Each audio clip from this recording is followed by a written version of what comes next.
Good evening, ladies and gentlemen. Welcome to Super Old Game Saturday. We are back on Saturday tonight. I'm Captain D-Treg. I'm Crochet Nerd 64. And welcome back, my friend. It is so good to have you back. It feels like it's been more than a month since we played The Legend of Zelda Majora's Mask, but, okay, it sort of has been, but alright, we are in October now. We're doing our October block of games. So far, we've had House of the Dead Remake, we've had Castlevania Rebirth last week, we had Parasite Eve's most recent part, and next week we have Shadow Hearts. We're looking forward to that massively. Especially him, it's going to be all his game.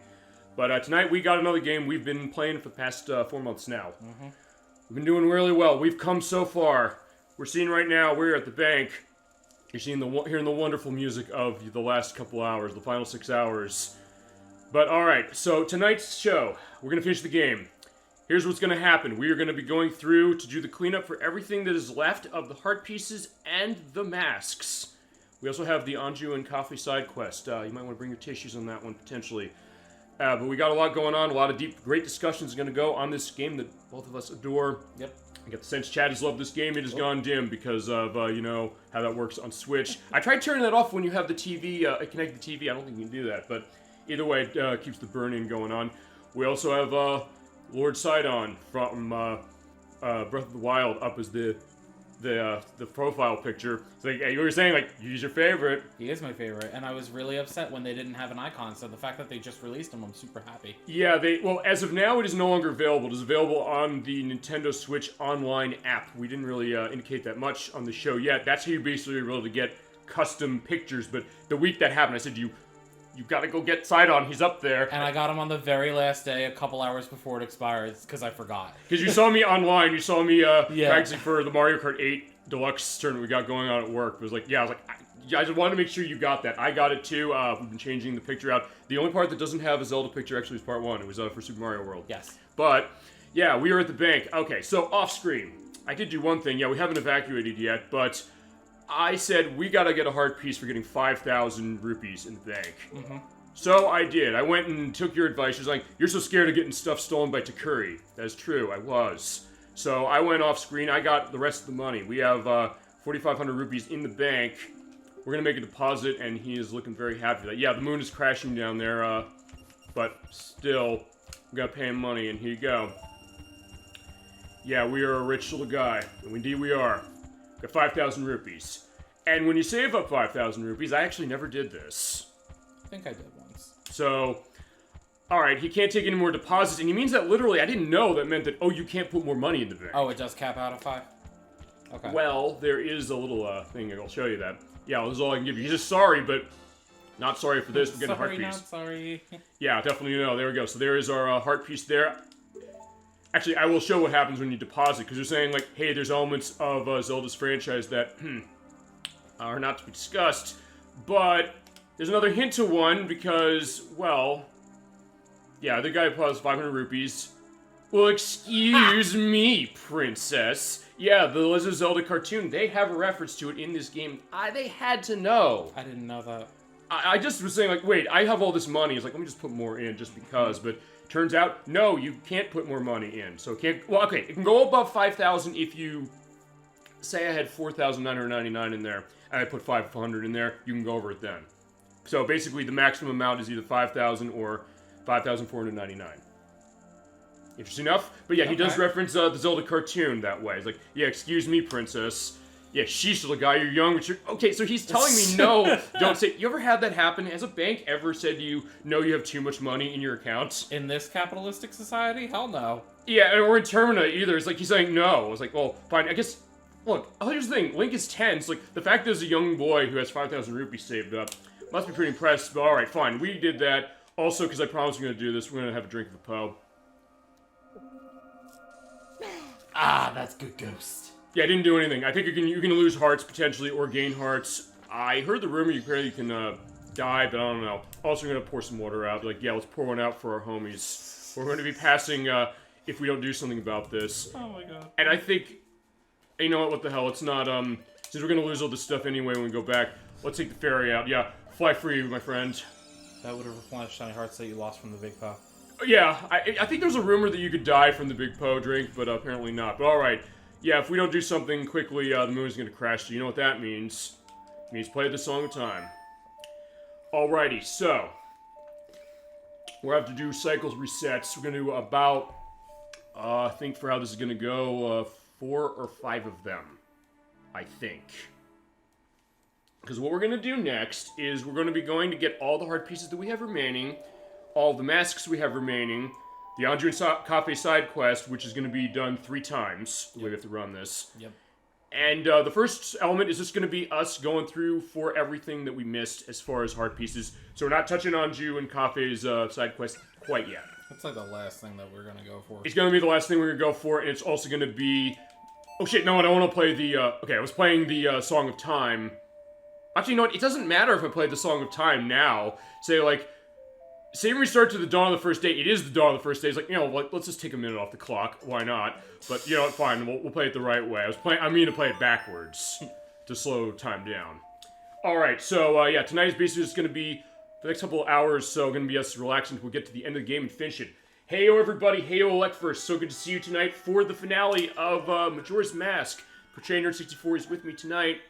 I see he's been on every part of this game. We're going to be doing the cleanup for everything we got before we go up to the moon up there. Hello. Finish the game. Yeah, there is your moon voice. I love the fact you gave him a voice as far as it. He is like a character that way. Hope you had a good week, ElecVerse. Been doing well. And feel free to go into any of your memories or any of your thoughts on Majora's Mask, other aspects of Zelda, or anything else Halloween-based, because, yeah, for Halloween, as far as this month, we've been getting stuff that's horror-based, and, yeah, this game is kind of going to count to that. It's spooky season. It is his season, by the way. Yeah, I don't know. Do you want to go into that wall? I'm going to first go for one of the hard pieces that you have to get by playing a song for one of the areas in Four Grottos. Yeah. No, it's just, it's always Halloween in my heart. Yeah, indeed it is. And I thank you also, I also thank you for being on for our 2 closest to Halloween programs. Hello, everyone. Hello, Dolly Finn. So good to see you tonight. We are finishing Majora's Mask off tonight. I'm also finding where the, like the pit is to go in here, because there's a grotto I gotta go into. Hope you're doing well. Hope everybody out in chat is doing well. And where the hell is it? I think it's over here somewhere. Okay, see, I told you I was also turning down the brightness, but I can barely see where this is, sort of. Is it? It is over on the wall. Look for butterflies. Okay, there's one on the wall right here. Oh, is it right here? Butterflies normally denote. Yeah, the butterflies I know. That's in there for the, what was it? For the, pea hats. Yeah. Isn't there another butterfly? We'll come back for that one, since I can't find it right away. We're just gonna keep rolling. I could probably... It's fine, we have to go to 4 of these, because you go to 4 of these, you play a song of a, area of any choice. By the way, what's your choice, by the way, of what you want to hear of, song to play? With the Goron? You want to hear his song, or you want to hear the other, transformation match? It's your choice. We can... Let's do the New Wave Bossa Nova. I like when they turn blue. Alright, let's do that then. I have no memories on Majora's Mask, and I'm playing Dragon Quest right now. Okay, a good Which one? Yeah, there you go. He's a fan of Dragon Quest as well. The ones I have 1, 9, and 11. Okay, no, I don't want to take that off. I want to play this, and I want to remember what this is. Dragon Quest Heroes specific. I've not played that. Have you? No.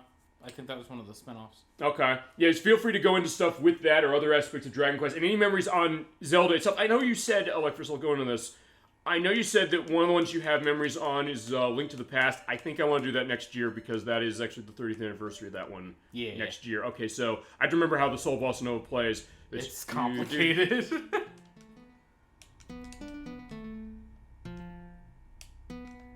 There we go. I just remember the button.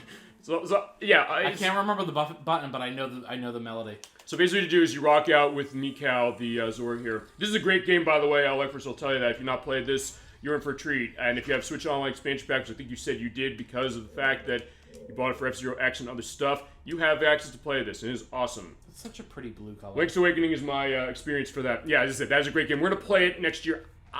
Which version? Good, thank you for bringing it up. Because I have an answer for that. I need to get my battery fixed for the Game Boy Color version I have. I want to show both to a certain extent, but here's the thing. I'm questioning one thing, which is that for some reason, this was also when the game came out, Nintendo was very persnickety when it came to people uploading to YouTube that Switch version, particularly the music. I think they were copyright striking a bunch of people potentially on that a little bit. Oh. But, like... See, I'm forgetting how to play it again. I don't know if that's the reason specific. So I was like, I want to show that a little bit. And like, we're a discussion show on this, you know that. Or rocking out again. And basically, when you play the song it changes color. You have to do that in 4 specific grottos for the same song you pick, and you get a heart piece for that. So I kind of want to show that, but I also want to show that Game Boy Color version off. I'm getting my cartridge fixed. My local retro store does repairs of stuff, even to the point where I said, I have 3 games I want you to fix. I still have to have them do this, which are A Link's Awakening DX, Pokemon Gold, and Drill Dozer. I think he said, I've never actually fixed a Drill Dozer before, so that'll be an interesting one to see. I never played any of the Dragon Quest games until now because this is on PlayStation Plus Premium or PlayStation Plus any kind. Yeah, yes? they did. Yeah, they put a bunch of stuff up on that service. Okay, because if you're not aware, Sharon 64 is a big one as far as the PlayStation stuff. He has that service, I believe. Yes. I don't have the premium, but my boyfriend does, and we game share.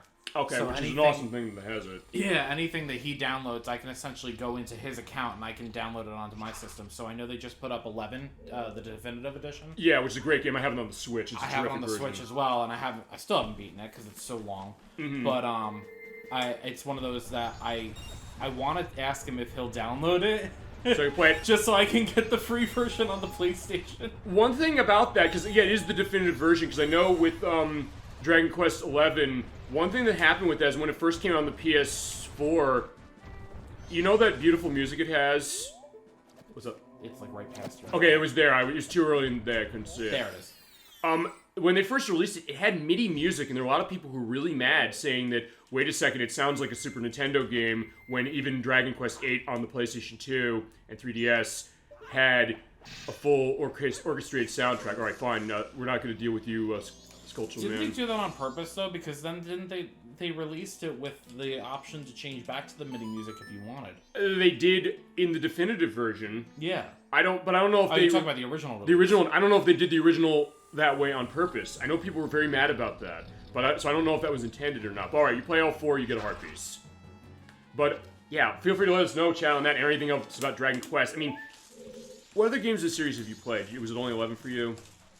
Or the other ones you played? Yes, I own the digital versions of 1 and 2 on my Switch because they were on sale. Right, they are on Switch as well. 1, 2, and 3 are constantly going on sale. Okay. Roll away. Yeah, we're rolling out of the way.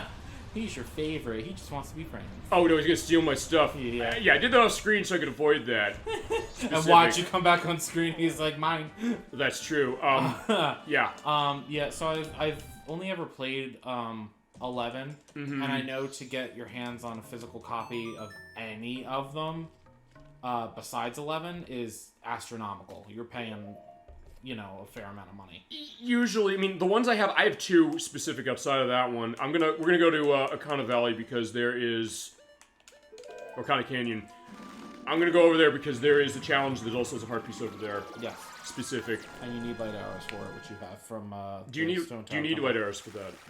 Everything I'm reading says so. I mean, I wrote down on one of my things saying light arrows. You also have the perfect guide, which I know you said. Actually, this is one of my favorite edits of the last part, which you said. Says you need light arrows and 16 hearts.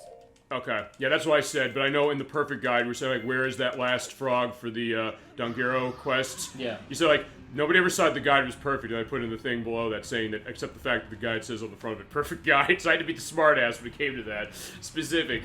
But alright, to the I enjoy when you do that, though. It can be funny, if nothing else. Especially since you know that I don't remember half the things I say, so... But see, also you remember certain things that I don't. I mean, that's gonna be next week, because, we mentioned this multiple times, just to go into this. We'll go into this more on schedule, but... What are we, what are we playing next week? What are we starting next week? Shadow Hearts! Yeah, for PlayStation 2, it is one of his favorite games. He actually might like it even more than this one, which is saying a lot. So I was explaining to you a little bit before. As much as I love Zelda, as much as I love Majora's Mask, I don't necessarily classify this as like a traditional RPG, so to speak. To me, this has always fallen under more of the category of, like, action-adventure with, like, RPG elements. Sure. But if you're talking about, like, straight-up, like, RPG, like, especially JRPG, Shadow Hearts that is like, the pinnacle for me. And I get that, and it's also a very personal one to you, and also to Chasm22, who's been on the show before, as far as when we did Parasite for its second part. I was hoping they would give you arrows. Yeah, I mean, that'd be kind of shitty if they didn't. You need it. No, that would be something else where like they ignore the fact that you need arrows to go in here. So it's very well designed. Yeah, go quickly back before, fine, we'll jump back to the Shadow Hearts thing, because we'll be talking about that a lot. But also, the Dragon Quest thing. I have 9 on the DS, you're right, that does actually cost a bit of money now. Not insanely, but it's like almost $100. Yeah. I also have Dragon Warrior on NES, which is the first one. Is that like a, It's the original game. They did not name it Dragon Quest here initially. You did tell me that. And I always fuck with people saying that, okay, yeah, I'm gonna buy a Dragon Warrior 11. They're like, it's Dragon Quest, get it right. It's like, it was that way before, because it was a license. You're like, I am right. You get it right. Well, fine, for the US I was, because of the fact that they had to change the name. I think it was a licensing thing. For some reason, they didn't have the name of Dragon Quest. They didn't do that until 8, correct? Mm-hmm. Yeah. I ended up getting, before the 3DS shop went under. Or before the credit card stuff got taken away. Yeah. Or the point cards as well. It's still up if you have money on it. I have money on mine. I gotta spend it in a little bit. I know we're sad. Bring it back up, Switch Nintendo. That's what we're banging on.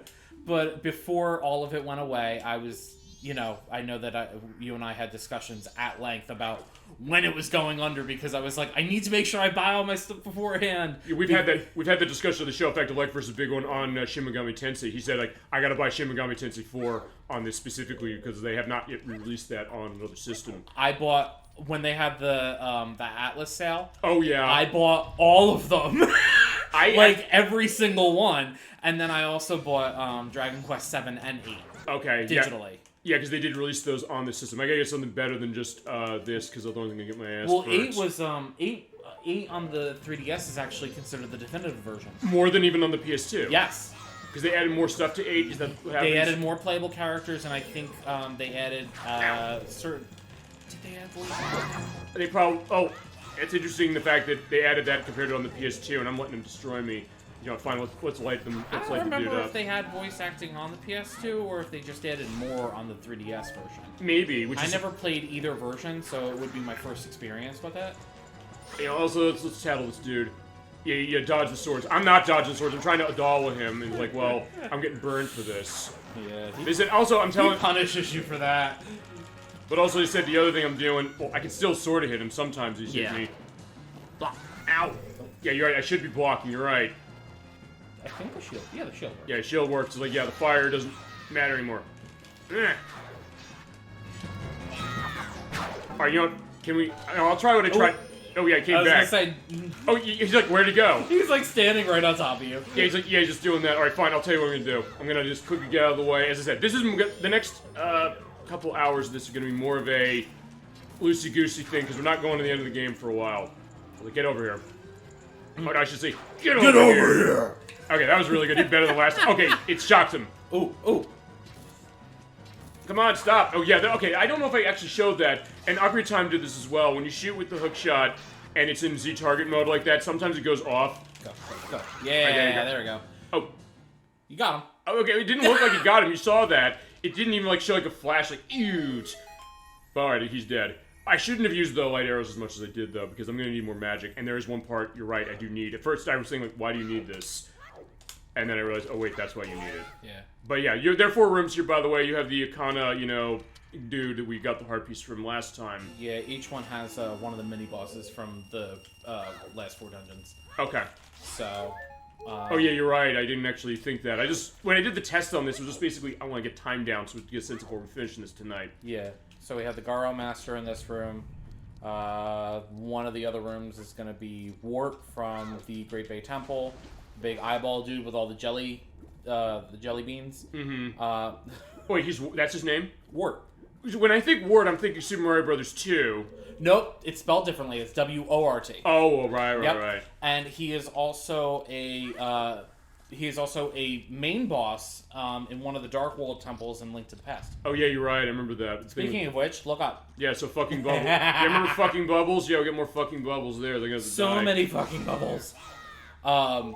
Alright, so, yeah, in this case, I'm not going to use my light arrows, but... It's funny that he just happens to be the next boss that you face. Is it? What is it? You've always said that, when we mention something, I'm getting it from you now, or I just mentioned something to that, then it happens. Yeah, I like that that's come off, by the way. Call it that witchy energy, No, I get that for sure. Woo!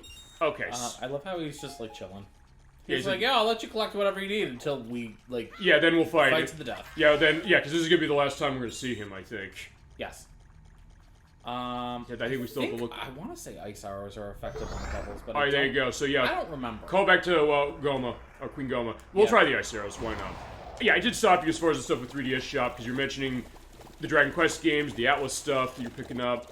I got a bunch of RPGs, just literally anything that looked like an RPG. I was like, yeah, let me try it. Also, the thought of it's going to be costing a lot of money, potentially. Let's try the thing with the ice. Well, I know we talked about the Lufia game on the Game Boy Color, and you know I'm a big fan of Lufia Legend Returns, yeah, I bought that right away when I found out that was And there. I remember we had talked about it because because you had put Lufia 1 and 2 on the Super NES on my SNES Mini. Yes. So I was like, oh, let me just get all the series. And I remember you mentioned it. I forgot about it. I must have bought it before we talked about it because I went to go buy it on my system that night, and it's sitting there. And actually, to follow up to one thing I think we mentioned, we were saying were the other Lufia games, because you're a big one on those Lufia games. Were any of the other ones getting a re-release of any kind? No. No. Even on the Wii, when the Wii was around, they didn't have 1 and 2, which I was kind of shocked by. I think it's a complicated thing with the license, with the fact that... is Natsume still in business? They are in business, but I know... Because you remember what happened last time when I edited in the thing about Harvest 64, you said, oh god, here we go. It's the same thing, because that's another one, because it's Taito who makes those games, yes? Yeah, but I thought Natsume actually had a hand in one of them. Natsume published the second one, which is technically the first one in terms of the line of how it runs. Yeah, they did it for the prequel as a sequel. But here's the other thing, because that would mean, because we mentioned this when we played Tetris Attack, because that came up as far as we're talking like old arcade games, we're talking about like Space Invaders and things like that. But Square owns Taito now. Oh. Interesting. Actually, did you play Life is Strange True Colors yet? Not yet. In that game, one thing I loved about that game is that in the main level you basically have your house, or you have a room, you come to town, and you're above the bar, basically, of where your brother is. Okay. In the bar, they have an arcade machine of Arkanoid, so you actually play Arkanoid within it, which is kind of awesome. Something tells me there's a trophy for getting a certain score. There are 2 games. There's one that's kind of a takeoff on Miner 2049er, but that does not have an achievement or a trophy for it. I think the Arkanoid one might, but I don't know, because actually it's one of those... We mentioned Life is Strange, at some point we're going to have to do those. Well, because you know that, I play those games for easy platinums. That, but also the idea of, like, the story. Oh my god. Well, we mentioned that last time with the Pamela thing for this, well, I'm just basically... Yeah, what you do here is hit him in the eye with something, ice arrow... Anything. Anything. Just throw a stick at him! I can't throw... I wish I could throw the stick. The stick, I think, was... You can throw the stick in Breath of the Wild, you can throw the stick. Yes. But it's like, no, in this case, no. Anything that can hit his eye, like, go ahead. Oh my god, imagine if you had to fight a wart-like enemy in Breath of the Wild, though. How terrifying. Remember Tears of the Kingdom? We mentioned last time we're going to hear something about that sequel to Breath of the Wild. We did. Tears of the Kingdom. It's out May 23rd, I believe. So... Yeah, who knows? It might be in there. Oh, okay, yeah, I got him down. I can just imagine how terrifying that would be with the graphical leaps. Yeah, just Adawa, as I said. Adawa, by the way, is a verb for just spin attacking like crazy and killing everything. Well, yeah, go back to parts 1 and 4, which show how to handle Adawa the right way. Kind of like you showed how to handle... 34 seconds? What? 34 seconds? Yeah, 34 seconds the first time. I think it was 8 when I had the Gilded Sword last time. Yeah. He said, I'll time you, which is amazing. That was ridiculous. Alright, stop, friend. You know what? Fine. Yeah, so I guess like the Pac-Man thing. Waka waka waka waka waka waka. Yeah, like, if I could, maybe I should like do the edit when I kill him, do the Yes! I will try and see if I can't do an edit for that. Actually, I even did, like, last time, remember, the thing from, I believe it was with Dexter, when you do, like, the pounce out and we said, surprise, motherfucker, I did edit that in part 4. Which is amazing. Sometimes this has been a treasure trove, like, the editing process. Like, look, we mentioned the idea that we do these things live as far as the show, but when it comes to something that can be fun for an edit, just to kind of emphasize that, we'll do it. You put some gems in there. There's some gems. Well, also, you provided gems. You did see the thing when I asked you. I got him. So, Yay. actually, yeah, I think I'll put it in somewhere there. Okay. Hopefully I won't overcover the voice, whatever, he's dead. So, but, like, for some of those, did you see the part when I said, did the Goron father die? For part 2? I don't know if I got up there yet. I was watching it. The artist rendition of what you were looking like when I was asking that question, and you held me in suspense on that. Yeah, we've had a lot of fun. No, I didn't get there yet. We've had a lot of fun with this game so far as far as how it's been. I'm like, so in all honesty, so I come on the show and I record these parts and with you and everything. Mm-hmm. But you know that I have so many other things that like my brain goes to on a regular basis. No, I get just it. like we all do. No, yeah, no so question. I forget to go and rewatch like stuff when it's edited, which is fine. It's like that's not necessarily like it's not like you're. I'm not saying like no, there's a problem like you don't do that. Yeah. Because look, okay, the reason I do that, I'll tell you why I do that. I think I mentioned this before. Is the idea that somebody said like, hey, they want to see the show, almost using the trick you said for handing the Denalphus, which is just pound them in the ground. Which I just learned this go around. Yeah, so I never knew about that, but it's the greatest little trick. Yeah, you basically do the roll, you bounce into them, they die in one hit. But for that, I said there are people who sometimes like to see the show. It's like, hey, I can't be here at the time for this. Like, I want to see it later. Or like, hey, if I can't make the show for 1 week or something, it's like it'll still be there. So like, I want to get that element. I said, okay, when I'm doing edits, sometimes I've had issues with tech going down and shit. I just remembered actually now one thing I didn't do. I said I was going to do, which was put in the Ethernet cable, so we can have a smoother thing. So if we have any other stutters on this, but fine. Sorry, but we haven't had that problem. Actually, weird enough, every part of Parasite Eve, we have had that problem for some reason. I don't know why. Maybe it's the hardware, like because it's running on PS3. I don't know. I don't know if that's something. I don't know because the only other game we ran on PS3 specific was oh god, what was it? It was Mega Man Legends, or we ran the PlayStation 1 version on that. Did you? Yeah, that's the way out. I didn't go. I was gonna say, did you kill all 4? I killed. I think you still have to kill the Wizrobe. Yeah, I have to kill the Wizrobe. Okay. Which I could use the feasible hookshot again to do that if it goes to that, or just arrow him. I was gonna say this. I don't know. Yeah, because they have them split out. I went that way. It's the one on the right. leftmost. The leftmost or the rightmost? The leftmost. This is where Wart was. Oh yeah, you're right. Okay, thank you. Okay. Because it does go in the order of like what the dungeons are. Yeah. Okay. To go back to that thing is like, is it the tech? We played that we played Mega Man Legends running PS3 or in the PS3, and it was fine. But I don't know. Maybe it's also in the network stuff. Sometimes we run into cases like, hey, the network goes down for some reason. Oh, there's no mini map to help you on this one. Oh yeah, you're right. That's the other thing, which also reminds me of one other thing. Also, he's being blocked by something. Well, that's good and bad. Oh, I was gonna say, does it go through there? Okay. Yeah, if you're too close, he'll go away. And fine, I'll get the arrows out for this. I tried to be, the renegade last time doing the hook shot. He's like, yeah, why are you doing that? I was like, yeah, you can do this. Like, yeah, all right, fine, you can go with that. Didn't we find out that it pulls you close to him if you use a hook shot? That was the Wizrobe, I believe. Yeah, that's who we're... Oh, no, that was the, Okay, nice sidestep that way. Yeah. But what I was gonna say is, fine, not the Wizrobe, the other thing, no, what am I thinking nice shot. Okay, yeah, the Iron Knuckle. Okay. Well, I don't know yes. I haven't found that out specifically. Yeah, you and Nocturne seem to have a lot of fun doing Mega Man Legends. Yes, we did, and we got another Mega Man game coming in 2 months. Oh shit! I think you still got him though. I'll have a picture right here showing if I got him. I did get him. You're right. Yes. Yeah, we did have a lot of fun. We're gonna do another Mega Man game in 2 months. We're doing Mega Man X4 for PlayStation. Yeah, get away. Just roll. Yeah, just get out of there. Since you don't have a map, or to quote Sonic from one of the most famous Sonic Says segments, get out of there. And just do, sidestepping. So it's like, yeah, it's Link in third person. Center. Yeah, no. I was like, yeah, I would have been great if I could actually hit him from that. Usually with this, you don't end up hitting him. He's on the left. All right. Yep. Yeah, he'll do that. Yeah, I'm looking for the shadow. That's the only reason I'm able to track it. I think he's going to be towards this right. Yep. Yeah, one more and we'll get him. Center. Well, almost. Nope. Okay, I was close. Oh, for a minute, I thought it looked like more I got him there, or where is he? Center. Fine, right in the feet. Alright, I was close. No, either way, I mean... That's the tough part with no minimap, when he starts shadowing himself. Yeah, I mean, to go with that, what ElecVerse is saying, that I think that's the thing, what you're saying, like, we have a lot of fun doing this show. I think that's what this idea is, and also the idea of showing off aspects of games that either we know or don't, and that's going to be you next week. Next week, as far as that with Shadow Hearts, because you know that game inside. I'm going to be a viewer on my own show for that one. I'm more excited for the fact that you are going to be, like, in the spectator role. Okay, I mean, it is just unique. For the simple fact that, like... And, obviously, if you want to, like, play around with the mechanics and stuff because you haven't really had experience I'll do that off screen. Okay. The whole on screen is yours, if you're okay with that. That's fine. If you want more, that's fine. But I'm more excited about the fact that you're going to be experiencing it with fresh eyes because, like, it is so special to me. And it does have...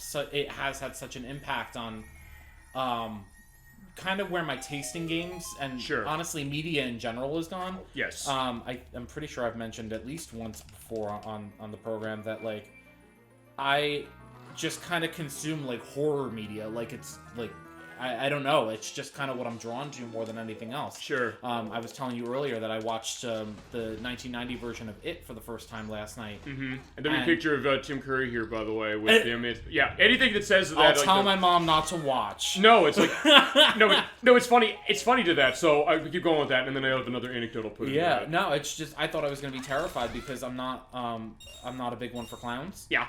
But I didn't find it scary. I found it creepy, sure, but I did not find it scary the way that I was kind of hyping it up. Or thinking that it might be. No, I get that for sure. Oh, okay, yeah, we're going in the water. I mean, it's the same thing everyone said about The Exorcist and all that, and I was like, oh, this is going to be so scary.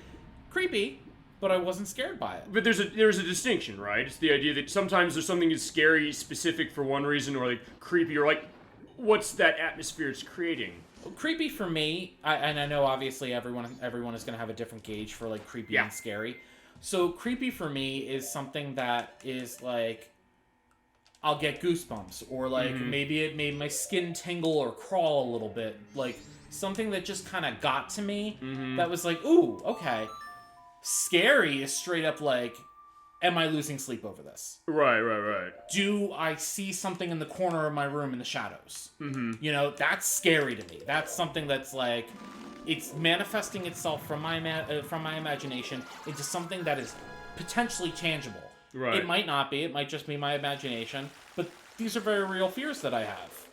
Sure, and that's kind of the basis of that. Actually, I think ElecVerse is an element to that as well. He's saying a lot of my friends are horror nuts. And so the idea, like, you're right. The fact that can be an interesting thing, and I guess maybe growing older, it's kind of been something that's happened with me a little bit. I've gotten to it more, and I know at some point there's stuff you want to show horror-based. You've mentioned stuff to me that I'd heard about, but hadn't really gotten perspective. You're the one who got me to see Chopping Mall, which I love. There's going to be a little bit of a picture of what I could show to that one. So much camp. It is a very campy kind of B-horror movie from the 80s. He knows my 80s love, for sure, so he's like, yeah, perfect. The Dark Pictures games from Supermassive Games, who made those. Oh, yeah. For sure for that. But even to go back to the It thing, that idea, like playing to something. So yeah, that definitely be a factor. And we've had that on the show. We had this whole month. We had the Castlevania thing for the Castlevania Rebirth last month. Ooh. Another one I hope... Okay, that was lucky. Me just bouncing off of that. That was funny. That's the other thing. Why we have fun on this show, to go back to that briefly too, we go off like 8 million tangents. Oh shit, almost nice save. Almost go off the mountain. But okay, fine. He'll be fine. It saved you. No, but I mean, we do have a lot of fun to that, because like some things can happen that you might not expect, but also the idea of like some of these things coming up and kind of revealing other stuff. By the way, there's something I have to do before I do this. So I came here a little early. Oh, this is where it is. Yeah, alright, I gotta go back to town. I forgot to do this briefly, but this is fine. Alright, but yeah, a lot of these things come up and kind of go into those deep discussions. Actually, the It thing, I'll mention this. I know you were not a big one when I was showing you the Super Gaming Brothers show, but one thing they did when they played their play on Ocarina of Time that I thought was interesting. You know the Forest Temple, yes? Yeah. You know the music in there, They kind of thought the laugh of Pennywise from that It specialty. Aha! Yes! I don't know now if that you you're heard saying that. it, I pieced it together. Yes, absolutely. They said we're never going to unhear this. And I'll link to that part they did, because that is hilarious. It's so funny to hear too, that. because when I heard him laughing like that last night when I was watching it, I was just like, what a goofy ass laugh. And I was like, you know what though? So I'm gonna be honest. I think one of the main reasons why I was able to watch it, I love Tim Curry generally as an actor. Yeah, me too. And I think one of the main reasons why I was able to watch it is because I was able to separate the actor from the character. And I was literally telling myself the entire time, I was like, it's literally just Tim Curry in makeup. It's Tim Curry in makeup. You can do this. You got this. Right. You've seen him wear more makeup as Frankenfurter. Like, yes, you did in Rocky Horror Picture Show. Yeah. We'll have a picture of that too. We mentioned Rocky Horror Picture Show on this program before. Actually, I need to watch that before the end of the month again. Yeah, I need to actually watch that. Period. You've never seen it? Yeah, no, surprisingly. Oh. I know I should. Oh. I gotta watch it alone though first, and then I watch it with people. Okay, that's fair. Because honestly, I made the mistake. I was taken to one of those like big theater. I love the music. I love the music though. So it's like, okay, I know that. Also, let's play. Yeah. Yeah, we're going our toss back to the Blare of Fire from Ocarina of Time. My first experience with Rocky Horror was actually going to one of the theaters where they give you like the bag with like the rice and stuff like that. And it was ruined for me because I literally couldn't like watch the movie itself. They would like mute parts of it, and like people would go and like put in like whatever inside jokes they had. I'm like, this is just kind of ruining for me. But see, I know that's the point, sort of. But then the question is that like, fine, if you're watching something for the first time, you're gonna want to get that element to it. I want the full experience that I can form my own opinions and whatever. So I went home that night and I watched it alone. Yeah. And I was like, okay, I like this movie for what it is. And then you'll probably go see it as far as an audience thing, but you like it more then, now that you know it then? Yeah, sure. Okay. I mean, honestly, it's one of those that I've seen multiple, like, renditions of it and stuff like that. Yeah. My mom actually told me that when she was growing up, like when she was a teenager and stuff like that, she would go to those showings in the theater and everything. She actually had a friend who would dress up as Frankenfurter and borrow her fishnets. Oh, yeah. Actually, I remember, have you ever seen the movie, Oh. Okay, I thought I was going to make that. Weird. Oh, that's the other thing. Weird shit can happen for this. I remember, you ever see the movie The Perks of Being a Wallflower? No, but I did own it for a while. The movie or the book? The movie. Well, actually, the movie was directed and written by the guy who made the book, Steven Chbosky. He also made, Wonder, and he also made, Wonder was such a good movie. I liked Wonder a lot. I didn't like it as much as Perks of Being a Wallflower, but I thought it was quite good. And he also made, I don't remember what that musical is, I'll have the name of what it is here. Okay. Because he made the film version, they didn't like it very much. Alright, so what you gotta do here is you have to, I have to use the lens of truth. And we keep going on this, so don't feel that, stopping that. Also, I don't want to be Goron for this baby. No. We want to just lens of truth it, and... No Goron, no Bunny Hood. Yeah. Learn my lesson. Yeah, remember the ice blocks? Yeah, you see these here. So what you do is you basically walk on these. You see that nice heart piece over there, but oh shit, we can't make it. Whoops. And also I missed the jump. And I have to do that shit again. So no! But that's good for the that's good for the discussion. I forgot it. Put you right back. No, it's fine. Don't worry about it. Well. No, so I mean that idea of okay, you have to get ready. Yeah, but I got to get away from the ice. Block him. Or just punch him in the face and then pray that my God takes him down to Valhalla or something. Nope. But yeah, I was not doing it strong enough. So it's like, now we're having too much fun. There's like, fine, I should be doing stuff, Yes, he respawns. Okay. Yeah, in that case, screw it. We'll just jump off. There we go. I'm so scared with that jump. Is it because of part 2? I might be a little traumatized. Well, that was fun as far as trying it. And honestly, it's like, this is not necessarily me showing skill or saying like, oh, I'm showing you up. No, I was trying to show skill, and clearly that was not the case. It's hard to do that, though. Is. I'll say, you know what, fine. We'll pick them off. Yeah, I'll pick them off with the arrows. Okay. But that's fine. Okay. Ugh. Oh, you might not even need the arrows. Nice shot. Yeah, I was like, not even use the targeting, because actually that's one thing I don't think we mentioned with either Ocarina of Time or this. You cannot Z-target on stuff. It's just that it's not as easy to target unless you're playing the 3DS version where you have the gyroscope. But that also gives a sense of what does that 3DS version do? Let's play the Blur of Fire. Wait, while standing on nothing. Yeah. Whoops. Wait. You had an extra note. There we go. Yeah, but there's not the accompaniment, so it sounds weird. Yeah, when you play that, Pierre shows up. So, what you do is you hookshot him. So it's like the other game. There's only 2 places we use this. Actually, I think we showed one of them. Yes, we did. Before. It was for a cave in Great you do have to have that. I didn't even hit him, I don't think. No, you didn't. I'll have the picture. No, you didn't. You were on the far right. I'll have the picture to show that, just because that's the other reason we do these shows live. That's why we love doing this. As with the edit, we just add more stuff. Like, if we see something that's like, how did that happen? Here's how that happened. We'll have an answer in a couple days. So that goes to the idea of what that is. Okay. So next we have to do, we're going to go to the Zora Cape. I'm trying to remember if I've hit everything up. Well, so far you've gotten every part piece in Iconic Canyon. Okay. You've gotten every one in Snowhead. That was the last one for Snowhead. Yep. Great Bay, we have the one with the fish in the lab. Actually, that reminds me of one thing I got to do, and I don't know if I want to do this now. I got to beat George. Yeah, George of the Jungle, as strong as he can be. I don't know, did you ever watch that show? Okay, so here's the thing.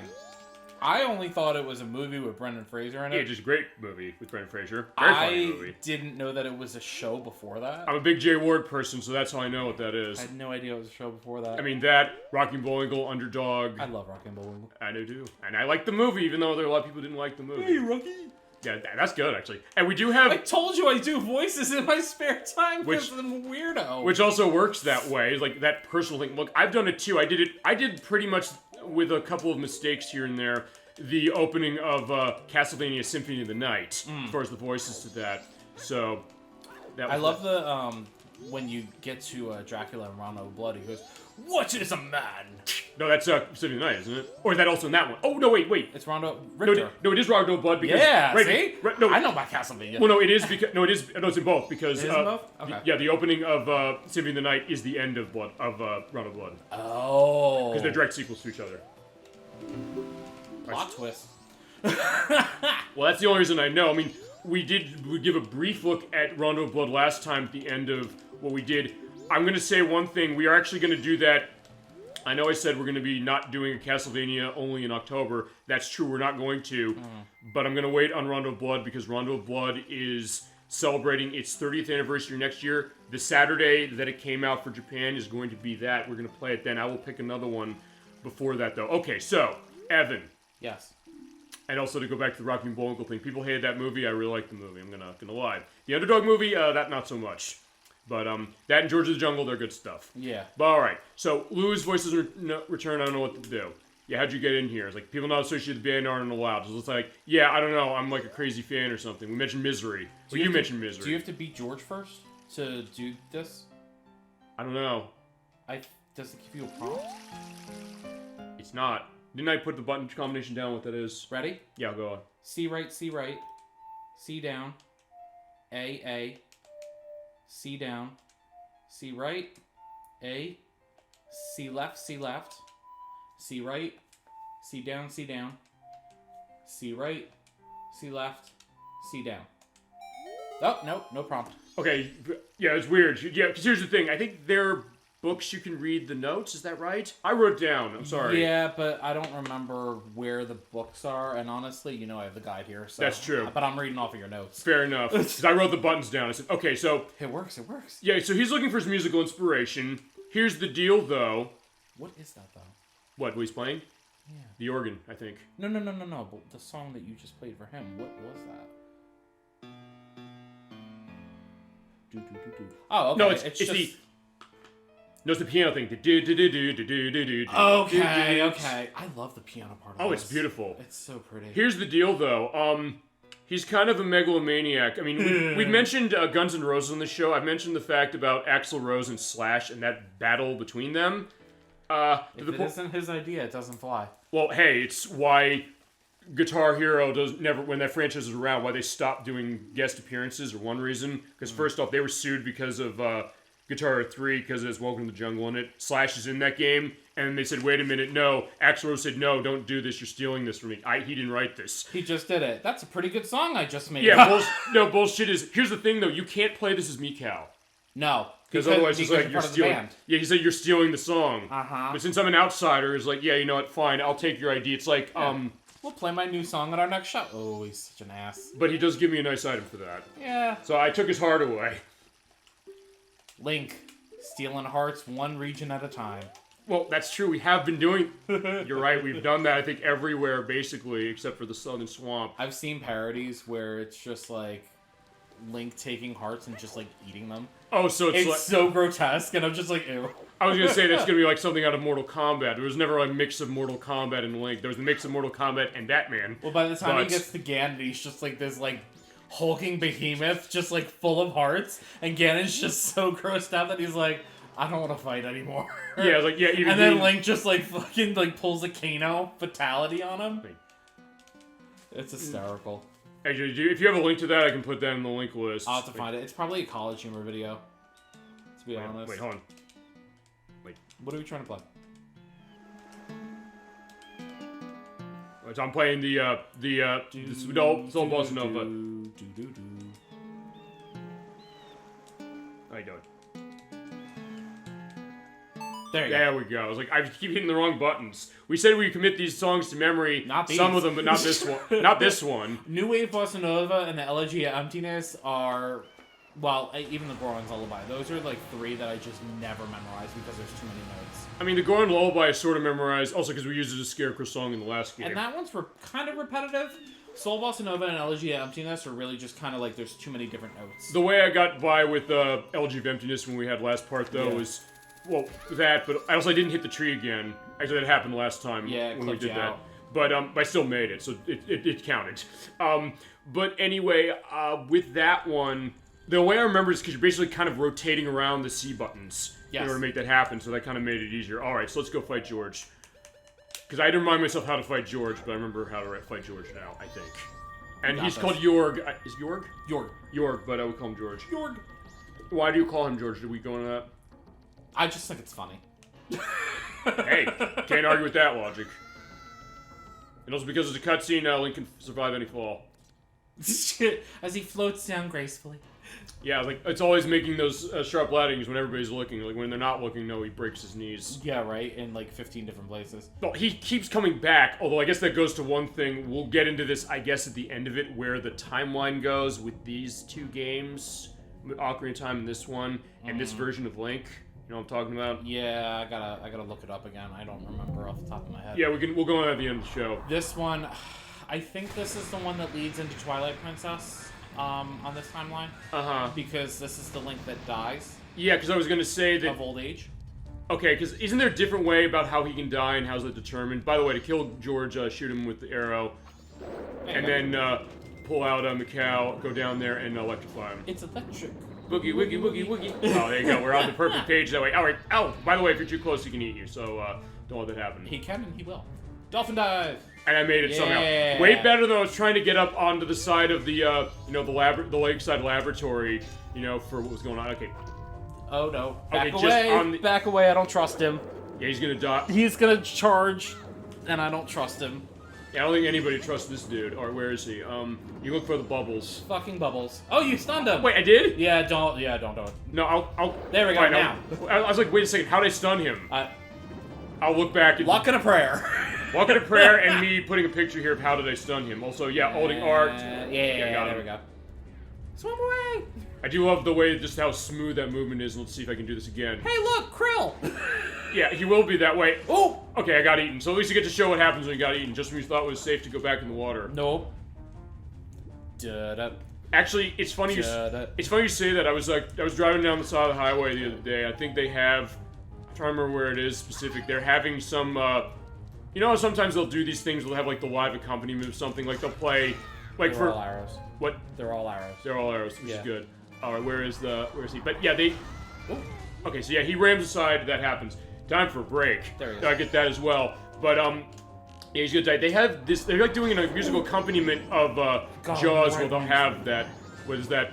Okay, dive down. Yep. Have you ever seen? I don't know if you've ever seen online. There's a. It's like a meme picture, but it's you know how they'll do like movie screenings on the beach. So there's one that they did. Oh, how they show that on the beach? It's not in the beach though. It's actually people floating in the water in inner tubes. Okay. That is terrifying to me, and it's at night, so I'm like, nope, forget it. Well, you said also the thing about the water. Well, you know my deal with water. I don't care much for the ocean or anything like that. You took care of this temple, which was amazing, brother. Wait, no, did you take? I did. This was one of mine. See, I forgot that. So, see, I didn't remember everything. I don't remember everything. I don't know everything. That's the other thing as far as why playing Shadow Hearts for you can be a good idea. Yeah, better than me because I don't have a frame reference. But yeah, you're. Okay, how do I avoid getting, not eaten? I don't know. I'm just happy to You're just not questioning it. It's just all these weird things just keep happening. It's fine. Yeah. If we're gonna have the glitches happen, the good glitches on this episode, let it happen. Also, we'll see what happens. Oh no! All right, fine. We're going in the water that way. I hate it. So many piranhas. Oh yeah, it's like one of the Piranha films. 3D. Yeah, Piranha 3D. Oh, that was amazing. And then they made a sequel. Apparently, it was not amazing. Apparently, that's like one of the few horror movies that actually takes place in Arizona. Really? Yeah. I did not know that. All right, it was some weird list that I found on TikTok. Well, either way, it's like sometimes that idea of the on location shooting, like where will they do it and when. I don't know if it was on location. It was just like the setting of the movie was Arizona, but I don't know if they actually filmed in Arizona. Well, actually, I guess feasibly they. Oh no, that thing. You should have been able to bottle him and feed him to one of the damn fish in the lab. Good segue to what happened, by the way. What's going to happen next, by the way, which is then we do that. Actually, we have to do this for 2 things. Oh yeah, and I forgot the little fishies turn into hearts. Yeah, but they're fine. They will waste away. Yeah.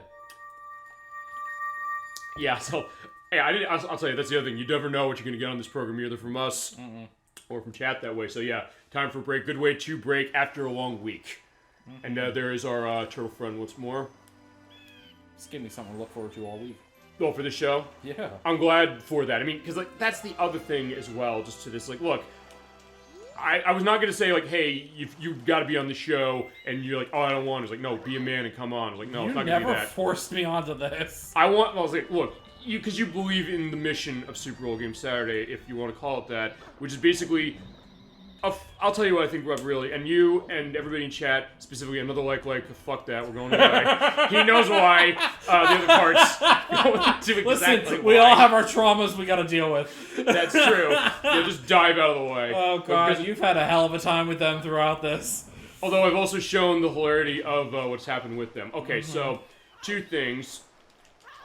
As you mentioned, we have to do the thing with the fish. We'll do that. But I'm going to do the challenge. You actually do have to defeat George in order to do this. Okay, yeah, he does only show up after, I guess. I forgot that when I was doing test play. So I said, okay, well, let me confirm that. So yeah, we have to go over there. We have to feed fish. What? Confirmed. Oh, confirm what? You confirmed it. Fine, you know what? You had to beat George. He's dead. We're yes. good. Yeah, so, bye-bye, George. But we have to do a jumping minigame. One I said I might do last time. Let's see if I can still do this again. Okay, not quite. It's alright. I showed We've shown it a few times. I've shown it like 4 times. Yeah. Yeah, but what happens here is that when you do this, the boat appears. So you ride the boat over. Also, in this case, I do need to get my hook shut out in order to make this. And then do the switch over. Was there another way to get over there? I feel like I always did it the hard way. What is the hard way? Dolphin dive. You can make that dive? I don't know. Do you think... It's been so long that I can't remember. The 3DS version, does that change it? Also, by the way, he just pops up into view. And since you're moving, the hook shot will not go straight. Gotta love that draw distance.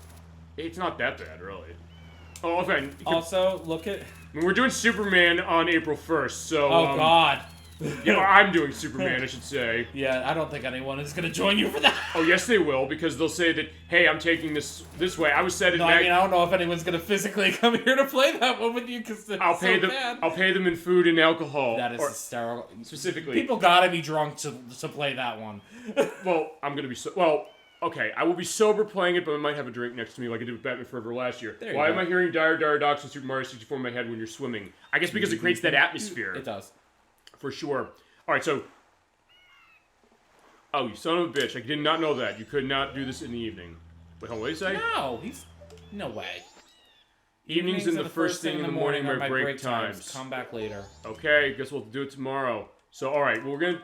to answer your question why he gets that in mind, I would assume because, well, it's a Nintendo 64 game we're playing, the idea of going in the water, creating that atmosphere, the look, the color palette, the fact that... We mentioned this when we played Ocarina of Time, that... Ocarina of Time and Super Mario 64 were built at the same time. They ran on mostly the same engine. They enhanced certain things, or certain assets were used across both of them. Stuff different when Ocarina of Time came out, because it was a couple years after Mario 64. And also great music. Koji Kondo as well, who did the music for both games. Yes. So, I think that might have something to do with it. A good take to that. I also, when we go back, I want to point out about the palm tree, because I don't know if we ever addressed it. What was that? How was that? The coconuts are Deku Nuts. Oh, right. Yeah, we'll take a look at that. I gotta put my fairy out because they're very, it's a very, flat texture because it's the one taken from the item screen. Oh, yeah, you're right. Okay, so, alright, 2 things we gotta do in town. Well, we have to do something at midnight. Or at 12:30 about. Hey, look. Yeah, well, it was that wall. Okay, fish. Come in here and get them. Wow, what a good way to get them. I was trying to figure out, there's got to be an easier way to do this. I think I asked you, where's the best place to get fish? My first thought was, let's go back to the bottom of the well. But then I have to reopen the bottom of the well. Too much crap with that. I have to go in there with everything, and I have to get to the area, but I realized, wait a minute, they keep appearing in town. So yeah, just keep doing this. I'm going to get... 5. You need more than that, I think. I think I said 6. You need 6, but you can at least do 5 and then warp back. That's true. It's not, it's not... Yeah, because unfortunately we don't have... terribly time-consuming. We don't have the 6th bottle yet, and also, this game fixed the bottle glitch they showed off when we played Ocarina of Time. Because you see when you do the what? They just give you, they give you more bottles in general. They give you more bottles in general. On 3DS, you get a 7th bottle. There's an exclusive quest that one has that gives you a 7th. Which I forget what it is. I'll have a link indicating what it is. But, or find a link down below showing what happens, because I don't know either. You know the 3DS version better than I do. I'm gonna look it up really quick, just because... You don't know which one it is? Yeah, it's something... It's gonna bug me. Okay. So, fine. What we gotta do is we gotta give him 6 fish specific. So, what we're gonna do is... We do this. We'll come back, because we do have to save the bomb mask shop woman. We'll do that later. As I said, we have to do this first before we do the stuff with Anju and Cafe, because they are... what is it? Yeah, that's dependent on her getting robbed. So let's go to the Great Bay Coast. Complete target practice. Yeah, because you said when we did that, they swapped the bottle around. Yeah. That's one change. Because there's a lot of change between those two versions. You say if you're going to play this, please play it on Nintendo 64. So ElecVerse, to ElecVerse, you'd say play this version. Probably, yes. Yeah, it says in the 3DS version, the 7th bottle, you can help the troop leader cure his hangover. Okay, so we're talking the alcohol thing. So yeah, there is alcohol reference in that one. Okay, so with the fish, what you do, drop them in here. There's 6 you give them. I forgot about that. What, give them the fish or the... No, the hangover thing. Okay. Which is weird, because that might go to... Because I know we said, was there alcohol thing with the milk bar in this one for the Japanese version? I don't think there was. Maybe... Too much of that good milk. Or is it Harvest Moon 64 has that, even to the point where when you drink when you go to the bar, the free option is drink a glass of water, and you have to pick something. It's like, what do you want as a drink? You pick the water, it's worth nothing. It says, well, aren't you picking the healthy choice? But you can drink too much, and then you get drunk and go home. Actually, there's a part in that you actually have to outdrink Karen at the festival. And I think if you do too much, you black out. Karen be drinking everybody under the table. Yeah, we'll put a picture of what Karen from Harvest Moon 64 looks like. At some point, we're going to do that. Well, I'll probably start with the Super Nintendo game specific. But yeah, keep doing that. Also, he eats that one and gets bigger. But I got to give him 6 fish. Or... Nope. 4? Wait a minute. On my test, I did it 6. He did... Wait a minute. Just accept it. Okay. Just go with it. Yeah, you're right. You got your heart piece. Okay, we got what we came for, now run! Yeah, we got what we came for, let's get out of here. I was like, wait a minute. So wait, what happened? I'm about to look this up because I want to see how many the guide says. Do you think maybe it's different because I defeated your... Fine, I was gonna say... Fine, I'm trying to say his name right. I know I shouldn't say his name right. It's George. It's like, is that why? The guide says 5. So you have 6 written here, I have 5 written here, but the game just showed us 4, so... Okay. It's random, is what I'm going with. No, I get that element. I don't know. My birthday's next Wednesday. Yeah, I know that. You shared the same birthday as the PlayStation 2, ElecVerse. I know that. And we definitely have good stuff coming up as far as show that way. I'm going to wish you an early happy birthday for that.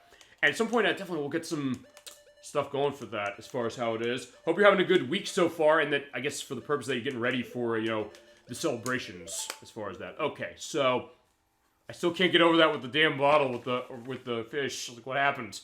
Okay. You got an extra fish. True enough. Okay. Can you eat it? No. Oh. Well, you should be able to eat it. Thinking about, if this is Breath of the Wild, we could eat it. Yeah. We could just cook that damn thing, and then hopefully it'd turn okay, or it'd turn into, the pixelated, color thing. Oh, the dubious food. The dubious food, yeah. I was like, yeah, but you won't die. You don't ever get poisoned, or something like that. Okay, fine. It just tastes very, very bad. Yeah, it still recovers health, though, somehow. So I was like, wait a second, how does that work? Okay, I'm trying to think of what we have left. Okay, so we have 2 there. Fisherman dude? Yeah, we can't do him because he's at night. You got a bunch of stuff in Clocktown that a lot of it is tied to... Anju Cafe. Yep. What do I have there that's not? Literally just the fisherman. And Inside the Moon. Which is not happening until we get... Way later. Okay, yeah, I'll be 29 next week, but I certainly don't feel it. I mean, that's been a case I've noticed too, because, I'm turning 37 this year. In some ways, I guess I don't feel like it, in other ways, I guess I do. So there's that weird element of, I guess, that thought. And also, hey, here's the other thing. Saying that, ElecVerse shares the same birthday as this game. October 26, 2000. So there you go, you share the birthday with the PlayStation 2 and with this game. So, there's something said about that. Yeah, as far as birthday for me, fine, I share it with a holiday. Yeah, right? Yeah. Well, me too. Wait, You do. Mine's not a major holiday if you really want to be technical, but it's still Groundhog Day. Right. And actually, St. Aspartame also shares the same birthday. Yeah, in my case, it's New Year's Eve. So like, wait a second. Then again, I know people have it on Christmas Eve. I know people actually have it on Christmas itself. They got gypped. Well, they did get... No, I'm kidding. Well, I don't know. Oh, wow, I didn't know that. Well, there's something interesting to that. I haven't necessarily said that. Actually, that's kind of half and half when I'm doing Friday show for December, the last two. Also because it's Christmas Eve and it's my birthday, technically. Real. But fine, I did Christmas Day last year because of the fact that we had Christmas nights. I said, we got to do this on Christmas Day. I have to do that one. It's fitting. Specific. So, yeah, I guess a little peek behind the curtain as far as the SuperOldGameSaturday element, as far as how birthday operates. But, yeah, oh, wow, you're right. Oh, as far as, like, what, the Majora's Mask deal for that. So, actually, you know what? Let's talk then famous birthday stuff for that. So, in their case, you have the birthday of Groundhog Day. Mm-hmm. That means you share a birthday with Sonic the Hedgehog 3. It was on. Worst thing. Yeah, it was on Hedgehog Day.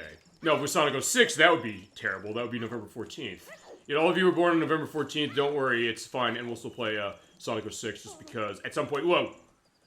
And talking about paying people with food and booze, I think I want to have Emetics in on one part of that. So because I want an answer. I can give more of an answer when it comes to, you know.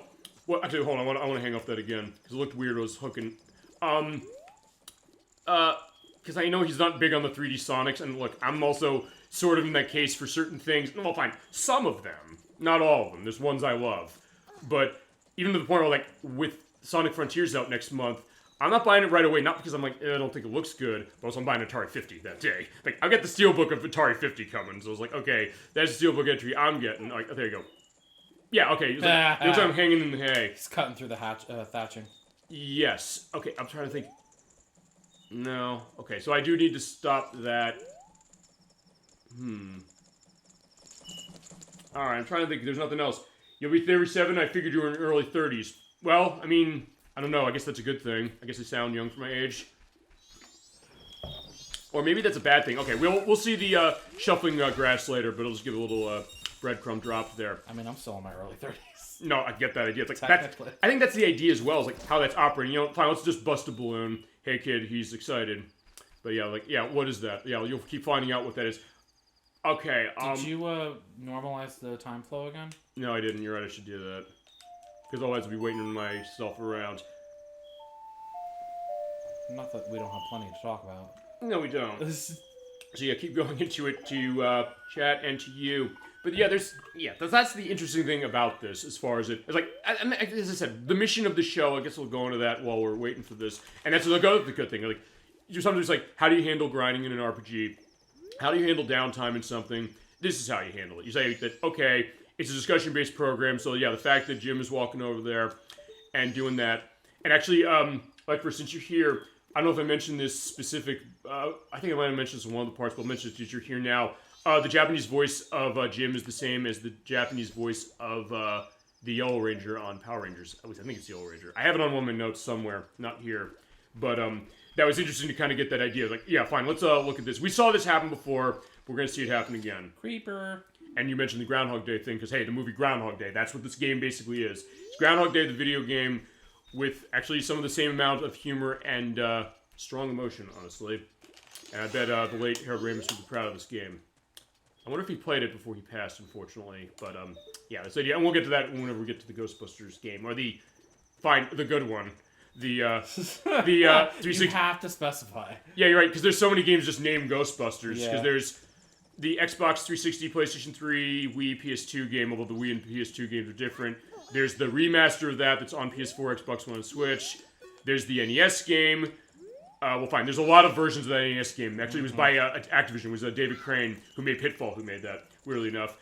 That was supposed to be a bad one, especially Which on NES. Pitfall? Or the very first one. Oof. Well, we played... Actually, interesting that. You ever played Pitfall, the Mayan Adventure? No, I think I only ever played, like, the NES version. Oh, you poor soul. You played Super Pitfall. Uh-huh. Oh, that was even worse. Uh-huh.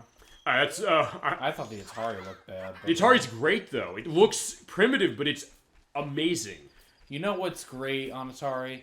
What's that? E.T. It's probably better than certain things. It's probably...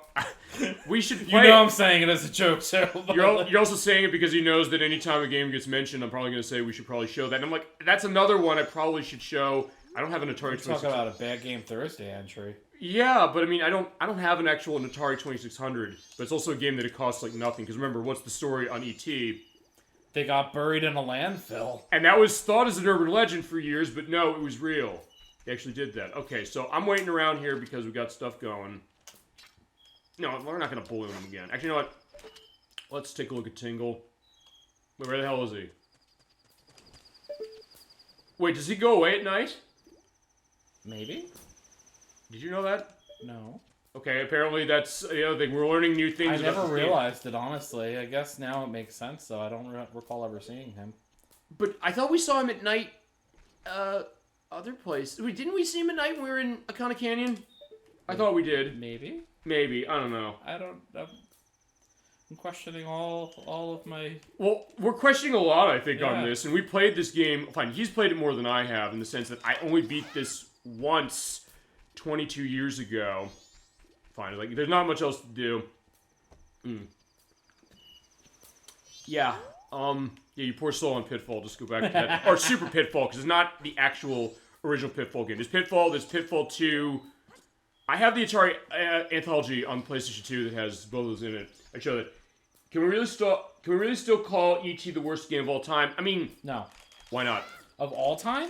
That's a tough one, because I don't even know if I'd say Superman is the worst game of all time. That's what I mean. I think that's what that's going to look like. I think it's too subjective to Also, really... look at that. I'm just got stuck here, but alright, keep going. I think it's just... you're like a... Thumbnail? You're like a sky dancer. Potential thumbnail, perhaps? Is that the idea? Potential. We'll see. Yeah, your choice, by the way. Thumbnail. Also, look at that. It looks like my thing was not going off with the stuff there. It's subjective, Dolphin insane. Yeah, what you gonna say about it's that? Totally subjective. Like, so, I mean, I would say, is it one of the worst games of all time? Yeah, I'll give it that. Have you played it? Why would I? Because I don't know. Why would I put... No, well, first of all, I've never played an Atari. Period. Ever. Okay. And also, I wouldn't subject myself to a bad game on purpose. If it's funny, here's the question though to that as well. Is like, I'll tell you. Well, fine. Unless you know me, in this case, it's like, hey, here's the controller. Play Superman. I'm like, no, I don't want to. Yeah, well, I mean, like before I met you, I wouldn't subject myself to a bad game on purpose. But here's the question: after I met you, then I just kind of get roped into things sometimes. Yeah, don't worry. I make it worth his while.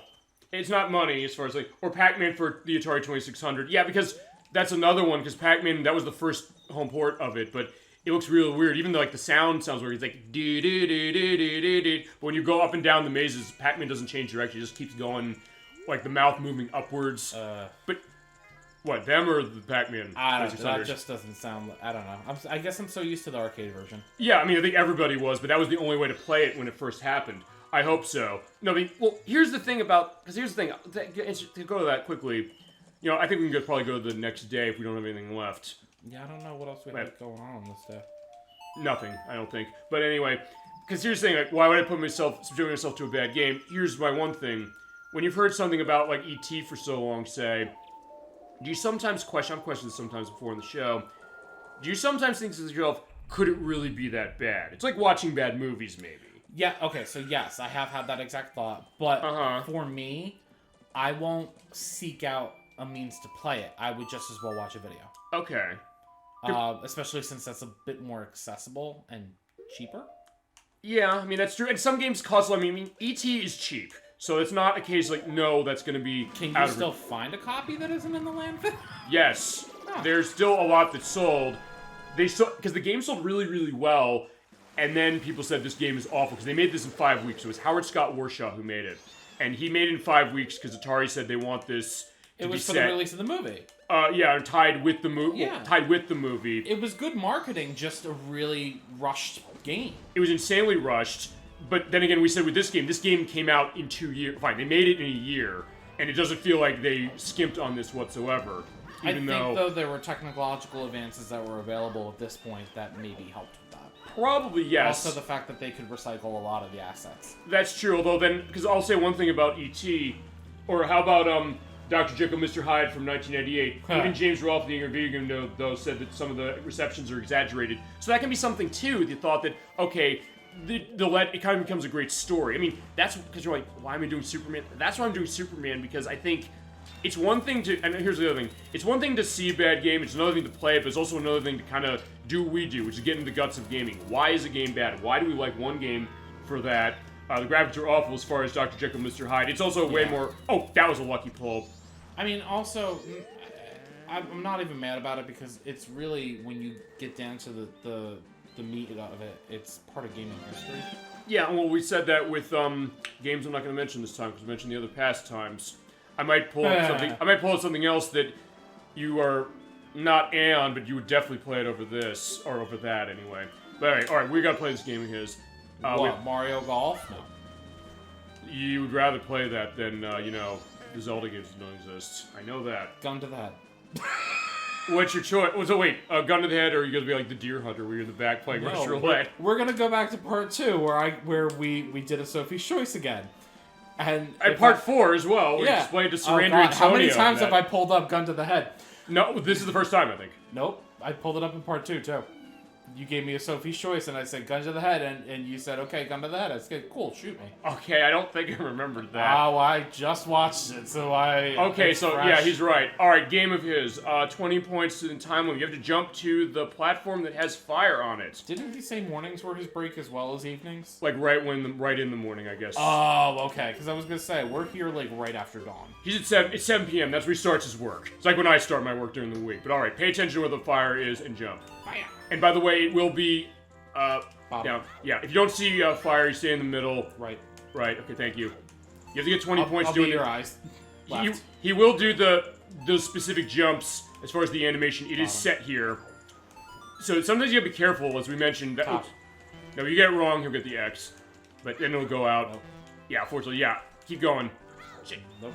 Okay, see, now I should probably also show what happens when you fall, but I don't want to fall. Yeah, be careful not to fall off. Even Nintendo, I've said, Dr. Jekyll Mr. Hyde was bad. Well, hey, yeah, absolutely. As far as that, you're at bottom. I want him just running my mouth on me, like left, right, down, bottom, or up, top. Bottom, like top, bottom. Okay, fine. There you go. Shit. No! Okay, good news, though. I'll say this. You fail, you have to try again. Does he put you back up on the boat? He does, thank God. Oh, good. You were to say I have to go on the boat. That would be a pain in the ass if you had to go back on the boat. That would be the CDI Zelda games would do something like that. They would. That's it. That's a design problem. I mean, listen, we're not monsters here. No, I mean, okay, no, that's going to do Superman, because in Superman, if you don't lift that car and get that out of the way, the people are just walking down the street not paying attention. You have to go back a level and go through the rings again. I can't believe that game is pretty much rings. Well, here's the thing about that. It's rings, the game. Well, as I said, it's a worse take on Pilot. It's a worse take on Pilot Wings. Because Pilot Wings is amazing. Right. And it's on Switch Online Expansion Pack, I showed you that. No! That's where it's throwing, but I was like, alright, fine. We'll handle that. Actually, I gotta grab something briefly, but I can do this from distance, because we have a wireless controller. We have technology. I have the power. I love that. But anyway, alright, yeah, looks like the easiest thing in the world, but... Okay, that's the other benefit of running this version. Yeah, you know what? Yeah, stop. I gotta not talk with you. And Link is saying, like, I don't care. Although, honestly, I don't know if Link would necessarily have that element. Yeah, here's a link, by the way. Talking about Dr. Jekyl Mr. Hyde, remember you have an innocent till proven guilty episode on it. Okay, I'm not familiar with that series. I will definitely put them in the link list, though, because that's usually how it operates. Well, you know this. You've given me links for the purpose of stuff we're doing. But alright, he'll explain the rules again. We know what they are. I just gotta, buckle down and do it. As usually the case. Okay. So, alright, I'll do this. We'll do this right. It was by Cygnus Destroyer, the LJN Defender, because, LJN, you're familiar with them. Yeah, the company connected with Acclaim back in the day. And well, fine. If you've ever seen the Angry Video Game Nerd Show, the idea Yes, I have. I saw that exact episode. Yep, exactly. The idea of LJN... He lost it on that episode. For which game? Dr. Jekyll Mr. Hyde. Well, that's like the most famous one, saying like, I don't... Then he played it again, saying, let me do it again, just for it. I saw that, too. That's kind of where my thought is with the Superman thing, because I told you the story when I was at MagFest, I think, yes, where what was it? I was playing it live. They had it as an option to play. I said, you know what, let me play this. Right. Let me show Nocturne this. She was with me, actually, at the time when we were going. Nope. Not left. Okay. Sorry. That's why I didn't fully say it. I was like, I don't know. No, it's fine. Don't worry about it. But I said, I'm going to show this and shit, I'm going to fall again. Alright, fine. Well, I'll do this again. But just before I go into that specific, with that one, What was it? Right. It was, yeah, I said I want to show that, live shit. Okay, fine. I'll have to go back to the boat. Okay, maybe I should stop talking now. Rewind. Nintendo 64 is the only system you can't rewind for. No, it's such a shame. It's fine. We don't really have anything else going on. But yeah, I said, like, let me show this game. Just like, fine, she'd never seen it. It's like, you gotta play this. I had not owned a copy yet. I do now. But then I was playing it, and people were saying, like, wait a second, you're past the rings. There's stuff past the rings. I guess there is. I said, this might be the most competent I've ever seen anybody play this game. I said, okay, I'll take that as a huge compliment. So I guess feasibly then, I don't know, am I going to be the most competent person on Twitch and or YouTube who's ever played that game? I don't think so. I mean, I never knew there was anything past the rings either until... Because nobody got past it. Because it was so tedious and difficult. And if you fail, you have to go back a level. It's like, well, fine, if you get to the point where you don't have to do rings, you have to go backwards. Well, if you're on the first level, you're not going back anywhere except the beginning. Yeah, and then there's no time to waste. Which, by the way, also, one thing I will also preface for when we do that, if it's suggesting that for 2 years in a row we're doing Bad Game Weekend, which is April Fool's Day, by the way, that's the reason we're doing it, that we don't like DC, no, that's not true, because I'm going to probably pull out another DC game at some point. I did buy Batman Returns on the Super Nintendo. I do want to play that at some point from Konami. You play that? No. It's awesome. It's a beat 'em up with Batman. It's Christmassy. I'd love to try and get to show that for Christmas at some point, either this year or next year, maybe next year. I guess I should play the Arkham games at some point. Oh yeah, and actually, ElecVerse indicated with Arkham Origins specific, that is set at Christmas as well. You do love that music. Okay, it's left. All right. Yeah, I do love that minigame music. It is still so awesome. Yeah, the best way to handle this is if you can just go straight. Right, okay. And the flames will go away eventually. The thing is, the camera doesn't change. It's not bad. It's just that you have to kind of be in line. So if you're kind of keeping on grid and sort of roll across, it always do that side flip. I mentioned part 1 that will screw you up sometimes. Nope. Fine, no. Fine, I'll wait till he goes somewhere else. Left. Yeah, because when you go to the center, you can kind of get a better view of where the camera is. Or where the thing is. Oh. Left. Okay, for a minute it looked like I didn't actually, jump back to that. Yeah, all right, I'm gonna get through this time, damn it. And, there you go, bottom. Well, or top now. Fine, alright, back, yeah, make the camera right. It's like, yeah, you could do it the other way. It was like, no, bottom. See, now I said it with you. Left. This is the other thing as far as that, bottom. Left. Yeah, now we're just totally keep doing that. Yeah, and this right. Yeah, right. Yeah, and this we did in perfect unison. Because yeah, we needed one Chicago reference on the show again, or Chicago musical reference. And yay! We don't have to do anymore. Actually, I don't know if I fall. Just do it for the sake of it. No, I'm stopping. Yeah, well, no. Once you get 21, stop. Yeah, you go. Oh, so it's like blackjack. Here's the AVGN episode on Jekyl and Hyde. Thank you very much, ElecVerse. That's going on the link list. Yeah, have a yawn, by the way, Link. And it reminds me, I'm going to fly up to Snowhead to show off something. Assuming that happens. I think it will, but I will just give an indication. But yeah, I love how Link is like, yeah, look at this, I'm tired. Yeah, it's... Okay, yeah, because it took me 5 in-game hours to do that. Actually, no. No, it took me 7. Shit, okay. Yeah, so yeah, I lost count so much I can't count anymore. Time flies when you're having fun. We were having fun. A little too easy. Here's your prize. Give me my prize. Alright, here's the piece of heart. I was thinking saving up to buy a big ship. Yeah, you're gonna need a bigger boat. Now looks like I'm gonna go bankrupt. Okay, we talked about getting, what was it, Madame Yoan, what's her name? Who, what? The one with the dogs. Oh, Mama Mian. You can say that right, I can't. So, I knew that you would be able to say it correctly. Mama so, Mian. Yeah. Alright, let's go back, let's go back to the mountain village. Or mountain village. Why are we going back to, wait, why are we mentioning Mama Mian? Sorry. Just because of the fact I said we were gonna bankrupt her. We did. Oh. Or you bankrupted her pretty damn brilliantly in part 3, I believe. Thanks to save states. Well, good to test that system. We did it legitimately, though, still. Alright, fine. Sure.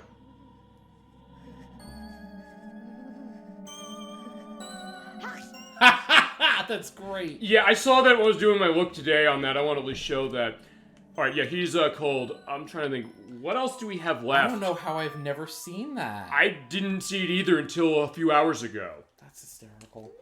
What do we have left? Okay, Good question. From what I'm seeing, based on the notes, It looks like we've gotten all of the heart pieces everywhere except for Clocktown, which means that they're all tied to Anjuin Cafe.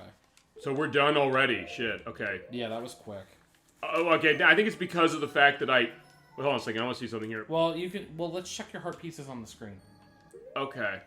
So, we have 3, so that's 4 left. 1 more for there, so that's 1, and then we need another 4. 1, 2... So there are 5 left. 4. Yep, they're there's all 5 left except for the moon, so... And they're all 5 of those are part of the Anju Cafe stuff we gotta do? Well, I mean, the Keaton mask, the Mayor Dotor showing on the couple's mask, so yeah. Anju's grandma with the all-night mask doing both There are of those 2 of stories. those, and then what's the last one? The postman's hat talking to any mailbox, so yeah. Okay, yeah, we're so good. they're all tied to Anju Cafe at Alright, some let's point. go home. Yeah, so... Mama, I'm coming home. That is a great Ozzy Osbourne song as well. Because Mama, I'm coming home. And I'll link to that song in the YouTube element. Because, yeah, that's the idea. Alright, so it is a rainy day. We do have money we could put in the bank, but honestly, there's no reason to... Oh, wait, no, we don't want to go back yet. We don't want to go back yet. There's one thing we do need to do. And actually, I'm going to take money out for that. I have to buy the all-night mask. Thank God I remembered to do that. 500 rupees. Yeah, oh no, I don't want to deposit, because he's going to say, excuse me, princess, again. There it is. Yeah, sheesh. He's like, yeah, this is our local bank. But like, yeah, they're not going to take any more money. He's like, I'm too rich. Like, what, we're the Skulltull family from the first game, or the last game. Okay, so give me some money. 85. So, give me some money. If you've ever seen, This is Spinal Tap. Bits and pieces. Yeah, you should see the whole movie. It's wonderful. Stick with me. I'll help you get through it. Alright, so let's double time this baby. Alright, so Third night, right? Yes. I could Oh, fine. I'm not going to show that. The 4th day glitch. Yeah, because you could do it on the 2nd night. I'm not going to do that. Okay. But what it is, just to give you an idea, is I believe it's if you go to the Astral Laboratory, you talk to the professor there, who has a name that you mentioned in one of the parts. I forget his name. Yeah, you put it in. His name is below when this is on the YouTube site. That's the other thing. As soon as I say something like that, you say something like that, that's where it is. If you walk into him before... Because he'll do an auto-talk when you walk towards him. If you pull the ocarina out, you play the song double time on the 2nd night, you go to the dawn of the 3rd day, and if you look at the telescope when you come out of it, the text box will pop up for him, talk to you. So if you want to look into the telescope, you say yes, you do it, you instantly hit the B button to get out of that. If you don't do it quick enough, the moon crashes and you go back to the start of the 1st day. But if you get out of that in time, what'll happen is the game thinks that day 3 is over, but the moon has disappeared, and the clock at the bottom of the screen disappears as well. So you can basically explore the entire areas at your leisure, but you can't really do anything because most of everything really is based on time elements. Yeah. So there's gonna be nothing there, but the moon is completely out of the sky. Alright, he's open at 10, so we gotta sit. Okay. 4 hours. Yeah, not bad. I'm trying to think of like what I miss as far as other stuff we were gonna talk about if we went backwards on stuff we haven't mentioned. Feel free to go into anything you want. What did they say? That like 1 hour in this game is 1 minute real time? We can probably time that. I'm about to. Probably. Because I know it's... Going back to the Harvest Moon thing, I know it's like 2 minutes... 2.5 minutes is a full day in that game. Unless you're in buildings, because in buildings it stops. Alright, tell me when to start. When it hits 7. Yeah, we're doing the Odalwa test. Yeah, no, specific. I want you to be my eyes. Alright, Go. Alright, so yeah, with that, yeah, he's saying, come all to my bank where I limit people out. I don't know, I'm just kind of like, yeah, don't look at me. He's like, I am looking at you.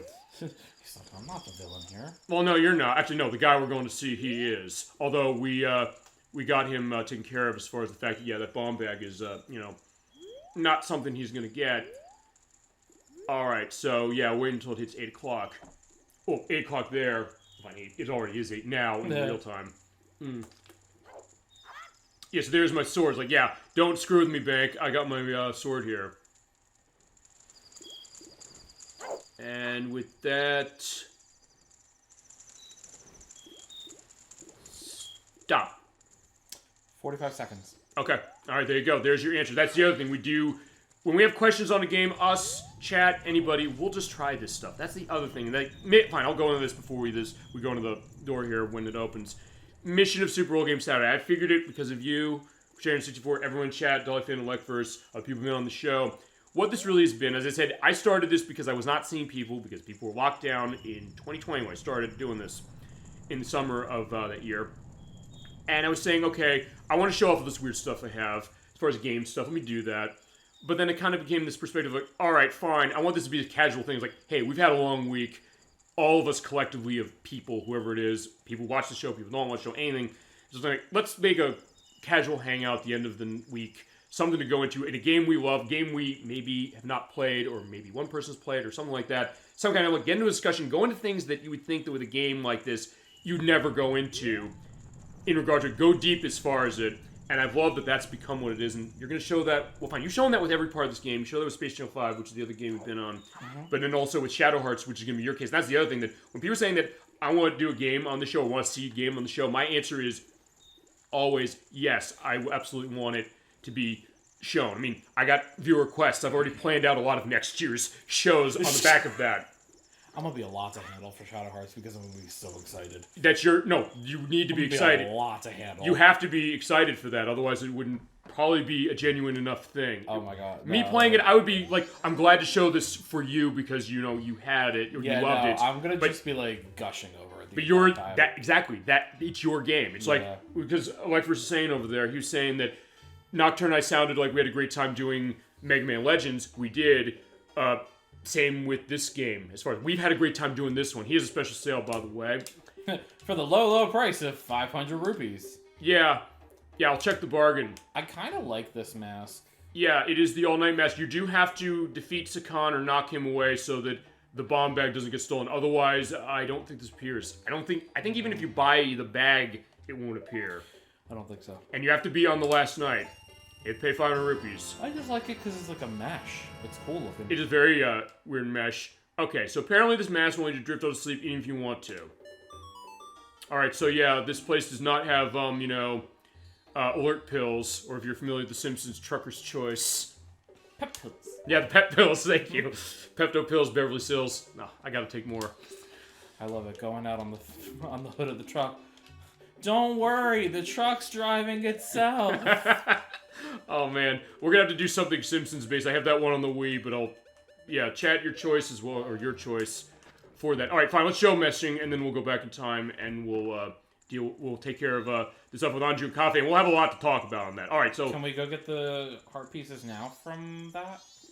No. No. Actually, you know what? Yeah, because you're staying awake, right? Well, actually, no. Before we do that, I'll show you what happens, because I don't know if we can actually show this very specifically. I'll show you what happens when you get to the last day, because what we have to do is we have to go see Andrew's grandmother. We'll see more of her. We saw her a little bit in part 1. You have to talk to her and she'll read a story. She won't read story to you on 3rd day at all, but the thing is like, here's the thing though. Also, because it's 3rd day, they're taking shelter. So, they're taking shelter at... Actually, I want to see something, and hopefully I can get there in time. I think the door closes soon. Because remember, we went back in time, we did the stuff with Romani Ranch. Romani had horrible things done to her because we didn't, help her with the stuff with the invasion. Aliens. Okay, that's where we saw the aliens, thank you. Okay, the door's locked. The idea is normally, Anju's grandmother, Anju's, I guess, mother, is there. They come here.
Mother or aunt? I think it's Mother, aunt. Actually, the Japanese version, I think, says that I think the Japanese version says that Romani and Cremia are related to them.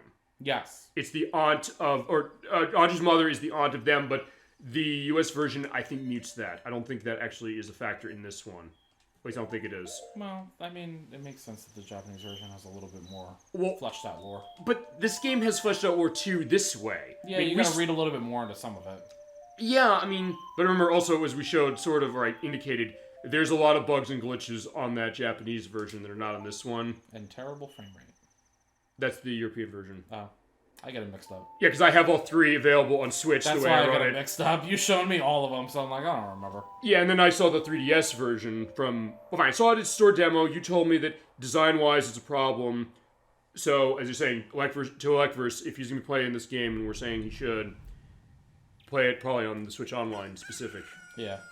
And honestly, so the one thing I will say, for the Japanese cover, I like it a lot better than the US one. We can show that, actually, we'll do that as part of the end of this, because we might actually finish this maybe before 5 hours. So I can go out I'm having a feeling. Yeah, I'm having a feeling now. Because I thought it was going to take longer, maybe. But, alright, so, time slowed down. So.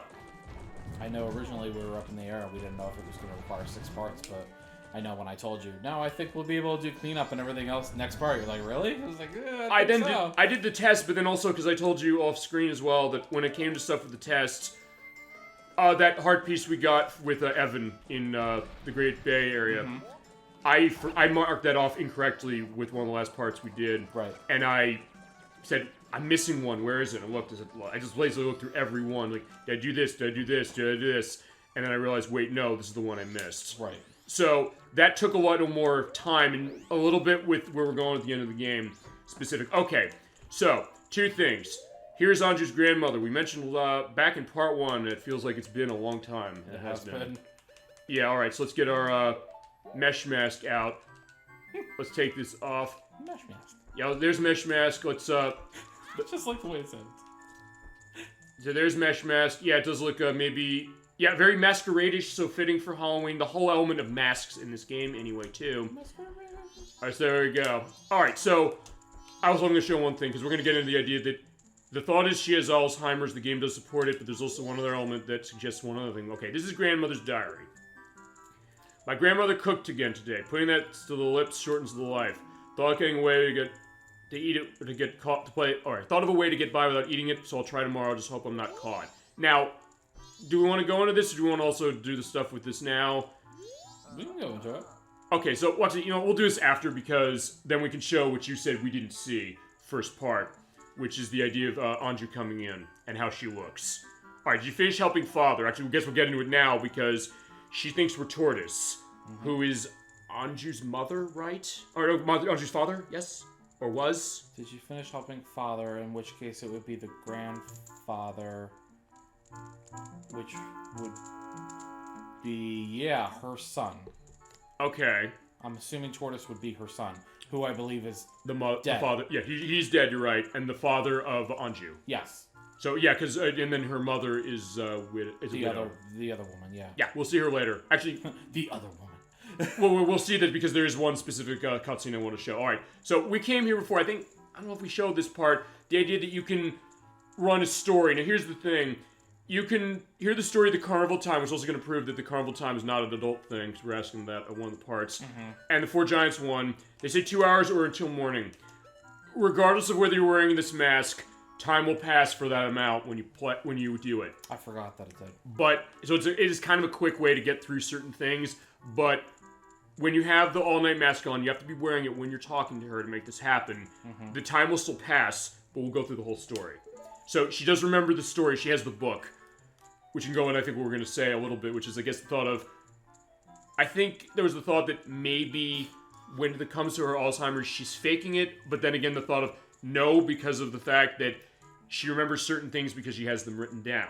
I think that's the answer you gave me. What you were thinking. Am I right about that? It's a possibility, and also I know that with certain memory things, I know that, certain parts of the memory are a little bit more solidified.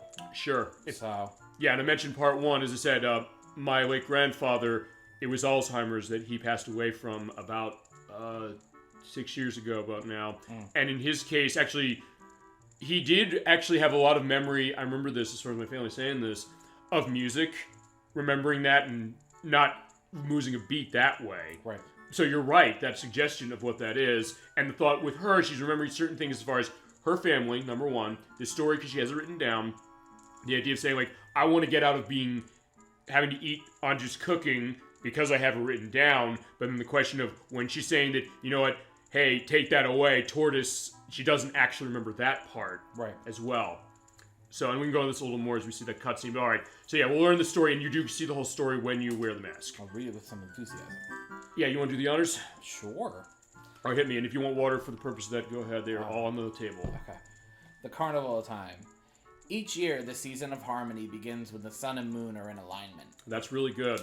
Yeah, hire a Crusader64 if you're going to remake this Nintendo. He might have a way if you're going to fully voice act this game. Because, hey, they've shown... We do voices for everything! Yeah, exactly. That's the other thing. You also get a different perspective anytime anybody is on the show. It's just fun. So that's the other thing as well. Paying homage to the way that both nature and time are tirelessly in the process of progressing. Okay. Weird. The Carnival of Time is when the peoples of the four worlds celebrate their harmony and request fruitfulness for the year. All right, now we're getting a nice visual accompaniment. I love the way this looks, where you keep reading. It's all 16-bit. Yeah. Kind of. For ages, people have worn masks resembling the giants who are the gods of the four worlds. Now, it has become a custom for each person to bring a handmade mask to the Carnival of Time. Which is explaining the idea of what's the element of the masks in this game. It seems like it might be totally random, but no, it is not. It is said that if a couple united on the day of the festival and dedicated a mask as a sign of their union, it would bring luck. Foreshadowing. The centerpiece of the carnival is the clock tower, and on the eve of all the festivities, the doors to its roofs are opened. Its roof is open. Yeah. From atop the clock tower roof, a ceremony to call the gods is held, and an ancient song is sung. All of these festivities for the Carnival of Time are held so that we may ask the gods for a rich harvest in the year to come. Which actually, one thing to go into, that I know there is a Japanese culture perspective to that specifically, and I mentioned Harvest Moon, not necessarily for a wrong reason, or just because I just want to talk about that game because it's great. Yeah. But also just because that usually is the idea, like the praying to the deity for the purpose of having a good year for the harvest, you know, keep everybody okay. It's not just... Oh, shit. What's up? There was a little... We can go back. You can point it out in the edit and everything, but there was actually a little Odawa mask up in the right corner. Well... In the animation. Okay. You did a good job. That's all for Tortoise. Yep. But when does it open? So we could say, like, I don't know. It's like, I wasn't listening confidently, but I'll tell her the truth. Like, it was on the eve of the festival that it opened. I mean, they give you only two choices, but consider the preview to something else we gotta do. So answer that right. Yeah, good job remembering. That's the boy I'm proud of. And we'll get some candy. I love she calls it candy. Well, I guess it's like those little heart candies, like, that usually tends to be seen that way. Right, there is a heart piece. There are two of them. You're praised by the old woman. Yeah, we were. Actually, you know what time is it? Actually, no, since, you know, I'll tell you what we'll do. You know what, it's fine, I'll tell you what we'll do. I'm gonna go back, we're gonna show off the thing with what you said, with the doll mask. Yeah, there it is. Where, in the middle? Top right. Top right, okay, there he is. Next to the next button? Okay, yeah, right up there diagonally, there is Adawa, who, as I said, I didn't show the right way to kill, because I killed him really quickly. And then Tingles on the left. The little boy there? No, the red balloon in the background. Oh, you're right. I never noticed that. Okay. I pick up weird details. No, that's great. That's the other reason. That's the other thing about the show, to go into this once more. I'm not going to notice everything looking at this. Chat will look at this, they'll say things. Even if they haven't played this game, it doesn't matter. Whether chat has played this game or not is immaterial. That doesn't mean, it's not to say a sense of, like, if you haven't played this game, you're not welcome to the show. No, people who come to this new can look at this and say, hey, here's something unique. Maybe this is saying something unique or having some kind of perspective what this is reminding them of. And then you here specifically saying all these little details of that picture, including, I don't know, underneath the text box. Is that like a cat there? I was actually looking for other things. It might... maybe it's Richard. Oh, the dog. Maybe. Which would make sense. And the idea of, like, everybody wearing the masks. Yeah. I think it's interesting, too. I know you're talking about, in regard to the story, calling the gods for, a good harvest and all that. It's Japanese. It's like any culture, really. You look at it, like any ancient culture. I mean, it's pagan, too. It's the same kind There's of a lot of things for that. I mean, maybe I'm thinking that you're right for that. I mean, pulling the Harvest Moon thing out, only because, like, Harvest Moon, fine. Sure. So, fair enough to that. But, I mean, because I guess here's the thing. I guess that game, this one, are kind of elements where I learned about that idea. Because, I mean, look, you're going to have this in any culture, anywhere you go. The idea, like, there's some certain holidays or things that they'll celebrate that are different than the U.S. or anywhere else you go, specific. Well, for me in particular, I don't really ascribe to, like, I guess a traditional sense of, like, Christianity or Catholicism or anything like that. Oh, yeah, sure. I look at more, like, the pagan beliefs and stuff like that. And there's actually three different... They follow the Wheel of the Year, and they actually have 3 different harvest festivals. And the first one actually starts, like, in summer. Okay. And the last one is actually Samhain, which falls on Halloween. And it's, venerating your dead, and it... it aligns with, like, the All Saints Day, All Souls Day, that kind of deal. So there's kind of a little bit of thrill on that way. Yeah, and so that's what I mean. It kind of permeates throughout multiple different cultures and multiple different beliefs. So I think it's really interesting that they do draw on that here. Right, and we brought that up, actually Proto-Rover brought that up when it came to Ocarina of Time. We played that, particularly when we were in the Forest Temple, as far as the element of that being very lived in, the kind of element of history of Hyrule from that, and maybe that explaining the Little Women element a little bit of the idea, like, it's pulling from a bunch of different places. Right. That would actually give even more credence to what you said. Or maybe, the Dia de los Muertos, perhaps, when I was in El Paso, Texas. So, like Finn was saying, that's it follows along with the same belief system, And fitting also, we're talking about that because we're coming up to Halloween as it is. So, for more reasons than just this is fitting for this. But then the perspective, looking at that and saying, that was an incredible experience I had seeing that. Yeah, I can imagine that. I learned so much. And that's the other thing, exactly. This show is a sharing of ideas, really, because what chat's saying, we're proving it right now. What chat's saying, what you're saying, in terms of what this is looking like. And even whether people played this game or not, taking a look at that and saying that this looks similar, but then thinking about, okay, given the backgrounds of this, understanding the idea that, there are a lot of things they might have been thinking about, and it goes to the element of, look, I guess I do strongly believe that video gaming is an art form. Yeah. Really. And I think sometimes with those, like, could it be something that you're playing for entertainment? And that's true. You say that in movies, you say that in books, you say really any kind of entertainment meaning we got. But something like this, when you see that, and something that sometimes, I'll tell you, come back to something like this, and that's why I'll come back to this game, or any game really, just to see that and realize that there are all these little things I never really kind of noticed, and you're showing me certain things on the saying that, hey, I love this game, here's something I noticed, here's the background you have of your personal background of certain things, and like Finn's saying that, ElecVerse saying that, anybody who's come on the show saying that. So it's creating this unique picture. I said, there are not other shows like this in the sense of, anybody can play Majora's Mask. We've said that before. Anybody can play any game, even Shadow Hearts specifically, if they have that, but it's going to be pretty much us going deeper. It's like, this is what I mean as far as, like, going to the guts of gaming. Sometimes people said, hey, is it the idea, like, people want to necessarily hear that, to which I say, like, that's fine, there's other things they can see to that, but then the thought of, why do we want to go into that deeply? Because we love it. And even bad games, like, I'll go in deep into a bad game because I love gaming so much, and the thought of maybe learning from a bad game, learning from something like a Superman or an E.T. or a Pac-Man 2600 or something like that, and a great game on top of that. It's interesting because that's actually the first time that I've seen the Odolo Mask and Tingle there, but I think it's because I'm, as I'm sitting here playing this with you and kind of looking as a spectator, an active participant, but still a spectator. Sure. So I'm able to kind of pick out little details that maybe I didn't notice when I played it. And that's what's happened with me. Even times when I played the game, it's like, I'll still stop and look. And the things I'll notice that I didn't necessarily. But I'm going to say, I didn't know. Yeah, try again. Yeah, by the way, what happens is if you... Oh, it still passes the time, too. It still passes the time we do it. I'm not going to do it again because I do... Well, Okay, I will do it again because I can just restart the cycle. In fact, I'm gonna do that. We're gonna do the 4 giants because then we'll start the stuff with Andrew Coffee and we'll show this fully. Okay. Okay, you want to do the read? Sure. Yeah, extra gusto. All right, let's go. The 4 giants. This tales from long ago when all the people weren't separated into 4 worlds like they are now. As we've been showing She smokes a few packs a day. Yes. Oh, so she's like, so it's I'm giving her character development. I was gonna say it's Patty and Selma from The Simpsons, or Yeah. as I said, I always like to say, there are days that we there are days that we don't let the line move at all. We call those weekdays. You never heard my Patty and Selma, did you? No, that was great. Okay, there you go. And I also got close to the mic to let that go. But anyway, all right. So yeah, keep going with Okay. her. So, in those times, all the people lived together, and the 4 giants lived among them. On the day of the festival that celebrates the harvest, the giants spoke to the people. We have chosen to guard the people while we sleep. 100 steps north, 100 steps south, 100 steps east, 100 steps west. If you have need, call us in a loud voice by declaring something such as, the mountain blizzard has trapped us. Or, the ocean is about to swallow us. Your cry shall carry to us. And this one in particular really is laying into the story of this game. We're going to see the through line to this tonight. That's pretty cool. I love that. They got big old feet. There you go.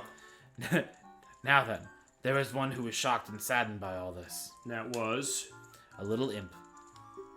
The imp was a friend of the giants since before they had created the 4 worlds. Whoa, back up. Back up. So that means that Skull Kid predates Termina. Well, I mean, because this goes to the question of Ocarina of Time a little bit, because remember, this is a direct sequel to that. But takes it's place the same after. Skull Kid. It's not the, or that's not the same Skull Kid, you're saying, yes? Because I I know. don't think so. Okay, so then, okay, to answer your question, he predates Termina.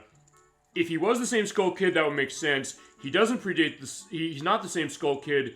That would mean that he's part of the history of Termina, and that he's tied into the legend of the 4 giants, which we've seen because we've gone through all the temples so far. Specific. Yeah. Why must you leave? Why do you not stay? The childhood friend felt neglected, so he spread his anger across the 4 worlds. Repeatedly, he wronged all people. Was there anything else you want to go into in regards to your elements of the Skull Kid for that? Because I know you're saying, like, hey, back up, I want to go into this I just think it's interesting. Like, obviously playing this when I'm younger, I never really picked up on this. Uh-huh. But, like, now reading it and really thinking about the lore and everything, I'm like, oh, okay. Things are starting to kind of fall into place a little bit. And I'm kind of the same way. I didn't do that much that with this one either. I mean, I got the sense of the atmosphere, certain things with this. I understood this was a heavier game than Ocarina of Time in terms of what that was.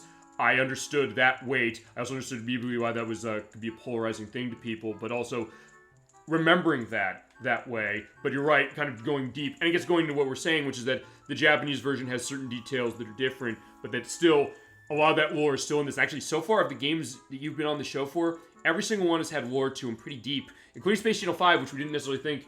I didn't even necessarily think that did it go that deep, but it did. Oh, just wait. Oh yeah, next just wait. Yeah, next week. Oh boy. The all next right. series is going to be a doozy. Oh, it's going to be great. Yeah. You're not going to miss that one, ladies and gentlemen. Overwhelmed with misfortune, the people sang the song of prayer to the giants who lived in each of the 4 compass directions. The giants heard their cry and responded with a roar. Oh imp! Oh imp! We are the protectors of the people. You have caused the people pain. Oh imp, leave these 4 worlds, otherwise we shall tear you apart. Brutal. The imp was frightened and saddened. He had lost his old friends. I don't know if that's the last dialogue there, so I'm going to hold on that if there's anything you want to indicate. I love the way this looks, just as far as how it's laid. I mean, it also looks like a story in the sense of, you said 16-bit style as far as how it's looking, but also the fact that it looks almost like something out of a book. I would get these as canvas pieces and hang them on my wall. I think a lot of people would, Yeah. feasibly. The imp returned to the heavens, and harmony was restored to the 4 worlds. No, we'll get into that later. You're questioning that, maybe? I'm very intrigued right now, that's all. Okay. And the people rejoiced, and they worshipped the giants of the 4 worlds like gods, and they lived happily ever after. Alright, yeah, that is the end that way as far as it. But, yeah, so there they go. Foreshadowing. Indeed it is. Was that fun? Yes, it was fun. What do people do to call the jazz? Now, here's... I don't know. He's not wrong on that. You do have to say, I don't know. Well, I mean, I could say sing a song, because I'm fine. We need another music reference, Earth, Wind, and Fire. Yeah, sing a song, it'll make your day. But you have to get this wrong. She will not give you the heart piece if you get it right. Oh yeah, I just forgot about it. Which is weird. It's like, wait a second, why is that? But remember, she said this song is long, or this... No, fine. No, the story's long. Yeah. Sing a song from Earth, Wind, and Fire is not long. It is 3 minutes and 27 seconds, I think. Maybe that's not right. You're fact-checking me right now. Go ahead. What's the length? Okay. You listened hard, so we're happy. So, okay, it was long. But for that, now we'll get candy for getting it wrong. Or not knowing. So there's your heart piece. You do get that, and it is a new day. You're praised by the old woman once more. And she's in her book, and it is dawn of the second day. So at this point, we don't really have much going on with... Anju and Cafe right now, so we're going back in time. To another world where you can be mine. What was the name of the Earth, Wind, and Fire song? Sing a song. Oh. God, I'm trying to remember what the album that came off of. I should, I'm such a huge fan of Earth, Wind, and Fire.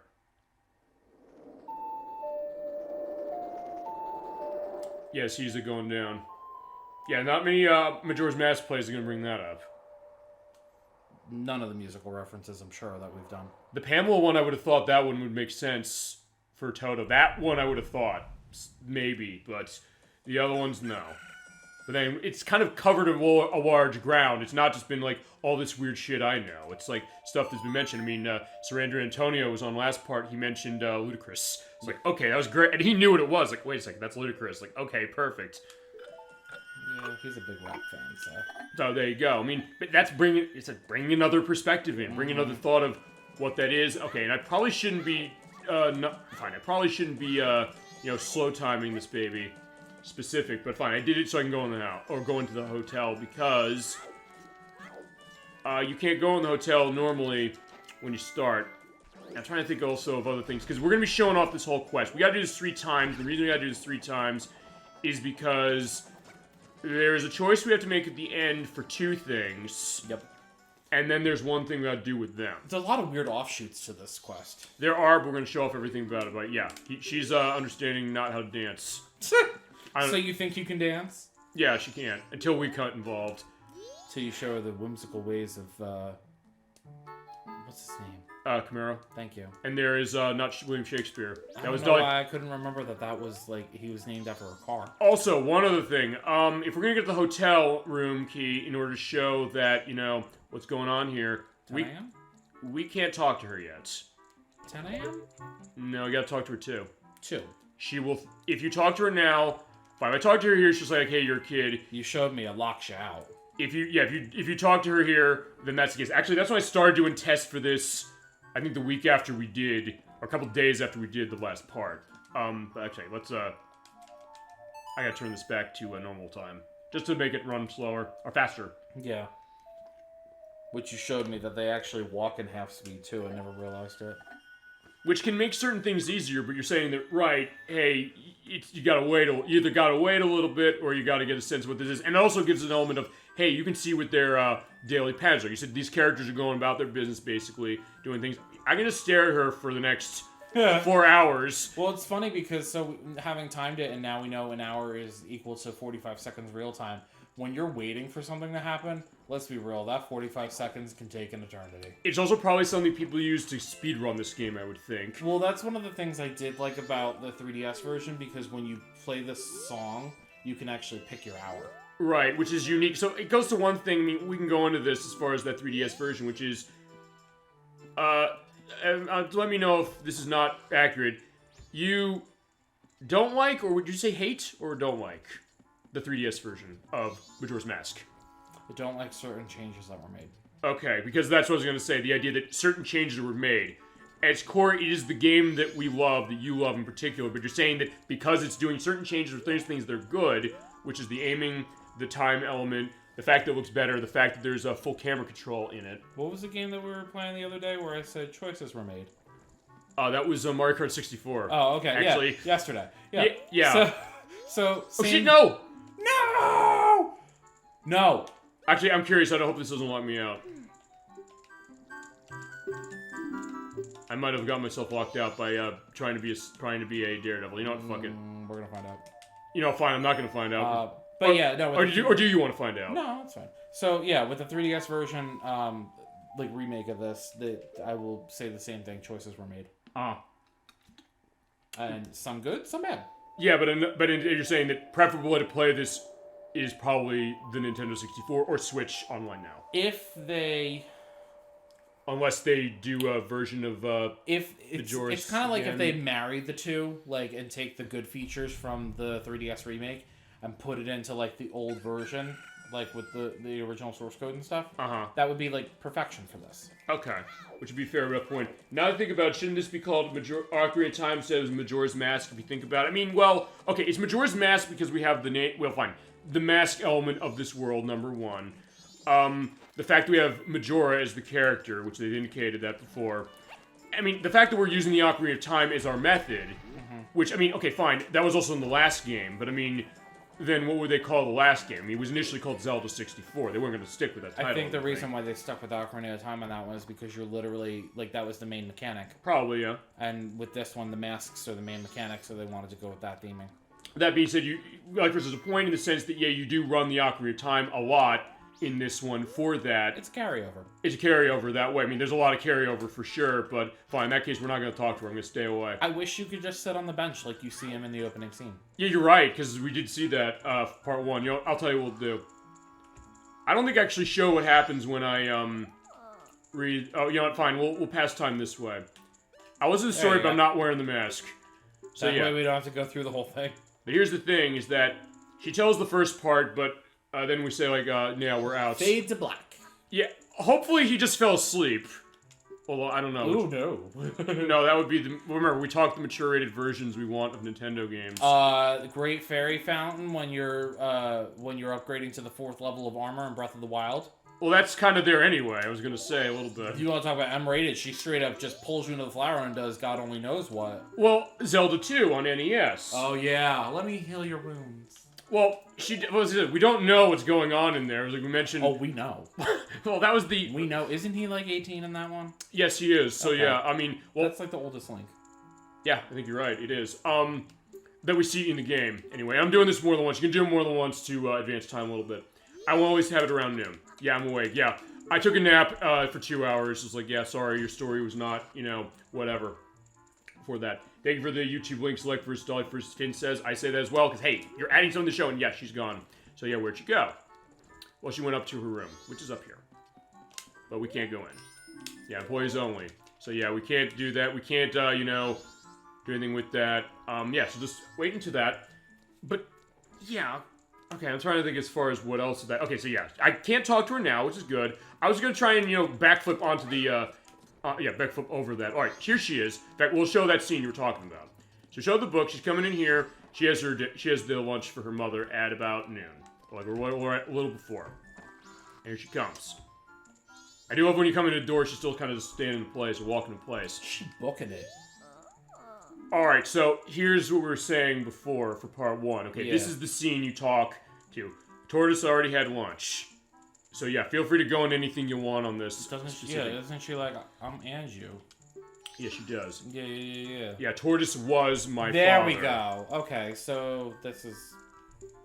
And you haven't had lunch yet. Yeah, she's saying, no, I've already had it, which then the question is this the thing she remembers, or is maybe it a mix of the two, perhaps? Which it could be. Maybe a mix. Which, as I said, it also goes to saying the depth of this game, the fact that they're looking at something like this in a game, which, off the top of my head, I can't really think of a whole lot of games that necessarily go into that. Fine, there is one. It's one I mentioned earlier, because you haven't played it yet. I will I'll let you play that game. It's a game you'd be playing anyway, let's put it that way. Which one? Fine, I'll say it. Life is Strange, True Colors. There's something that game goes into. I will not tell exactly how it goes into. Okay. Actually, it's kind of on the level of this one. I have to beat Life is Strange 2 first. I have to buy Life is Strange 2 first. I also have to... I'm going to probably... It's real cheap as a physical copy. That's what I was waiting for, because I didn't initially have it as one. I think I got it for like $11. I'll definitely... Although, weird enough, here's the thing. It's a physical copy, but the last episode's not physical. You know they're gonna do that at some point. I didn't know that. I thought that was weird. But like with the way that they tend to do things, it just kind of seems like, oh, okay. That seemed weird. But also the other thing is that with that one, when we get to doing that one for the show, we will get to it eventually. I think I want Edwack and Nikki on that one because they hate the way that game ends. They think that True Colors? No, the second one. Oh. They kind of and True Colors specifically. They like the first one the most. Of what I played so far, I've liked that one the most. But I liked Before the Storm a lot. Before the Storm, I think, is my favorite so far. Because of how so? Because of how it explains, I guess, what comes into that one. I mean, I'm honestly judging it based on how hard it made me cry. To the emotional punch, which definitely has a very strong, especially the extra episode they give you. Before the Storm, I think, was stronger that way for me than the first one was. Which I guess... And the first one was pretty strong. Well, fair enough, because the first one, you kind of come into it. I came into that because Proto-Rova said, hey, I played this off of nothing. It kind of took me aback how much of a hit that was on me. I was taken that way, too, and I played Before the Storm, which is the prequel. Yeah. And explains certain things, especially one of the most emotional parts of the first one, it explains, so I get exactly why. Full on just sobbing, like... You get that. Oh my... Like, my face was just soaked with tears. There's something to be said, and there's something to be said about the fact that a game can do that, and a game can look at something that deep, because, yeah, she's saying that, yeah, we already ate lunch, but she's getting mad, and yeah, look at her face right there, as you said. Yeah, she's dejected. Yeah, don't eat my food, I give up. And it's funny because it's something that you don't actually realize unless you kind of see this interaction. And this goes to one thing that this game does that Ocarina of Time didn't, which I do like this one, which is that when you're talking to multiple characters, they'll go back and forth with camera cuts. In this case, her eyes change. She's like, wait a second, why'd you say woo? Yeah, look at the angry eyebrows. She's the angry eyebrows versus the surprised face. They're downturned a little bit. Yeah, she's like sort of... Yeah, you're right. I didn't notice that. I kind of took it more surprised. It might be the lighting. I don't know. It might be. I love the fact the lighting is this way. Yeah. Talk about that deliberate decision they made to say that, hey, we're going to have this, to run this way. Well, it's just a fireplace in this room, right? Yeah. Would you like me to read you a story? Nice save, Grandma. Yeah, but I think she does have another line. Oh, no, she doesn't have the same lines. I thought she did, so yeah, I'll skip this. But that was funny as hell. Yeah, but... In that case, it does show one other thing, which is, goes to the idea of, and you said part one, the idea of how sad this is in the sense that she's looking at that, look, if you zoom in on her face, I think. To Anju's face? Yeah. Oh, shit. Ah. As you know, in this, fine, we saw this part one. Actually, I probably should slow it down just to show this, but she's booking it. She's booking it. I gotta go out. Gotcha. Yeah, so we showed this part one, we'll show it again. Yeah, look at her just walking off, very sad. As far as what that is, thinking about that. So there's a lot of things going on in her mind. And hey, look, she's running this hotel herself. The place is kind of ramshackle, was the sort of show. We'll show again. I would eat her food. Just get rid of the roaches in the kitchen. Are they roaches? Mm-hmm. Oh, actually, did they ever discern what the bugs are? Okay, so she goes in there. There's her room. We can't go in there yet. I'm just kind of... I mean, kitchen roaches. I'm just kind of... Yeah, true enough. Oh, you got those heart pieces. She has to go get some combat super bait. I always remember the commercial for that. See, I can't dig this up for the YouTube site. You can also get fish here, by the way, if you want to. But, how weird. That there's fish here? Well, I don't know. I guess it goes up to the water wheel, maybe, as far as her thing with water. Wait. So, I'm trying to think in relation to, like, kind of where we are. We can go outside, because we have to wait a while before we can do more stuff with this. But here she is, yeah. She has to put the happy face on. You said the first part, you said...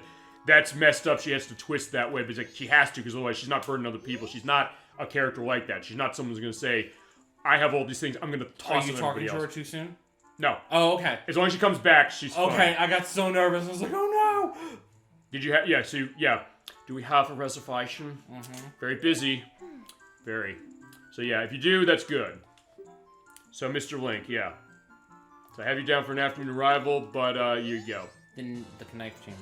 Yeah, I love. Thank you. You're learning from me, or you always do that, like saying things like that. The knife, or knitting, or something like that. You know what? Fine. Okay, I don't want to put that on. Well, you know I'll always say knitting correctly. No, yeah, right. I'm slowing down just for now because I want to go up there and I want to. Because I don't think we showed the postman coming in, or maybe we did. I think we did. Well, we're gonna see it again That's because okay. actually we do need. Okay, we sort of need to see it again, a little bit. Killing time. It's fine. Yeah. Yeah, speaking of not great games, Killing Time on 3DO. It is a sort of shooter that is full motion video based a little bit. All right, we got a room. Have you... this is a game you might like, and I don't know if you've ever played it or not. The Nonary games? The what? Nonary games? Nonary? Yeah, it's 999. What the hell's the name of the other game? It's like it's a series of... It's a trilogy. Is it those on DS? Yeah, originally, and then I think I've heard one of those. Yeah, so 999. It was like 9 doors, 9 something. 9, right, I've heard of it. Yeah. So that came out, and they released it in a dual pack. The Nonary games. It's that game, and there's another game along with it, and then they released another one that's it's like Time Zero Dilemma or something. Is the third game. That I haven't heard. I've heard the other one. That one didn't get great reviews, but the first 2 games, I haven't played the second one yet, but my friend has played both of those. Phenomenal. Are they? You said they released them with something else on top of DS. They should be. I know they're on the PlayStation, like as digital. I know they released a physical copy of all of them. Okay. On PlayStation. I don't know anything about the Xbox. So or the Switch, perhaps. I don't think it released on the Switch. Okay. That would be cool though. Because it's a puzzle game. Like, and it was on DS. It was on DS to start with. At least the first one was. Let me check and see. We'll find out as we're seeing the postman. So yeah, he's like, "Where'd you get that letter from?" Okay, this also goes to another thing, as if one Rocker's Modern Life reference made tonight was not enough. Here's another one, because remember, yeah, she sent a letter, but was like, "Yeah, where'd you get this from?" Got it from the post box. He's like, "Yeah, from where?" From post box somewhere. And she goes, "Ugh." I do love that voice. That's not what I mean. Yeah, in fact, let's have this again. He is really infuriating. It's Zero Escape is the name of the series. Okay. And is it out on Switch? Maybe it is. Ooh. So yeah, we know what we're buying after the show, probably. Ooh. Okay, so please tell me, and call back to Zelda 1. It's a secret to everybody. Yes. I must know. I was like, yeah, you should not know. But yeah, as I said, yeah, he probably follows the Postman's Credo, if you're familiar with what that is. Rain or shine, blah, blah, blah. Well, you go into your thing on if that game is on Switch, and then I'll go No, it's on every modern console except Switch. Alright, so Xbox One has it. Apparently. As well. Okay. Alright. But okay, so, yeah, fine. The Postman's Credo, which is, once the item to be mailed, i.e. your letter, leaves the customer's hand, that means you, and is placed in a proper postal receptacle, or given to a postal distributor like me. Hit the letter, becomes official property of the U.S. government, is no way to be interrupted from reaching its final destination. Unless, of course, there's insufficient postage. But I didn't put a stamp on it. That's okay. I'll spot you one. Alright, so yeah, he's not going to spot me one. Should I know what that's from? It's from Rocker's Modern Life. Okay, to be fair. Yeah. You're a few years older than I am. You've seen that show, though, have you not? Have, but I was far too young when I watched it. Okay, and we have that game on the Super Nintendo. Dolphin called Dibs on that. She wants to be in on that one because she loves that show too. That dog. Yeah, Spunky. No. Oh, Earl. Yeah, I couldn't remember his name. Earl escaped from the science lab again. I just remember him chasing after me. I rented it from Blockbuster. Oh yeah. People tend to not have good memories of that, but yeah, going to another reference of the '90s, Terminator 2: Judgment Day. Have you seen this boy? Yeah, you're also looking for cafe. You're like, I'm not a Terminator from 1,000 years into the future, to come back to stop Judgment Day from happening in 1997. You also look for cafe? No, not really. I just stole his face. From his mother. Oh yeah, I have a clue. So come back. All right, we'll meet her tonight. Yeah, it is weird. Like, look at that. Talk about the mask thing with the eyes pushed out. So apparently back in June. Yeah. Going back to the Nonary games. Yeah, go on. Apparently back in June, the developer, who is Spike Chunsoft. Oh, okay, I know that. They are actually teasing potentially doing switchboards. Really? But apparently this is not the first time they've done it. Done what? Teased the port for that? Yeah. Well, okay, Spike Chunsoft has ported stuff before to the Switch. I know they did development for that. Did they make the original game? Wait, no. Yeah, They're doing the ports, but they didn't make the original games, as you said. Did they? It's these Nonary. I believe they did. Oh, okay, so I didn't know they developed it. I want to say that they did, because it's like directly on their website.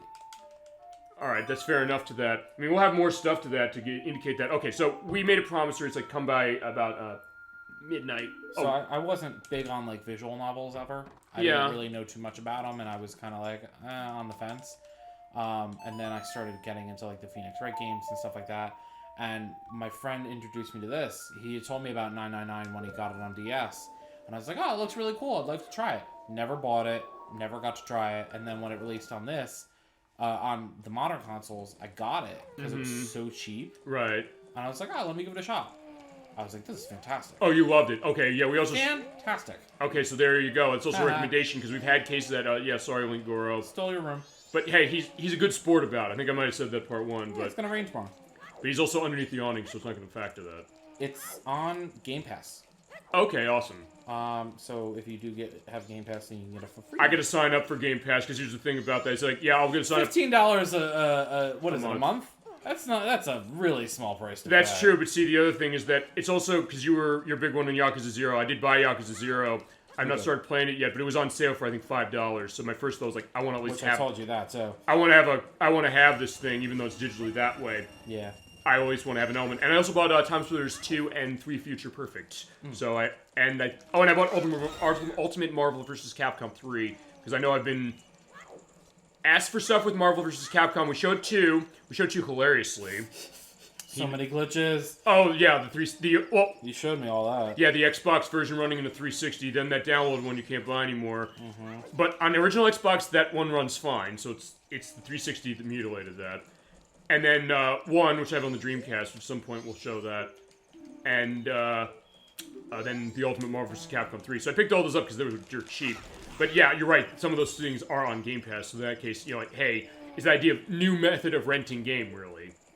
Yeah. Try it before you buy it that way. Well, for Xbox. Well, for PlayStation 4 and 5, too, because you have the PlayStation Plus Premium, same deal. Yeah, sort of. It's so expensive. In terms of the plan? PlayStation is so much more expensive than the Game Pass. Technically, the plan is the same in the sense that with the Game Pass, you still pay about that much a year. In that, fine, if it's $15 a month, that goes like to $150 a year, which is kind of You're not wrong. Right. You're not wrong. However, if I were to say to you, hey, do you want to pay $15 a month, or do you want to pay whatever, however much more? 120 total. Yeah, a year. I mean, it sounds a lot easier to swallow when you break it down in a monthly payment. Yeah, well, I think with Sony you can do that in a monthly payment too. Am I right? I don't think so. I think it's one lump sum. Okay, but either way, I mean, then by that standard, if you're going to take it as a month lump sum, it'll still be cheaper than Microsoft's option, technically, even though you're going to have to pay for it all at once. But, I mean, I get that idea, because, look, here's the thing about that, which is that when it comes to something like that, I'm just walking around doing all I want till I wait till 12. Look, if you're a big one on stuff that PlayStation offers, specific, or you like what's there, or the classic stuff they're pointing to, I guess because they looked at Microsoft and they said, look, Microsoft lost this last console generation, clearly. They never put out the numbers of how well Xbox One sold. They fucked themselves clearly from the start with that online always things. Don Matrick totally destroyed the element of that, the way he handled that. But Microsoft did backwards compatibility perfectly to the point where even a lot of people with Sony say, like, why can't Sony do what Microsoft does, saying that, I mean, let me give you this anecdote. I got Splinter Cell for the original Xbox. It was a game I adored. It's celebrating its 20th anniversary next month. We're not going to be able to play it for this year to celebrate that because I don't have a slot for it, but we're going to play that at some point for sure. I got this as a Christmas gift or birthday gift 20 years ago. Wow. I can put that into my Xbox One now, my Xbox One X. And it'll still play. And it'll run. If I went out to the store and got a Series X, put that disc in, it plays. Damn. I have to install it, sure, but it plays. So I have that game for that, and actually because of the fact that Splinter Cell on the original Xbox had DLC that was available that you can't get because the Xbox Live service for original Xbox is off, they built that in when they put it for backward compatible on the modern system. So those are still available. That was nice of them. It was very nice of them. Actually, in my case, we could still show that because I have the original Xbox anyway, and I have the Xbox Magazine discs that have the downloads of them on the disc. But point is that, hey, something like that, and people saying, like, what's going on with Sony that way, where Sony's answer now is they have the PlayStation Plus Premium, and that's been about enough time, so you should be able to meet her. And that is, how are we having having old games, and the idea of streaming them for older things, people, like first mentioned stuff like Jumping Flash, Toy Story 2, even stuff for PlayStation 4 still, but PS2, 1, 2, 3, PSP 4, and 5 being available that way. 3 being downloadable or streaming only that way because of the way the development of that is. But the thought of, okay, would that have been a better thing if they could have made it totally backwards compatible the way that Well, the PS3 was initially, and we're in the kitchen, so yeah, we will talk here. But then the idea of, like, catching up that way, so that's Sony's answer. That actually is not a bad answer, really, because it means that, okay, fine, you still have a way to play some of this stuff. Sort of like how Switch does with the Switch Online, in that, a little. But, so it kind of becomes, I guess, a little bit of a question of which one is more fitting that way. And also the idea that people are seeing value in older games. The fact that a game like this that came out 20 years ago, 22 years ago now, saying that, you know, people want to play this, and so is Nintendo saying that there's a reason for us to bring this to more people. Highway 64, I mentioned that. You know I love that game to death. Yep. They put that on a week or so ago. No, about last week it came on.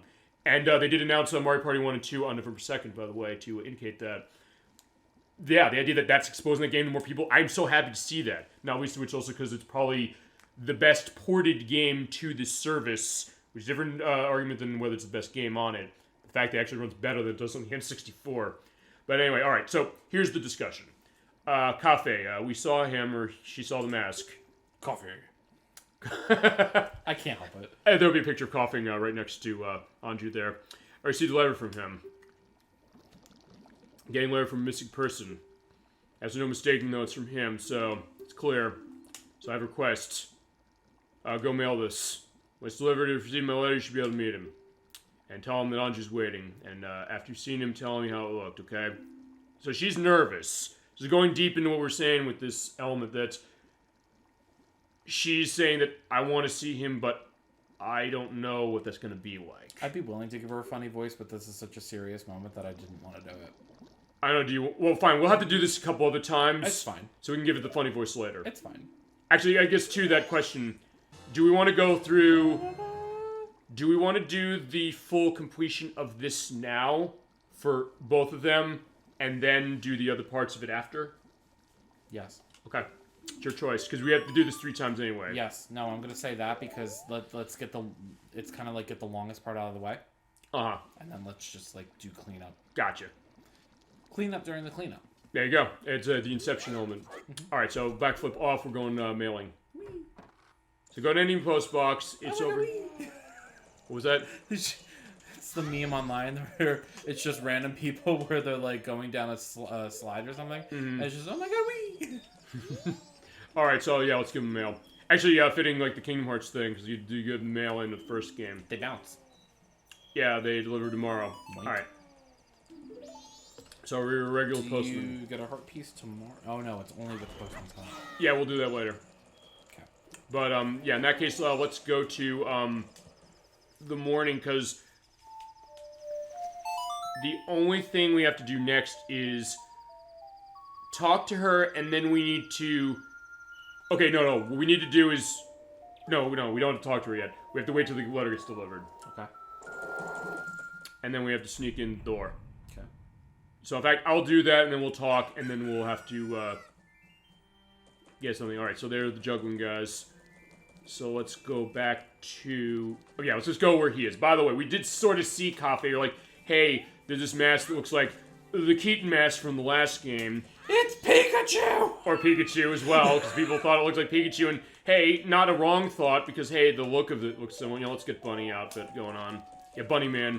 Go back to the Rockers Modern Life thing. That's 3 on this one. But anyway, so there's the frogs. Yeah, he's... Actually, wait. Hold on. Oh, Oh my god, that's great. Actually, wait a minute, hold on. I'll tell you.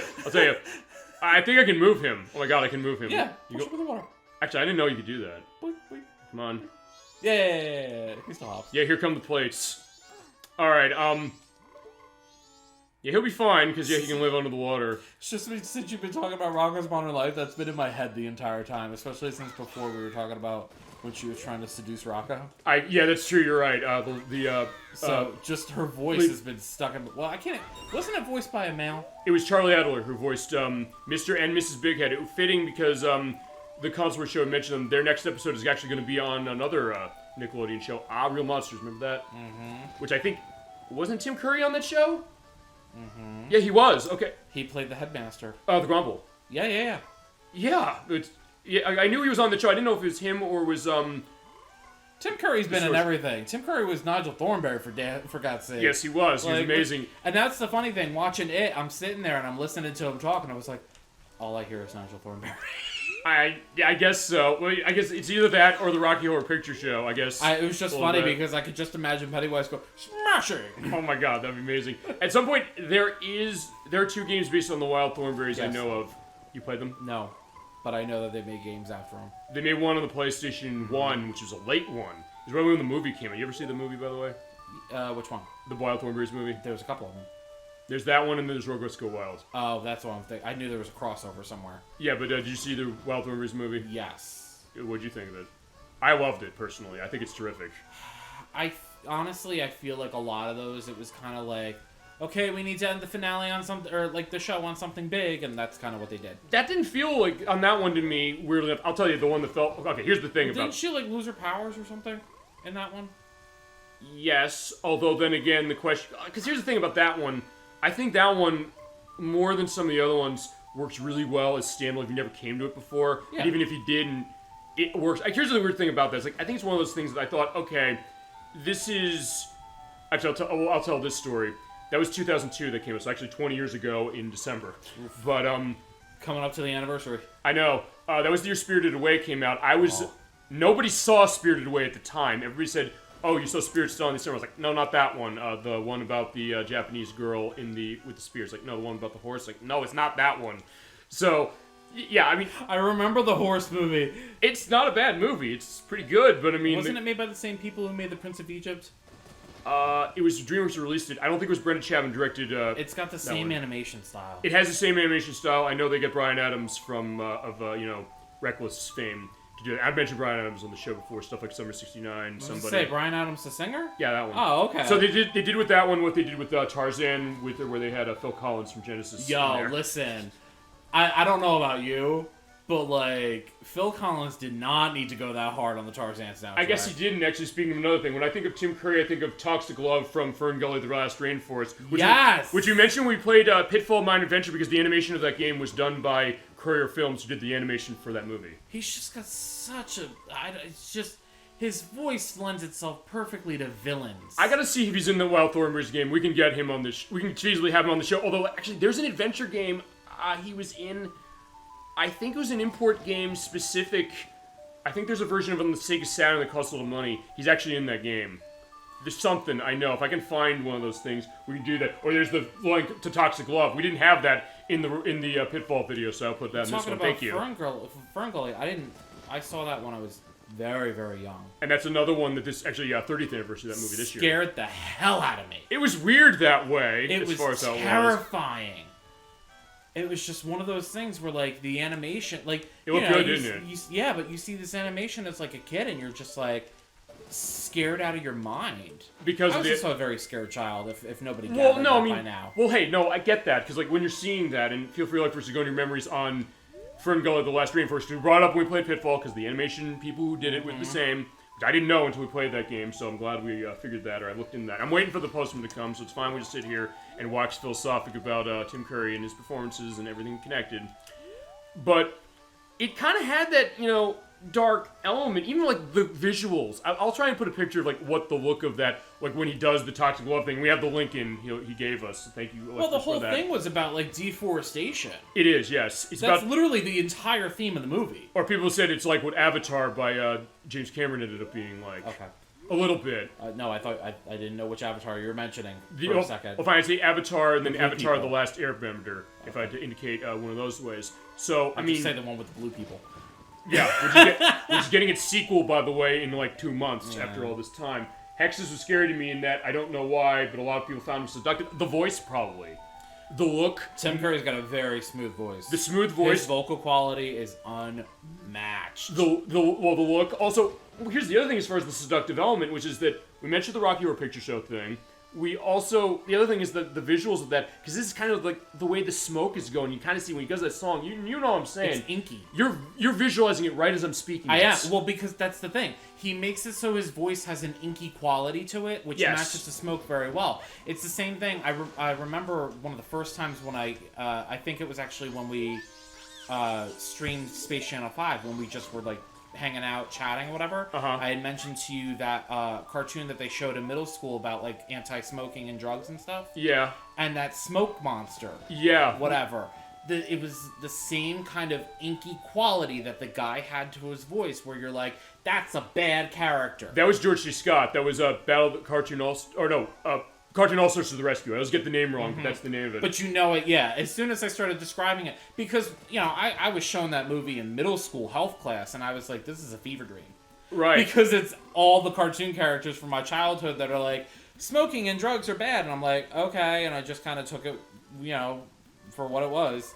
But it's just the fact that, like, the guy had such a good vocal quality. Well, yeah, I mean, George C. Scott, if you've ever seen Patton, oh my god. The speech in Patton specifically he gives, I'm going to put a link to that. And I look for saying, you should see the comments in one of those uploads, though, on Toxic Love, because it's kind of risque to put it lightly. I don't know, is that the thought of, I don't know, they love the idea of the pollution element. I don't know. It's been a very long time since I've seen the movie, so I don't really remember too much. Mm-hmm. But I think it's meant to make it seem a bit seductive. A little bit of the idea, like, why would people be seduced with what he's doing? The thought of, like, that comes off on the audience that way. Capitalism. Well, with that one, or like, people brought up, people would think, like, hey, I'd agree with this thing. We had to sneak in, by the way, who was getting the mail, otherwise he'd say, like, don't do this.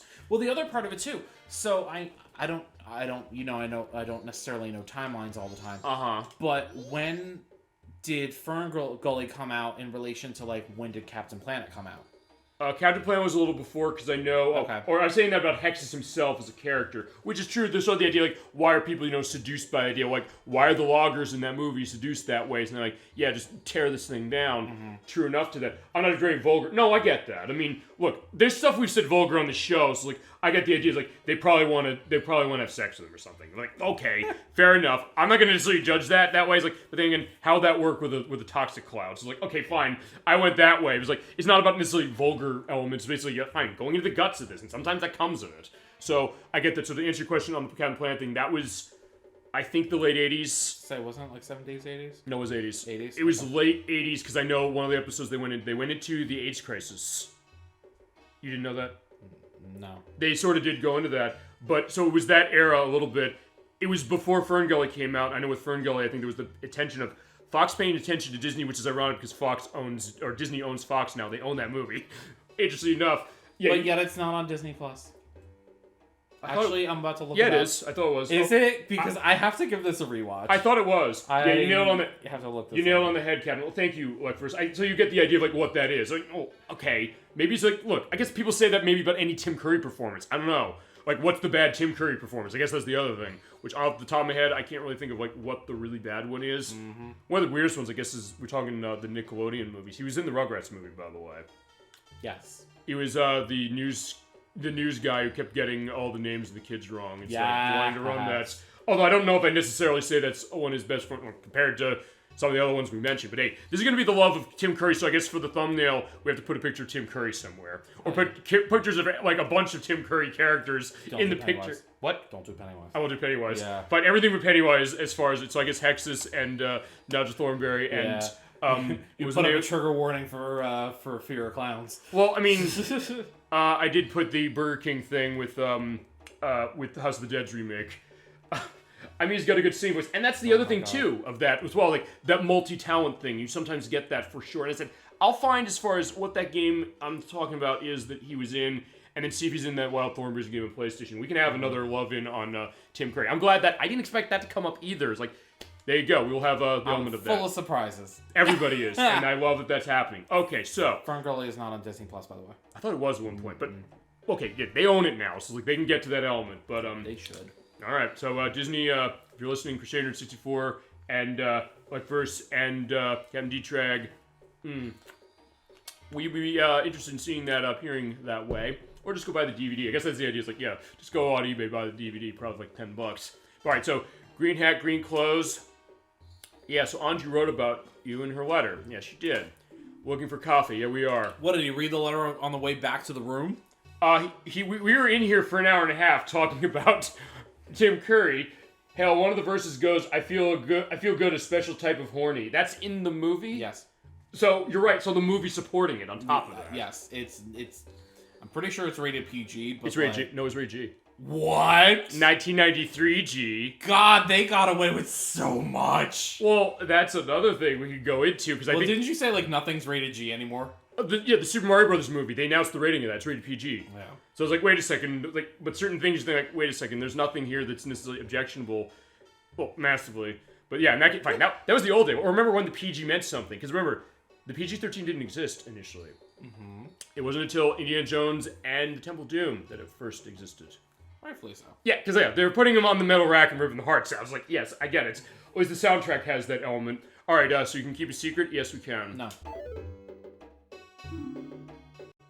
Actually, I think he was saying no. He's like, you shouldn't be trusting. We'll show it later because we have to show it anyway. But all right.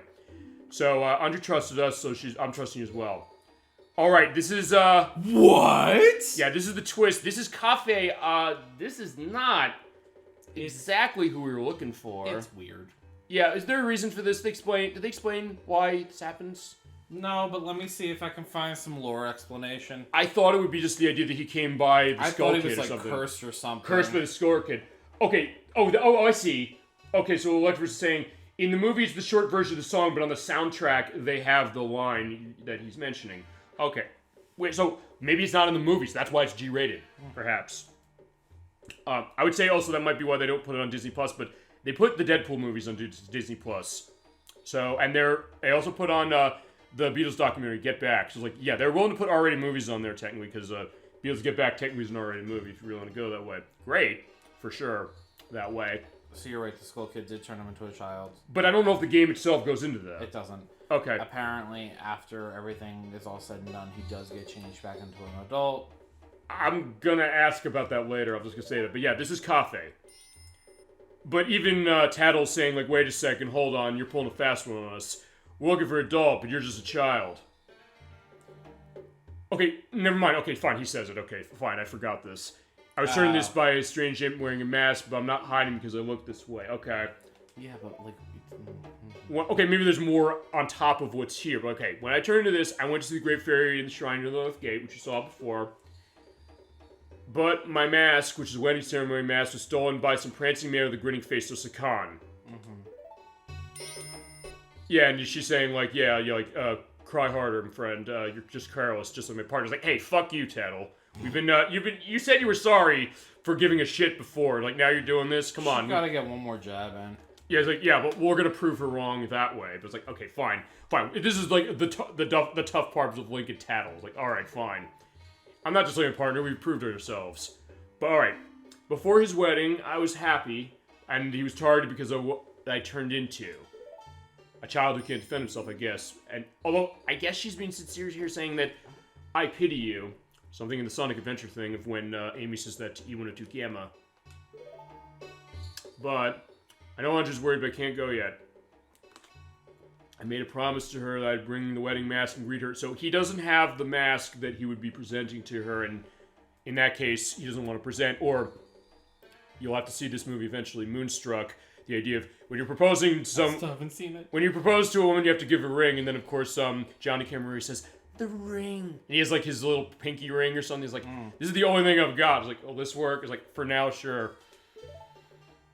Okay, so here's the pendant. We got to give it to her. So apparently, I got a bit more lore. All right, hit us. Well, we got the pendant memories. We got to give this to Anju. This is going into the manga.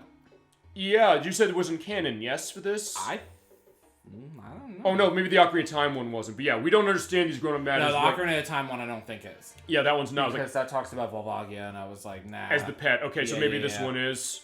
So apparently the official manga explains that Skull Kid turned Cafe into a kid because he didn't want to play with him. Gotcha. Which tracks. I mean, he's a special kind of horny, but still going back to the Tuxedo thing. No, I get that for sure. But okay, go on here a second. That's it. That's all it says. Is just because he didn't want to play with him. Well, okay, fair enough. I mean, given what we saw as far as Skull Kid so far, that makes sense. Is it? There's the narrator saying we understand these growing men. Oh hell, we do. Oh hell, yes we do. All right, keep it. Hashtag Link Real Man. Yeah, that was for Ocarina of Time. That was Protorova's indication. Yeah, it's a secret from everyone, so you have to keep up pulling that. They really keep pushing that in this. I love it though, because hey, I always do. Actually, give me the cheating mask. Actually, it's worth pointing out this. On the Twitch site for the show, the header I have of it actually is from Zelda on NES, where he says it's a secret to everybody, which is fitting. Fitting. Yeah, for the show, no question. Fitting for this game, fitting for the show, all that. Maybe a great kept secret. But all right, so for real though, your show is a secret to a lot of people. But then they find it and they realize, well, no, they like what so they're many seeing. people I've told who are like, oh yeah, he streams. They're like, what? I'm like, yeah, he streams. Here's a link. But it's also the thought of like, hey, they want to see this. So I get that for sure. I give them the link every time. Okay, I appreciate that. Thank you. Because like, there are people who want to see this, and as I said, I want to get on the wavelength of what people want to see, and hey, they want to be active to that. I want to provide that, and people who want to be in, like, hey, I want to show a game. You're like, you want to show Shadow Hearts? Like, yes, you absolutely can show this, no problem whatsoever. I absolutely gonna be welcoming that. And same with chat asked for stuff, and said I've been picking up stuff. Chat, I know you've been asking for, and we'll get into that at any time. So any request you make, it's an ask you shall receive case. It's just funny because I remember when we were in talks about Shadow Hearts like almost a year ago. I know it feels like, and I was like, oh no, that's so far off, and now I'm like, no, it's next week. I know it feels. Actually, by the time we're done with the show night, it'll be more than next week. All right, so we got to go back and give the pendant. Yes, fine, 6 days eventually, but yeah, we were getting there. So exactly, so all that stuff's going to come along and get to enjoy this and have these great discussions. And that's the other thing, as I said, I want this to be a different show than everything else. I could copy what other shows are doing, and I said there's certain things that there's certain Let's Play streams. I mean, as I said, the Super Gaming Brothers, they don't do their stuff anymore, but I said that's something I do like it, but I said I don't want to just be that. I want to be the case of, you know, chat being involved in this, me doing this live this way, with people here on top of that. Having a revolving door people in terms of what they want to see, what they want to show. Yep. That's going to be the case with Edwak, with the Guitar Man, and some other cases we have going on. So that's kind of why I want to differentiate that, and chat has helped me do that too. ElecVerse said stuff and like, I want to see certain things. Like, okay, great, let's do that. Dolly Fitness said, I want to show certain things. Great, let's do that too. Brick Sabri, who was on last part, we're going to do Super Mario Sunshine. We're doing that next year. You and Surrender Antonio and I are going to figure out the schedule of that. I'm thinking May to start, but it's like, we'll figure, because we're going to do that game. So as I said, anytime you make a thing on the show, I promise we're going to make it happen eventually. It's going to take a while to get to it. It'll take a while to get to it, but we're going to do it. Don't think that this train's not stopping. Yeah, it's never stop, or never stop, never stopping. Can't stop, won't stop. Yeah, I'm down with that. All right, so yeah, let me show her this. Da-da-da-da. Yeah, it doesn't do anything. But hey, did you meet him? Yes, you did. Let's brighten your day up. Yep. So, did they ever clarify what that is? The Pen of Memories? Yeah, it's just like a trinket from her to him to her? I think it's the... I'm wondering if maybe the thought is that since... The sun mask is technically the engagement ring. So the sun mask is the engagement thing. This may be the first gift that he ever gave her, perhaps, because the pendant of the memory, the memories of their love, the memories of why are they the case they want to get married, perhaps. I mean, the game doesn't necessarily indicate that. We mentioned this with Ocarina of Time, the fact that, and this is what Proto-Rova loves about that one in particular, in the sense that there are all these things you can kind of read between the lines, and same with this one that way. Differently for this than that one in both aspects of that. But the fact that, okay, what does this mean and why? And that deep dive, which can be fun. And I said that's the idea, is like wanting to make that fun, wanting people who want to go into that deeply. I know there's definitely a lot of inference here. It's just kind of I don't know. I'm curious about your thoughts. That's why I'm kind of like, oh, let me. That's how I would take it myself, if you're going to ask me. It makes sense. And given like the fact that she's really happy, look at her face. We're talking about the fact that the character face is like the facial expression. She's warmed up. First she was like, oh, I haven't seen him, I'm nervous. And she's like, surprised she saw something. She didn't expect to see anything. And now she's looking very content. And very grateful. And this is at an era before we saw, you know, facial capture in games the way that you're mentioning stuff like the Supermassive games like the Dark Pictures stuff and Until Dawn, stuff like Heavy Rain, and stuff like Half-Life 2, which is a really great game in terms of its facial elements. This is a game that's doing that on N64, and the other one did it too, Ocarina of Time. But this one, they're kind of emphasizing it even more. Yeah, that face is so happy. Look at that. Exactly. So with that, when you do that, I'll wait. I'm fine with this. So we're gonna forever and ever. No, but you will. But forever. Okay, so what we're gonna do is actually I can't do this inside, so I have to take Macarena and leave. Okay. We're gonna have a nice rest in a hotel. Actually, you know what? Wait a minute. It's almost 6 o'clock anyway. Yes. Yeah, we have to wait in here. We gotta wait here because remember. This is ramshackle. We can hear whoever's crying in the other room, feasibly, because of this. Yeah, she has to handle this all her own, you were gonna say? I love how he's like, oh, you're staying here for free, don't complain. Yeah, well, actually, no, we're getting paid to stay. Remember, there's something in the box. Like, true. I don't know what that's there. We can just keep coming back and keep making money. So yeah, we can basically, play money, it says play money-making game in Zelda 1. Play money-making game by just going here. I mean, if you want to grind up the rupees for that, you can just do time reverse, 50 times in a row to get it. If you want, but it's like, well, yeah, it's going to take a while. Yeah. Alright, so what we're doing here is we're going to wait till 10 p.m. In the meantime, let's, have at it on discussion for chat and also you. What's the 10 p.m.? 10 p.m. is when we can talk to this and we get a very specific piece of dialogue that I want to show. Okay. You're saying, like, what's on the other side. Well, fine. What's on the other side is Andrew's room. Okay. But we're getting a cutscene here at that time. I missed this. I think I saw it in one of the guides. I had Nintendo Power's guide growing up. I don't have it anymore. I don't know if this one has it too. We basically see the idea of certain things. So remember, she made her choice. She said, okay, you show me where he is. Mm-hmm. I'm going to wait for him. So there's something else that's going to come to that as we're seeing, the fire. So yeah, get by the fire. So it's getting a little, chilly out, I guess, as far as the change of season. That me just jumping over a chair. And it's the other thing. It's like, look, there are other cases where people say that, look, what are you doing? It's just boring just looking at everything. It's like, yeah, it's fine. We're making it interesting by kind of just... I'm in this room. I'm going to do whatever I damn well please. Yeah, I didn't pay for this room, so I'm going to, enjoy the fact... Or it's like, I'll tell you what it is. This will thank you for giving me that element. Like, Link is still a child. He's jumping on the bed. It's like, yeah, like, we're going to jump on the bed. Actually, we're going to try and do this way. Actually, yeah, bunny hood.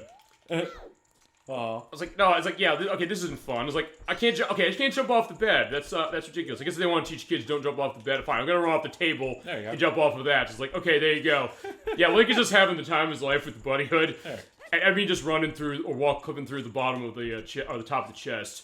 Actually, I had an interesting glitch when I did, Ocarina of Time, which was that I was in the Jabu Jabu's Belly dungeon, and I got onto one of the areas where you have to defeat an enemy and the chest will pop up. I had Princess Ruto at that point in the room on that, and when the chest come up, she just kind of rose up as the chest was going up. So I was like, yeah, Ruto ascended. I think I have seen that that happen before. I showed something similar to that as far as an off-screen element when we did that play. Which I can't believe that's been at the beginning of the year specific. And he said, with us just going back, because normally if you're looking at this, you're saying, this is boring. What the hell are you doing with this? Why are you wasting our time? I'm not wasting our time because we're going into another element of discussion. And I guess, chat, you're saying, like, no, you're not complaining. So I'm taking that lack of complaining as a sign that we're doing something right. And there's only 1 hour in-game left, so 45 more seconds. All right. Oh, well. What's framed? Is that a mirror? Yeah, okay, that's the other thing. What's up there? No. A picture of a grassy area, I guess. It's the old Windows desktop. Yeah, that's one. Yeah, I can see that. I'll have a picture of that. The other thing I was also thinking Zelda, I think that, in Zelda 2, when you kind of are in the grassy areas when the enemies appear, yes. Almost looks like that a little bit. So I can have pictures of both of those things right here. So, yeah, that's the other thing. Editing fodder. Editing this is going to be a blast. I'm going to tell you that right now. But, man, any of these things tends to be a blast that way just because of all the weird stuff. All right. See, everything is falling apart. You can hear the voices next door, so it's like a roll before 10. So, here's the deal. We were talking about Anju's mother. This is Anju's mother right here. Did I see... I don't know if I've ever Maybe. seen this. But alright, yeah, if you come up here at quarter to 10 on day 2, you don't necessarily have to give the pendant to her to see this. And it also gives credence to what I said, the idea that they're going to be going to the ranch, so they're going to be hanging out with Romani and Cremia. Meanwhile, back at the ranch. Yeah, indeed. Meanwhile, back at the ranch, they're getting ready to go there. Cremia will take us in, she's your best friend. Which I think the translation was different for Japan. I was going to say, so they're not related. Not in this version, the Japanese version. Or, I don't know if they were related in the Japanese version, or they had that as an idea and they said, no, we're not going to do that. I mean, to be honest, they can still be related and be best friends. There's nothing that says that can't be. But that also goes to one thing you were saying, which is saying that, wait a minute, is Cremia saying, I wish I was with Coffee instead of her? In which case, then they would probably want to change that. Yeah, but even if they're related, Cafe is not related to them, so it doesn't really matter. Yeah, true that. I mean, you have cousins fighting over... Yeah, you're right. Over being with that one person. Yeah, fair enough. You're right. No, I don't know. Maybe Nintendo said maybe we don't want to go that way, but I just don't see a reason why it should have been changed. Maybe not, or maybe they thought maybe not a concern that way. Just a thought of well, let's just do this. I mean, look, this game was pushing Nintendo pushing forward for themselves in a lot of ways anyway with what it's doing with story. Okay, yeah, she's our best friend to take us in. Semantics. Exactly. I wonder if he's really there. No.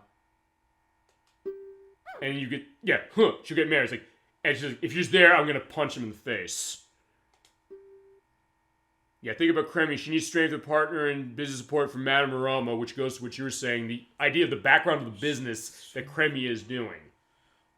I didn't know Madame Aroma had any stake in the Romani Ranch. Well, I mean, I guess she does, because I guess they're running the place. Fine, her and her husband are mayor of town, so I guess the idea is that that's how they're transporting the economy out because of the fact the way the milk's working. And we're going to see that when we go see Madame Roma at the bar. By extension. A little bit, by extension, I think. No, that makes a lot of sense. It's, without her. But it also gets personal as well, because you said, hey, they're best friends. She needs strength from a partner, us, and then business support from Madame Roma and Mayor Diltor. Yeah. Okay. Cafe really has run off with Kremi. Yeah. Got both. Oh. So basically she says to her, like, don't, because he's cheating on you. Oh. Yeah, this game is ready for everyone. This is coming out of Nintendo doing this. Oh my god, that's so harsh. So yeah, the mother is pretty much trying to twist them apart, and this is very strong for me personally. I'm going to put that way. But it's something in that case I can really relate to this, but also say that I'm very impressed that this game is going there, and it's going there in smart ways. We said this part one, the idea that they could bring stuff up like this, and it feels like this feels off. This doesn't feel like this is a piece with anything. But because of how tightly wound this game is, it all feels like everything perfectly connects. Yeah. Yeah, don't be sad. And also, it's a little bit of a passive-aggressive case with her. She's saying, like, if she's run off, she'll get both. But don't be sad. How could you possibly be marrying someone like that who's going to be running off?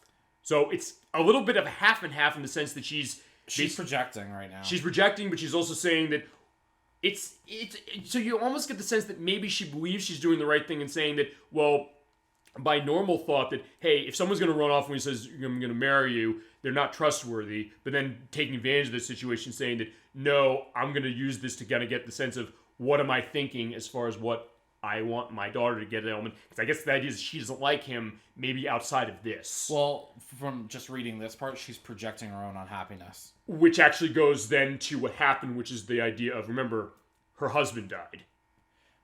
My question is, were they happy together? That's the question, specifically. And for that matter, the idea of, It make your life unhappy just like your mother's. She doesn't indicate whether her life was unhappy before or after he died. Right, although, and I guess with Anju's case, there's no case where Anju's saying that, hey, I didn't feel like there was a negative thing I had with my father. Of what I can gather from that, she seems to look back on him, fondly to a certain extent. Which is entirely possible. And same with Anju's grandmother, in the sense that, like, she thinks we're Tortoise. She's kind of, we're referring back to Tortoise, the idea of maybe the thought that Anju's grandmother, she had the happy marriage, and then Tortoise's perspective of that way, and then maybe the thought that Tortoise and her were not. It would make your life unhappy just like your mother's, exactly, so you're right to that, potentially. There's a lot to look into. And especially that visual, I love this visual here of her kind of with her hand in her face, almost potentially crying with the thought saying, like, the letter said he would definitely come back. With the dress behind her. With the dress, exactly. Talk about framing of your game. You think that's the thumbnail? Thumbnail right there. I'm gonna try and see if I can't get this, and I can do this very specifically. Pause this when the dialogue box is off the screen, or I can keep the dialogue box on the screen. It's your choice. Yeah. No, you can do it without. If you can get it that way, get it without. Okay, and also I guess the other thing is, do we want to necessarily put the Tim Curry stuff in still, or just run this way? Keep it there. Okay. I'll see what I can do. But come back to what? Because of the fact that, hey, because I guess you mentioned this too. It goes back to what you said on part 3, the idea of, are people paying attention to what's really going on here? It's not just the town that's going to be crushed either. It's the entirety of Termina. Right. And he said it'll be crushed the moon the morning after, so their characters, as we mentioned, know what's going on. Forget about the letter, but try to survive. Oh, so I guess in one way it's like... Full survival mode. So she's in full survival mode, you're right. On top of everything else will follow. And then there you go, she's saying, alright, thank you to this. It's also another beautifully framed shot that way. Alright, so yeah, if you come here, otherwise you will not get this. I remember seeing the picture, I think her with her hand in her face that way. I might have seen it before, but I cannot remember for the life of me if that's the first time I've ever seen it. Also, I know for a fact when I didn't see this in-game until we played this, and I also know for a fact that we didn't go into this deep, or I didn't even think that way. when I first saw it, looking at it, when I was doing my test, to get a sense of what is this going to look like. Okay. It's just intriguing how much it is, isn't it? You get behind it.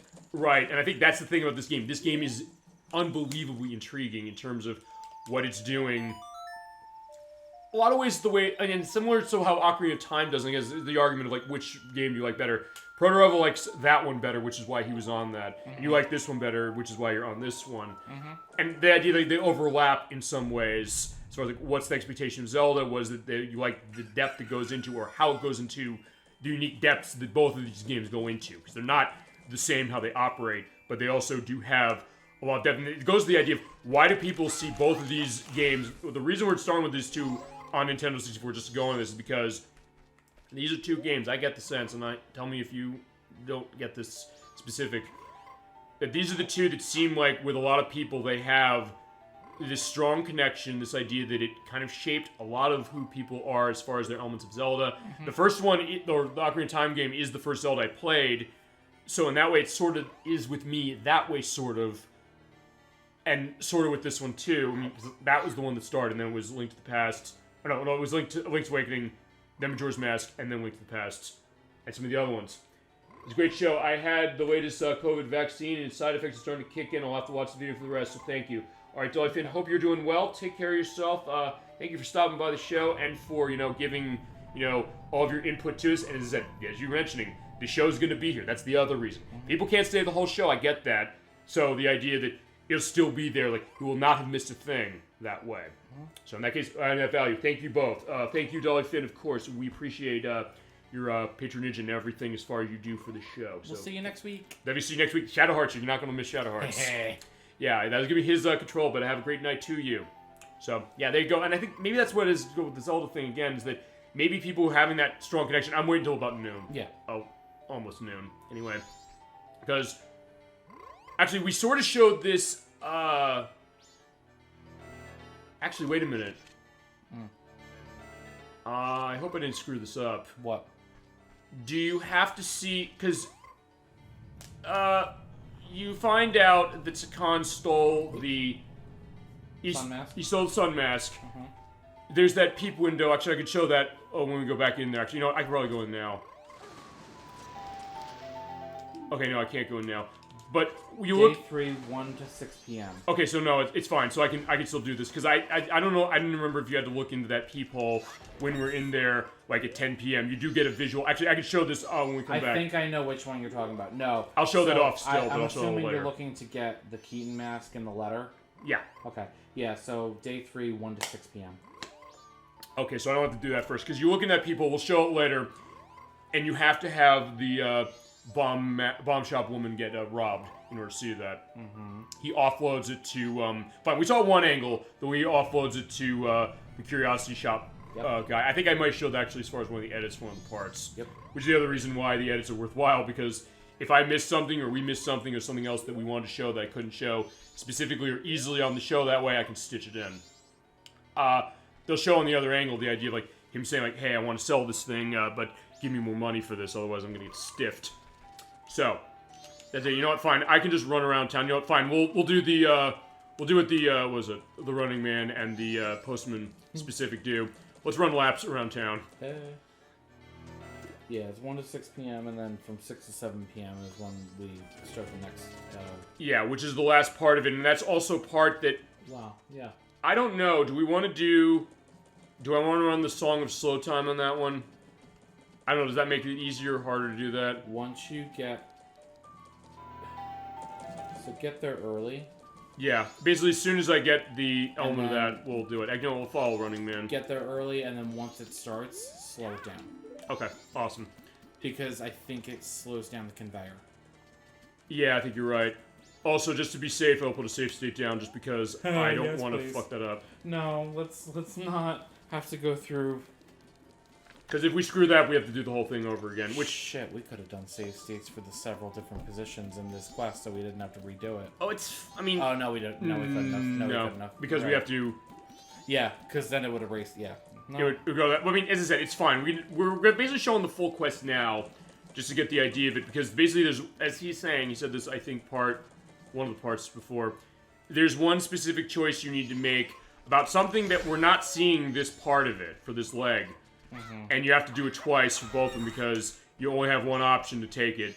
And in that case, that's it. Alright, by the way, heart piece wise, we have left. Actually, let's take a look at the thing. Okay, we have the one you get from the postman with the postal hat, or mailman hat. You get the one from... There's one... Mailbox, I meant. The mailbox. There's... you get the other bottle from Madame Aroma. Which is all intertwined in all those. Right. What are the other two we're missing? The Keaton quiz. Oh, the Keaton quiz, which you get the Keaton mask. Actually, we sort of do that next. And then... And then you can go, after you get the couple's mask and finish this quest. Right, okay. Yeah. Alright, there you go, perfect. Okay, so actually we can get all of them. Actually, you know what? I'll tell you what we'll do. After we do this one, we'll do the postal hat thing, because then we'll have all the heart pieces, and then we'll get the last bottle. It has Chateaumonti in it, we'll get it, and we'll go to the end of the game from there. So in that case, we'll be very economical. So if it looks like not much is happening with us, running around this place, it's fine, because it's we have discussion to cover up for that, and also because, that's the idea what the show is. And sometimes you have to do with this game. Again, you can make a good argument, I guess, with the 3DS edition, saying that you just, what? So, for this quest, on 3DS, what? You just set the time you're at I believe so. For the day? I believe so, yeah. Okay. If I remember it correctly. But, I mean, it's been quite a few years since I played it. But see, you played the full game. I didn't. Okay, so yeah, come here one, hey, you. What are you doing here? Hey, you with a face. I'm the green hat kid. I'm also the bunny hat kid. Got a message with Cafe. He's dead. That'd be horrible. Yeah, no, Cafe, I've noticed it was real little. So, 2 days ago. That's probably right. Unless, is there a backup for that? No, I'm being an ass again. You might be right. I don't know. See, okay. He clearly does not like children. Yeah, so we showed up looking at that young brat body. I didn't know what I was seeing. So he liked him better when he wasn't a kid. Well, he was like in his mid-20s before. Okay. All it took was one glance into the mask he was carrying and realized I was looking at my old friend. I gave him a long time ago. He was just a little cafe. Or just a little cafe. Didn't know it kept that well for so long. A little coffee. Yeah, not sure why, but I want to give it to you. Alright, thank you. So there's the Keaton mask. Yeah, it is modeled after It's Pikachu! Yeah, it's Pikachu, but it's not modeled after Pikachu specifically. It's modeled after the Kitsune. The Japanese folklore of the fox god, or fox spirit. Saving this keepsake doesn't make much sense. Yes, it does. We're taking it. The tricksters. Yeah, well, speaking of which, take this to his mom. We're not taking this to his mom. Actually, wait. No, we can't because... Yeah, we can't do it. Because we came to the shop last night. Okay, so he'll also tell you. Kavi sees him and he runs off chasing after him. He's a regular named Sakan. He's in a Kana village. Alright, we'll deliver the primary mail. We're not delivering the priority mail. Because it's in time that we're going to have to go to see Cafe. So you basically have a choice of three things to do. You either go see Cafe at Akana Valley, or you go deliver the mail to either the postman or to Madame Aroma. So, yeah, the mail's not getting delivered. So we're breaking a promise. So it's like, hey, we can do what we did with, you can do what Bill Murray does in Groundhog Day, which is just reverse time and fix everything. But anyway, so what we're going to do is we're going to do two things. I'm going to get that Keaton mask. Now, I showed earlier that you have the grass that will go in a flutter, sort of. It'll kind of just scatter all around when you break it. Also, one more time for old time's sake. You're nerd. You don't. I didn't know if you did it on purpose or not. Okay, actually, I didn't do it on purpose, but now that it happened, I'm saying like, okay, fine. I'm acting like I did it. Or remember, what's one of the catchphrases of the show? It is, we planned this show. I swear to God, which we do plan this show. That's true, but there's other stuff when it doesn't. I'll just use that as the backup. Okay, so wear the Keaton mask. Now you have to destroy all of the grass here. Here's how you want to do this. You don't want to go up there and slice it, and you also don't want to. You have to use the charge spin attack. But you don't want to be too close to the grass either, because if you do that slash, it cuts on it, it starts moving. Basically, wait till it goes orange, it dims. There's a couple places you can do this too. Yeah, and if you fail, by the way, for this, we're going to try and do this legitimately, but if you fail, you actually, I think you have to go to another area to do it. So, stand right in the middle, you have to destroy all of these in one go, and when you have the fully powered up sword with the spin attack this way... Let it rip! There you go. Nice. You have to be wearing this mask. When you do that... there it is. There's a bit of delay. All right, so yeah, you said the tricksters, so yeah, like, we're gonna try and trick the tricksters. All right, we can recognize by the own sheen of our own tails. So this isn't the first time we had the imposter case. We had it with the Garo mask last time. You're a good child. How do you know? All right, Mayor Clocktown answers Babor, Kagor, Dotor. I'm thinking Babor. I'm thinking Babar, the elephant. Remember him? Yeah. Yeah, it's not Babar. It was like, okay, so next one. How many members are in the band of the Indiegogos? We have Lulu, we have Evan, we have Drummerman, whatever his name is. Japas. And Macau. Macau, so that's 5. Shall I double check? Yeah, may as well. I mean, I didn't do this one, because think of other quiz stuff in Nintendo games. I didn't do this with Donkey Kong Country 2. I said, fuck it, we're gonna... War of attrition that when I did that game. It was 5. Okay, so we were right. So we are doing this legitimately. We're just checking our answers. I have fact-checking materials next to me. Yeah, okay, so next is... What does he play? He plays the, Look at the choice. The tin whistle, the flute, the ocarina. Flute. Does he play the flute? You know? Yes. Okay, well, fine. He plays our ocarina a little bit. So, actually... His main instrument is a flute. Oh, that's true. Actually, question. He plays it in this game? Because I think you probably would have to play Ocarina of Time to know that.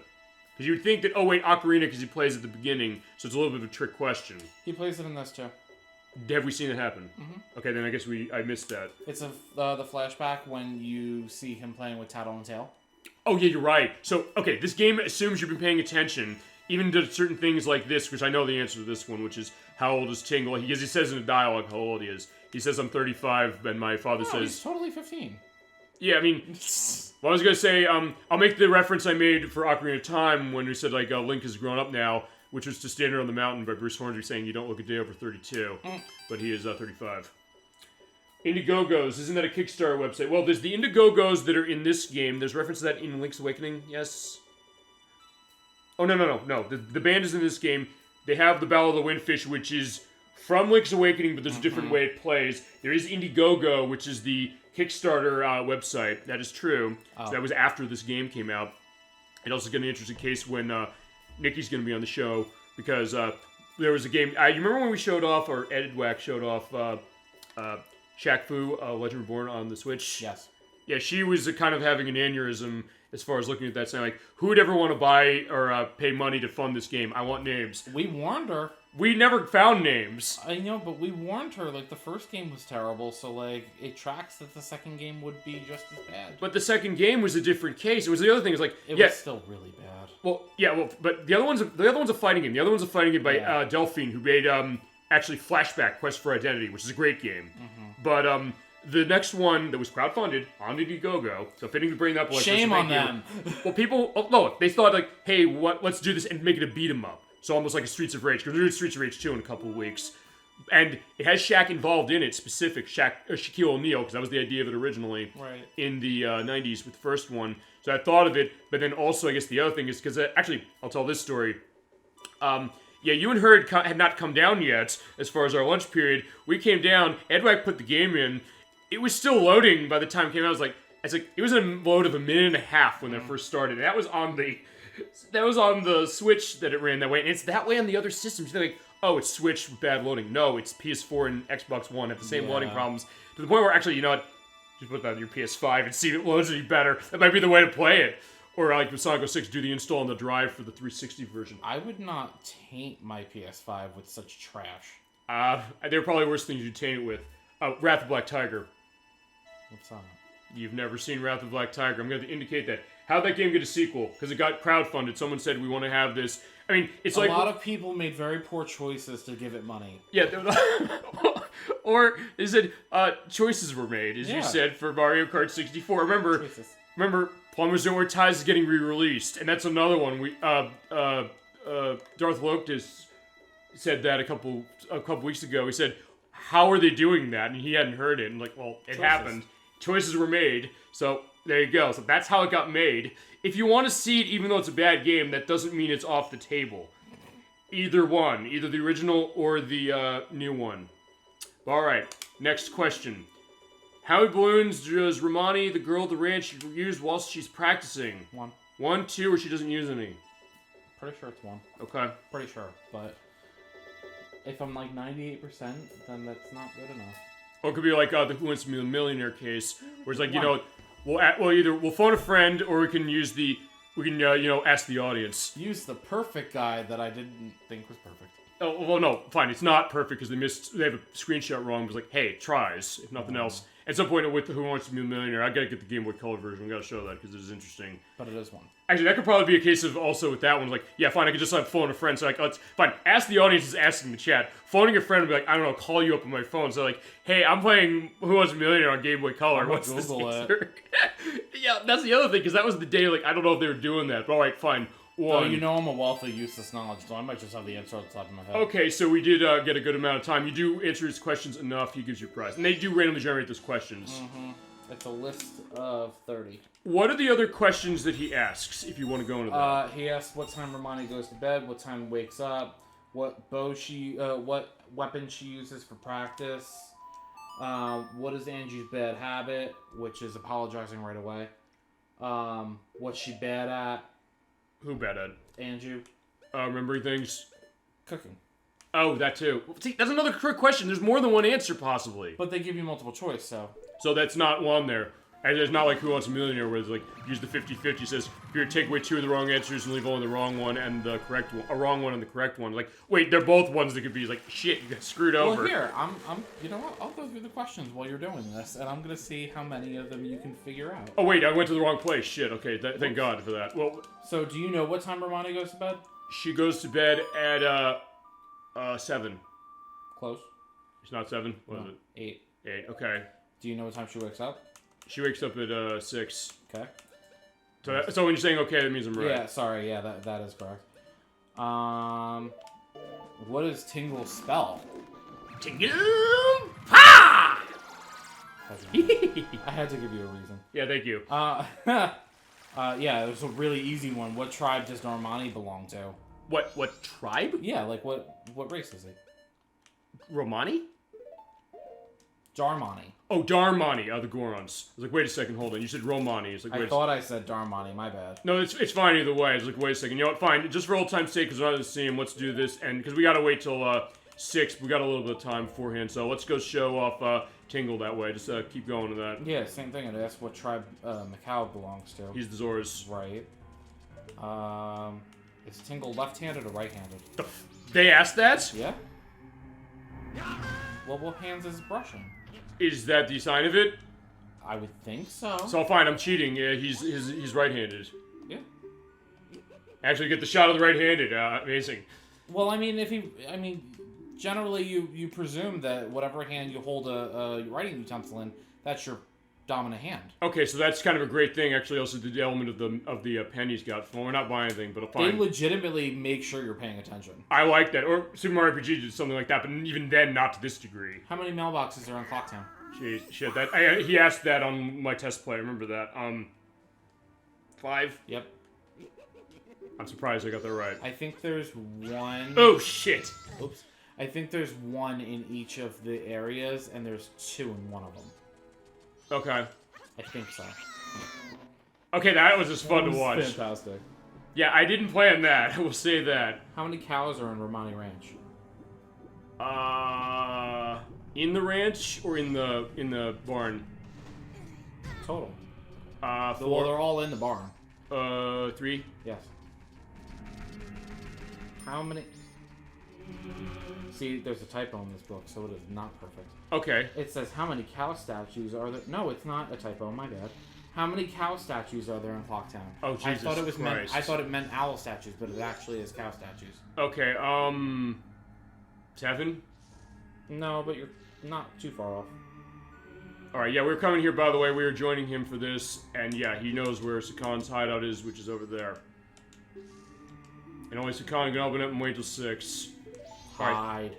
Yeah, we're hiding, and we're also taking... So, I've actually made the mistake before, where he's seen just a little bit of me, and has ruined the entire thing. So, honestly, I would pop a save state down here. Just in case that happens, because you never know. Yeah, definitely so. Before you answer the next one, or give the next question, I can tee you up for this one. Tingle's so popular that he got his own game, which is a DS version of Balloon Fight called Tingle's Balloon Fight from Japan only. You have that, don't you? No, I have Rosie Ruby Land. Okay, that's the because I knew there was one of them. He got a couple games of his own. So it's a remake of Balloon Fight on NES. You play that? It's like Joust. It's interesting. It's fun stuff. All right, let me get I know that that the Villager and Isabel jacked that as their save and Smash. Yes, they do. And also, it is in the GameCube version. We're gonna do the suspend point. I was gonna hold that one specific at the bottom for something. Straight up got there. I got there. I didn't look at your save states before, but I see you got there. Okay, so yeah, we're setting there. But yeah, go on with what you're saying. But yeah, because Balloon Fight is interesting. We'll do stuff with Balloon Fight for sure. So you said 7 cow statues. I think so. How many That's was not correct, but I'm gonna give you a chance for a second guess. 8. No, but you're getting closer. All right, I got it wrong twice. What is it? 10. 10. Okay. They ask you the leader of the lead singer of the Indiegogo's. That is Lulu. How many cuckoos in the Romani Ranch coop? While we're also seeing the graphics glitching out. Oh, fun. Okay, I'm glad we get to show this too. But yeah, so that's another thing. How many in the Romani Ranch coop? I'm assuming the coop is like where the cows are. And not where Grog is. 3. 2. Okay, what is it? 1. 1. Okay. I do love the idea. Like this is the site we're running this way. See, I'm finding a lot of typos in these questions. What's the name of the best milk? They say Romani Ranch. It's might be where it comes from. Romani? Yeah, that's what I would assume the answer is. Maybe the game says that. Also, actually, look at that. Actually, you know what? I will show that. Remember, hit the L button, turn the map off. Oh yeah, you were gonna show me that before because I had never seen that. Actually, look at that. There, you can see That's hysterical. Is clipping. But he just keeps coming up. It's like it's so gross. I hate it. All right, there you go. Cover him up. Yeah, we'll cover him up. Yeah, we're censoring we're censoring that. But I'm glad I got to show that. What is Link's nickname? Link's nickname? Oh, from Romani Grasshopper. The festival name. That's such a throwaway. The festival name, the Carnival Time. What does the bomb shop owner call his mom? Oh Christ. He calls her Mommy. That's so okay. I think you're right. No? I think you're right. Well, we'll check again. This says Mama, but I think you're right. I think it is Mommy. Because I thought I saw it before when you were talking to them. We'll go back and check it because we have to go through the cycle anyway. We're just sitting here. We're almost there, so don't worry. The rest are all just kind of throwaways. It's like Bomber's leader, Jim, Andrew's father, Tortoise, where Cramia brings the milk bottles, the milk bar, what color are Tingle's pants, and what's the name of the Clocktown Hotel? The hotel is Suckpot Inn. The pants are red. Okay, that's right. That was it. So honestly, there are some really tough ones on there. Some that I'm seeing that I the thing with the hand with the pen, that one I'm shocked. I never saw that one ever when I played this, so I'm glad we get to It's such a small detail that like it's so easy to miss too. But it goes exactly to what I think their perspective of making this game was, and also why do we love it? Because hey, we'll go into the small stuff. The fact that clearly they cared enough about making this game to kind of say that we're going to do something like this. And so in that way, it says a lot. All right, fine. You know what? We're going to get ready to run him through. Yay. If I'd also show what I showed on the last part of Ocarina of Time when we first started, which was you have that sword out, he does the stab forward on his idle animation. Stabby, stabby. There you go. Yeah, I want peace. Yeah, we all want peace. But it's so hard to achieve it. So how do we get peace? With a knife. Yeah, you're like the son I never had. You're like the father I never visit. Okay, he's not doing the stabby thing with the sword. We showed it before, so it's fine. What, where he slashes the air?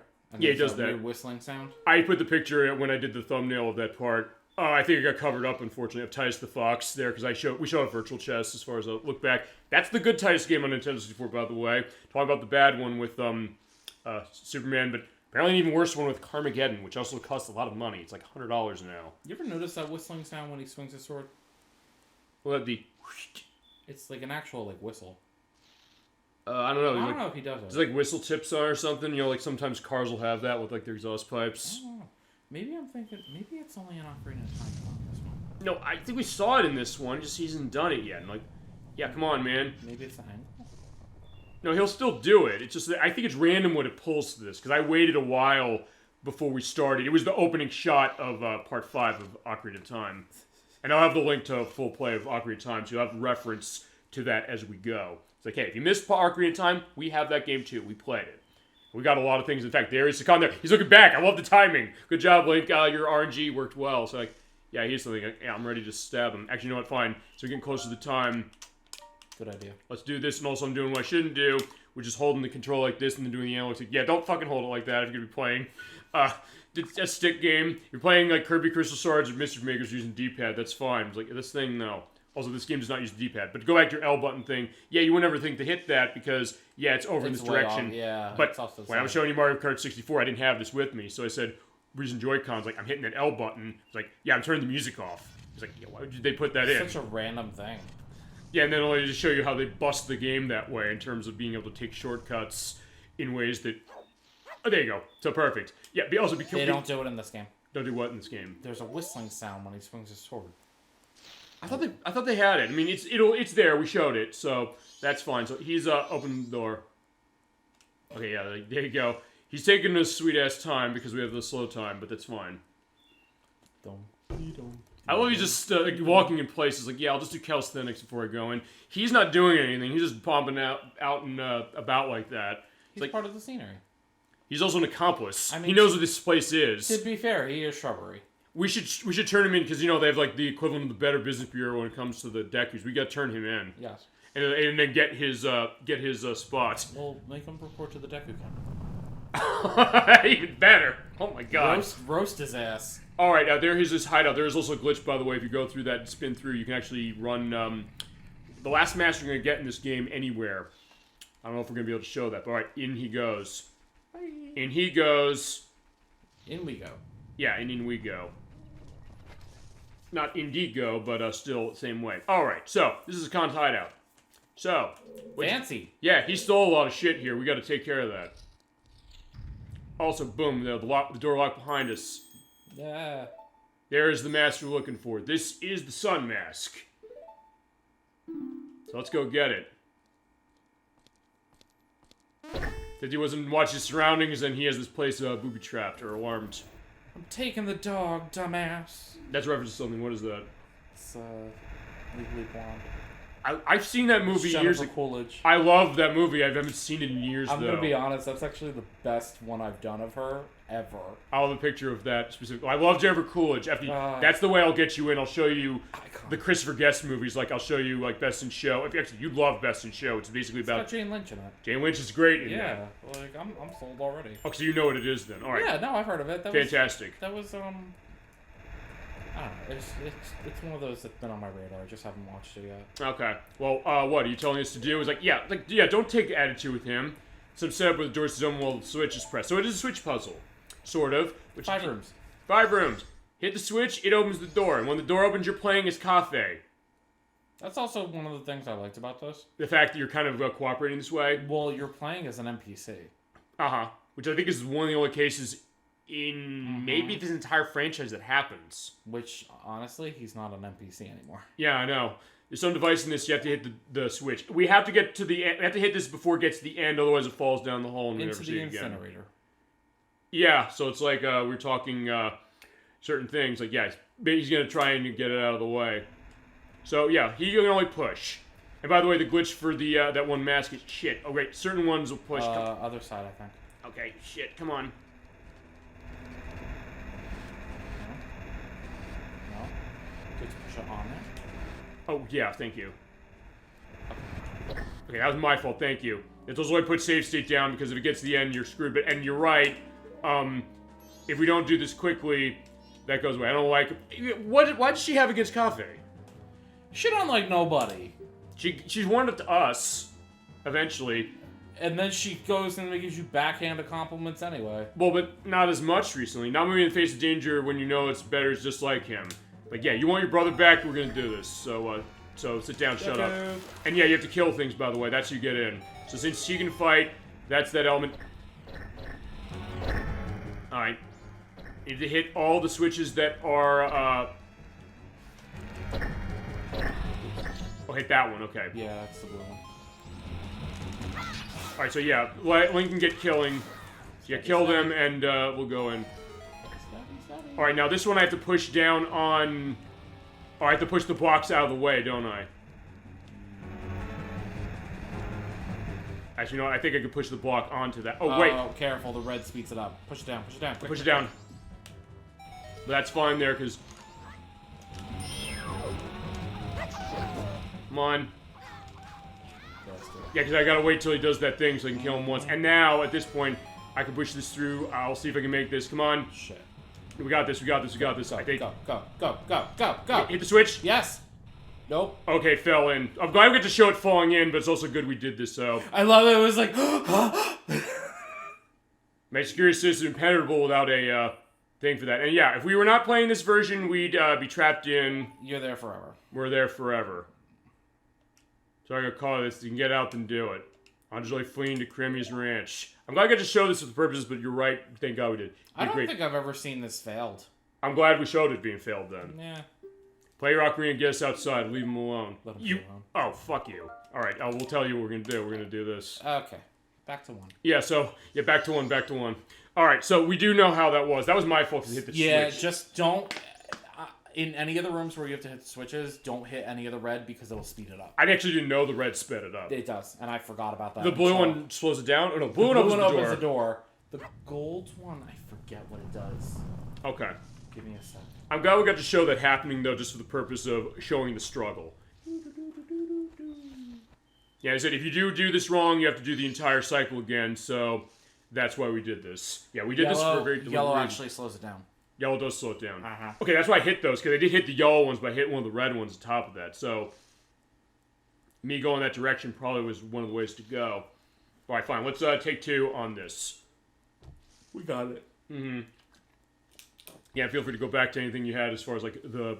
fine, this is going to be the love-in on Tim Curry and Jennifer Coolidge. Specific. I do like Jennifer Coolidge, that is for sure. And how many other Majora's Mask games plays are going to be talking about that? Them. None. Except ours. Mm-hmm. And you made that happen, so thank you. I appreciate that. You, shared this before, and chat as well. So in we go. Oh, God. It makes me want a hot dog real bad. That's really good. Oh, man. I don't know. That's good. I gotta watch Legally Blonde again. I haven't seen it in a while. That one's from Legally... The second line is from Legally Blonde, too. Red, White, and Blonde. Mm-hmm. I kind of like that one. I don't like it as much as the first, but I did like it still. I mean, it's got Maggie Smith, so I'm sold. It also has Bob Newhart. Mm-hmm. Maggie Smith was in that? Was it Maggie Smith? I don't know. IMDb, where you at? It might be. I mean, she might be. I didn't remember, but it's been a while, because that's 20 years for that one next year. Oh, God. I know, it's weird, right? Think of that. We talk about age element that way, but they do like, hey, we're in tune with that stuff. Yeah. Yeah, Maggie Smith is something. The dialogue here is gonna be the same. So yeah, fine. Go here. Let's go, man. Also, the other thing I screwed up on is not pushing that on. So thank you for indicating to push that on. My bad. Not Maggie Smith. It's Dana Ivey. Who? Dana Ivey. Dana Ivey. Okay.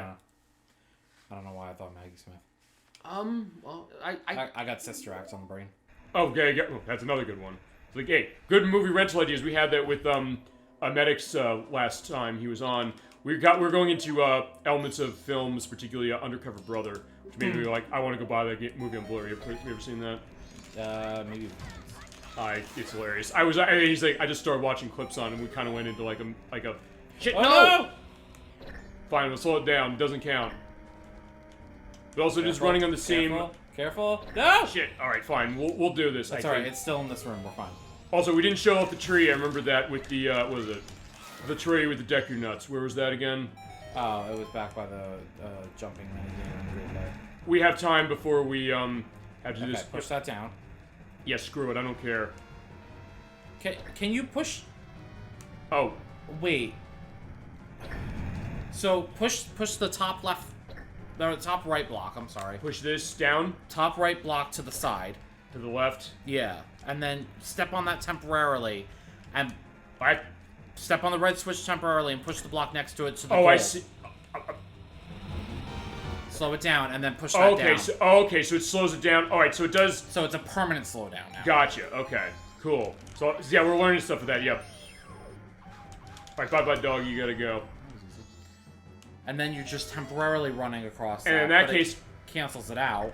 That's fine. We're push that down, and you're good. actually still moving slow. You're seeing that? Yeah. Well, because you're on the permanent slowdown switch. Oh, okay. So in that case, I'm learning that way. All right, fine. When you do it right, which we did, yeah. Suddenly that came to the end of it. Yeah, I was gonna say it pushes it all the way. And yeah, we got it, and the little thing comes out, and we got it. Yeah, we helped Coffee eventually. Is that your notebook? Eventually. Yeah, there's still time. We have to get back to town. What the hell is he doing, by the way, getting back to town? We'll show this because it'll take a while. He runs, but he must take a real long path back.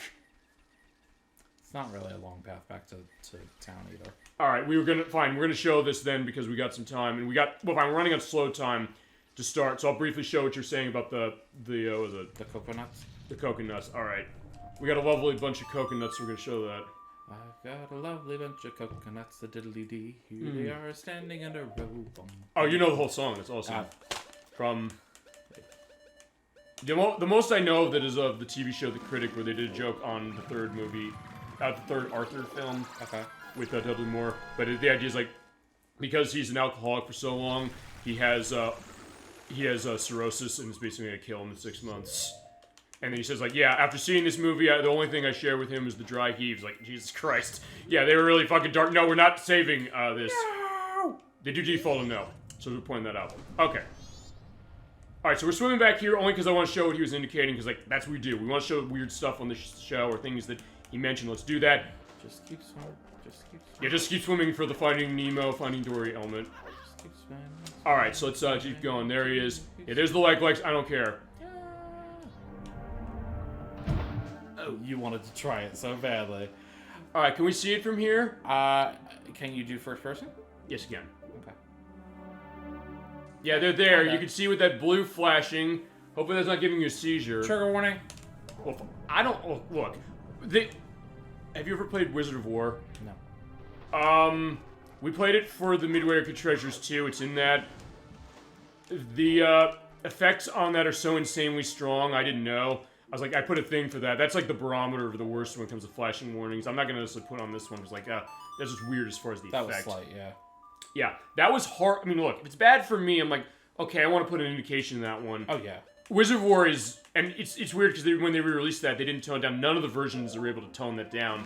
Even the Midway Arcade Origins, which is a modern semi-release. Or we're talking Castlevania, Haunted Castle.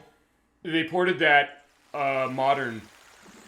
I don't think any of the modern ports have the effects toned down, and they're pretty bad. Actually, technically, if people want to see it on the show, I have to buy that again because I have the Arcade Classics Anniversary Collection that has it, but it doesn't have unlimited continues. That game didn't have unlimited continues in the arcade, and in the Switch version does. So I'd have to download the Switch version, which is only $8. Did you ever give the letter to the postman to get the postman's hat? Can we still now? I don't know. Let's try it. All right. It's such a shame. We thought he'd sell bomb bags.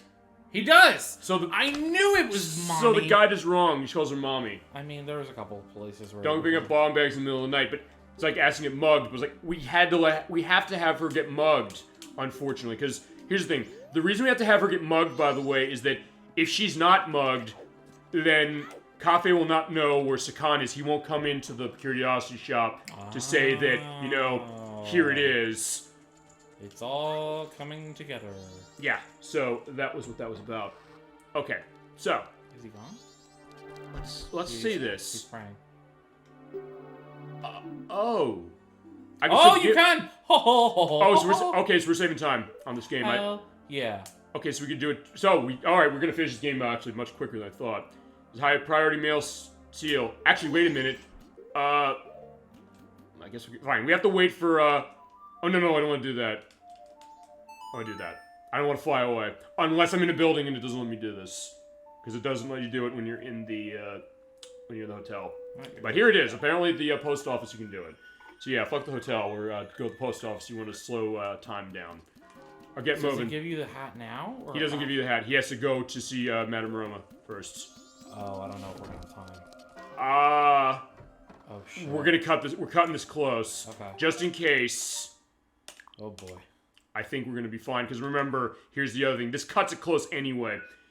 For anybody who hasn't played this, for anybody who hasn't played this game, as I said, Kafei takes a long trek backwards. I guess he went on a mystical odyssey or something, because he does not come back until, and Nintendo Power Guide didn't even say when he came back. 4:30 a.m. Yeah, so that's with an hour and a half left before the moon crashes.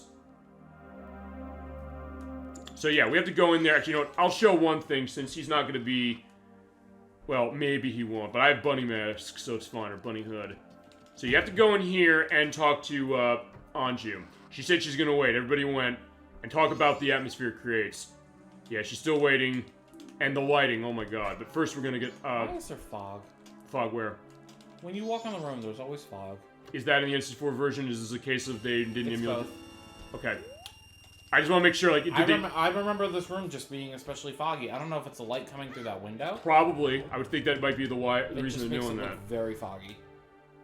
Because I didn't know it was like, hey, they did that because... Okay, there he is. Perfect. So let's follow him in. So, okay, we can get both of these. Oh, right. Yeah, show some ID. Which I don't know if you saw. Well, there's one edit I put in for... I don't know what part. When you go in the bar, I don't know if you saw that. But when you do, you're going to like it. Oh, shit. No, not that one. I put the other one. I put the Romani mask. I keep forgetting what mask it is. Actually, I was looking and I was like, why did you do that? Actually, it reminds me of one thing next cycle we're going to do, which is I got to show the mask of sense. We didn't show that. Alright, so he comes here. Hi, Madame Roma. You're right. You showed it to me while you were testing, but we didn't actually We haven't shown it for the show. We're going full. We're saying we're going 100% any game, whatever it is. We're going. I will deliver it for you. Campy, you're still here? He got there pretty fast. Yeah, he did. Tomorrow's delivery's still on, though, you know. He's like, what are you talking about? Look at the sky. It's dangerous. And she sees it's from Kafei. Think something good will come in the end. Thank you. You can flee now. That's an order. Alright, understood. Can you get it now? You have to go outside, and then you get it. So follow him out. Can you talk to her? Or do you have to deliver it to her by hand? You have to deliver it to her by hand. Okay. If you're going to get the other thing you're talking about? Yeah. Hi. Basically wait till he parks here. Yeah. Don't worry, we got time. It doesn't look like we do. You're getting that tension. Like, that's the other thing about this game. If you didn't know the tension, here we go. Alright. Oh, that's right. She does head the post. Yes. Hey, she's running to town. That's what we were saying before. I'm free, so I'm staying my own schedule. I don't need this, so let's take it. Alright. Thanks. Alright, so you got the postman's hat. Just might suit you. Alright, saved trouble, public servant, and did it in the same cycle. Okay, so... Look at the way he frolics. Shit. Oh, turn around, turn around. He just frolics away. And he also, yeah, there he goes. And also he clipped through the guard. But alright. Yeah, I don't want to go. Post box. Okay, so what you do is, remember we said the postman's credo, but that also gives us executive privilege where we pull this out. We can go raid post boxes. Pretty much, yeah. Doing a great job of raiding a post office. Ka-ching! I love that they added that into later games. I know. Some items other than this have been given. Boom. There's a heart piece. Okay. Nice work.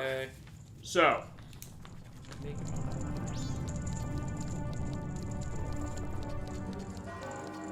Alright, so I'm going to show one thing briefly. Yes. You're doing a great job. Yeah, they keep giving you money. Ah. You get a repeat. It's not really much. The main reward is getting the, you know... Heart piece. Getting the heart piece. Okay. So, we gotta wait, unfortunately. So let's go up in the room with, Andrew? Yeah. That lady! Yeah, that is her name. Let's get going. I gotta reread the manga. Alright, I gotta see if I can find something in the manga. You know what? There you go. They have, like, box sets of it. I'll find it. Right, so there is the, yeah, the wedding dress.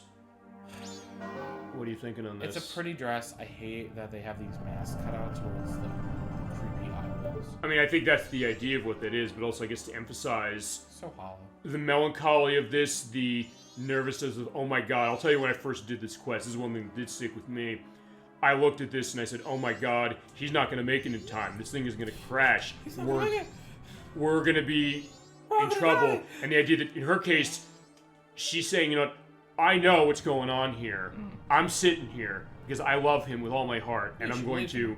If she believes that he's going to come, and he is going to come, he's right. Look at the back real quick of the like, get behind the dress. Okay, let's do that. I want to see the back. Oh, that's a dressmaker head. Yeah, looks like it. I didn't know what that was when I first played this. Also, it's flashing. Oh, shit. Well, here he is. About damn time. All right. It's about damn time in a minute. Oh, now she takes it off. All right. It's the moon mask. Yeah, so there you go. With the sun and the moon mask, when their powers combined. Yes. Yeah, we mentioned, I'm Captain Planet, but yeah, I've met you before. I love the way they do the camera in this. What a familiar scent. Oh, it's very much like a movie that way. Long, long ago, when we were young, made a promise. The mask, the sun, and the moon would exchange on the day of the carnival. Alright. Sorry. I know he's, like, trapped in a little kid's body, but it's just weird to me. It is, but I mean, it's one of those things that talk about the suspension of disbelief. You're saying that you're showing me part of Shadow Hearts from the New World earlier. There's a character in that you're saying, well, you're getting a vibe of Miss Piggy a little bit. Where in the cases like that, if it was not done well, you would question that and say, like, that seems odd, this seems weird. Yeah. You'd think, like, nowadays something like this wouldn't fly, but in the case of this game, no, they set it up well. They established the fact that, no, he's not young like this by choice. Yeah. And the idea of, like, the soul element. And welcome home. Boop. And that's absolutely beautiful. And the music plays here, which I think is only played in this section. She does, and she also brings that up. Yeah, like, I think that's why it's weird, because she said something. That's maybe her fault. Like, yeah, maybe she should keep her mouth shut. She should. But through a majority of this game. But she does, mostly. See, here's the question. In that case, do you still prefer her over Navi? Or you prefer... Fine. Or do you prefer her over Navi for a different reason? Because with Navi's, it's a gameplay question. Because, like, she's saying all these things constantly. Yeah. Whereas in this case, for a lore question, maybe you like Navi in a way for that. Although, again, there's a through line to Tattle, as we're going to show. Let's exchange the masks. And yeah, when their powers combined, they become the mask we were looking for. Mouse. There it is. That is it. We exchange our oaths and become a couple. I guess, we're presiding over the official ceremony. It's all the masks except one. Yeah, we're the witnesses, so by the power of the state of Termina, I now pronounce you husband and wife. Here we go. That is the couple's mask. Yoink. It's filled with their love. Ew. I was gonna say, I wasn't gonna say it either, but there you go. Yeah, I'm glad you said it. Yeah, that would be the X-rated version. Leave it to me to be an ass. No, it's fine. Like, well, here's the thing. Like, even I'm glad they came up that way because, like, hey, you know, like, we don't necessarily want to be vulgar, but like the way they word that is a question of wait a second, and the way they set was like, well, we're not gonna necessarily say like, okay, that element, but yeah, we're fine here. Yeah. So, and this everything's fine. But this goes to what we're saying the emotional element, which is the fact that they're greeting the morning. They know they're gonna die. Yeah. And they only have an hour and a half as a married couple, but give her a happy mask at a very sad time. This is what I'm talking about, this game, really, it's emotional hit. Okay, bye! Well, we're saving their lives, technically, but there you go. Actually, that's the last mask. Yes. Let me see something here. Let's just see what else we're running that we haven't shown mask-wise. Joe Keaton showed that. You're really pushing it to the end there. We really are. Well, we're paused. Remember, when you're paused, time stops. Tick, tick, tick. Yeah, tick, tick, boom. Alright, yeah, we only have to do that with that, and then we have one more mask, so alright. Also, we don't have to worry about the bank, because we have a full case of thing. Alright, let's, play our way back. Peace out. Oh shit, I'm playing the other one, no! No! Okay, slow it down. You know what, fine, I'll tell you what we'll do. I'm gonna slow down the inevitable. I'm gonna slow down the inevitable, yes, because I want to give them more time. Oh my god. This is my last sweet sentiment. That's their wedding gift. And looking at him with his eyes closed is like, okay, there you go. That's their wedding gift. Living. Well, living for a little while longer. So that's that idea. Alright, we return the first day. Oh, man.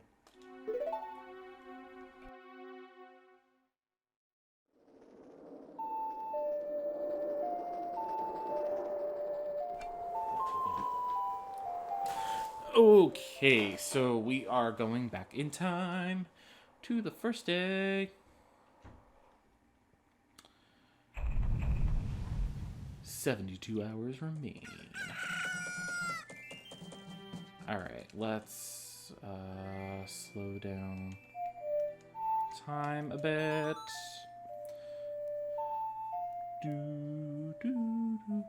So now what we're gonna do is, with the couple's mask in hand, I believe if we go really quick into the bomber's notebook and kind of look at everything we got.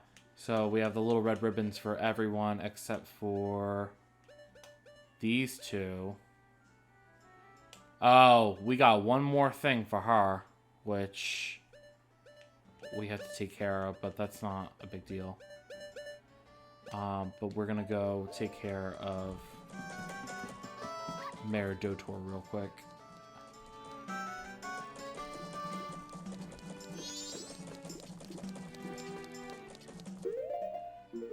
And we're gonna put on this couple's mask that we just got. I want to say this opens at a certain time. It opens at 10 o'clock. 10 a.m., of course. Okay, so then I made the mistake of slowing down time. Well, not necessarily. Well, actually, we do need to do the quest again to a point. Yeah, I was just looking at the bomber's notebook and I saw that we're still missing the little tag from Madame Aroma too. That's the only thing left. Yeah, it ties into her. Thank you for showing that, by the way, because as I said, I told you I didn't necessarily look at that enough. But there it is. Yeah, but we knew pretty much everything. But see, you're right. We should show this to show our full completion. Like, we're doing 100% on this game. We better show it. Yeah. So everyone else is complete except for Dotor and Madame Aroma. So fitting, I guess, the couple there. We had to show that specific. Right. And you can do that with Dotor, by the way, on any day. Yes. Huh. What's up? Yeah, you could do it any day. That's why it has blocks in all three. So we have a clock here to get a sense of like what's this going to look like. So then this one, the last one we're missing is the event on the final day for her. Yes. That takes place in the latter half of the day. And I never noticed the time of day up top. It actually tells you like the hour and minute. Okay. I didn't know that. Which goes to the element of like, okay, maybe that's a good strategy if you're going to play this game either for the first time or play it again, which is if you're going to do that, use the notebook. Like I said, I just never looked at it only because I thought, okay, the pictures are cool, but then that's that idea. It's like, fine, okay, there he is. We can go in there eventually. But all right, you have to wait for time to go. Actually, you know what I'll do because we don't. That was the last cycle change we have to do for the rest of this game because I did not know you could get both. Because you should have. Yeah, I should have indicated that, or I should have thought that when you said it, which is that can we still deliver that to Postman? We can. I thought they were gone already by then, so thank you for picking that up. I thought that because I was like, oh, we still have the letter. We never delivered it. So. It saved us a lot of time, actually. Yeah. As I said, which means that there's going to be some extra stuff that we can sort of go into at the end of this, just for the purpose of that. It makes up for the other parts running long. Yeah, there you go. But, I mean, even that was a smart decision, because we mentioned that for last part. We mentioned the idea of, I said I would do no more than 5 hours only because of the fact that otherwise I was drained when I did certain things. But then the thought, like, look, if we can do it, sure. And it said, since we're... Is that the sound? Mm-mm. Okay, maybe it's not. Is it? It's a very distinct whistle. I might... I swear it's only an Ocarina of Time. I might have had it... I'm trying to remember if when we did part 5 of that, if I had that sound play. I think you know what it is? It's not only just Ocarina of Time, I think it's only in a very specific location. Oh. So, yeah. I don't know. I swear I'm not crazy. No, you're not. No, it's like, that's the idea. So, like, what it is, I'm pretty sure it's after you travel to the future 7 years in the Temple of Time, after you pull the Master Sword out, and then when he goes and he swings the Master Sword down, there's a very distinct whistle. Well, we might have time to show that then, because actually, I guarantee you it's in the playthrough that you did for Ocarina of Time. In case it's not, here's the thing. You still have data, so we can go back. I have data, but also the other thing is that, remember, I did test play on that game with this version too for certain things. I had to re-record stuff based upon using this version. It actually required me to go back to playing for certain things. So, in that case, I might have the save still on this. Since we're going to be... You want to see the Japanese box art of this? Because we didn't see that. Actually, you... except when we've been at work. You have not seen the Japanese side of the Switch Online expansion pack for Nintendo stuff. We showed it before this game came on to the service. We showed it when it first came around last year as far as the Switch Online expansion pack, which, by the way, as we're pointing out, 3 days from now, it'll have been a year since that. Wow. It's come a long way.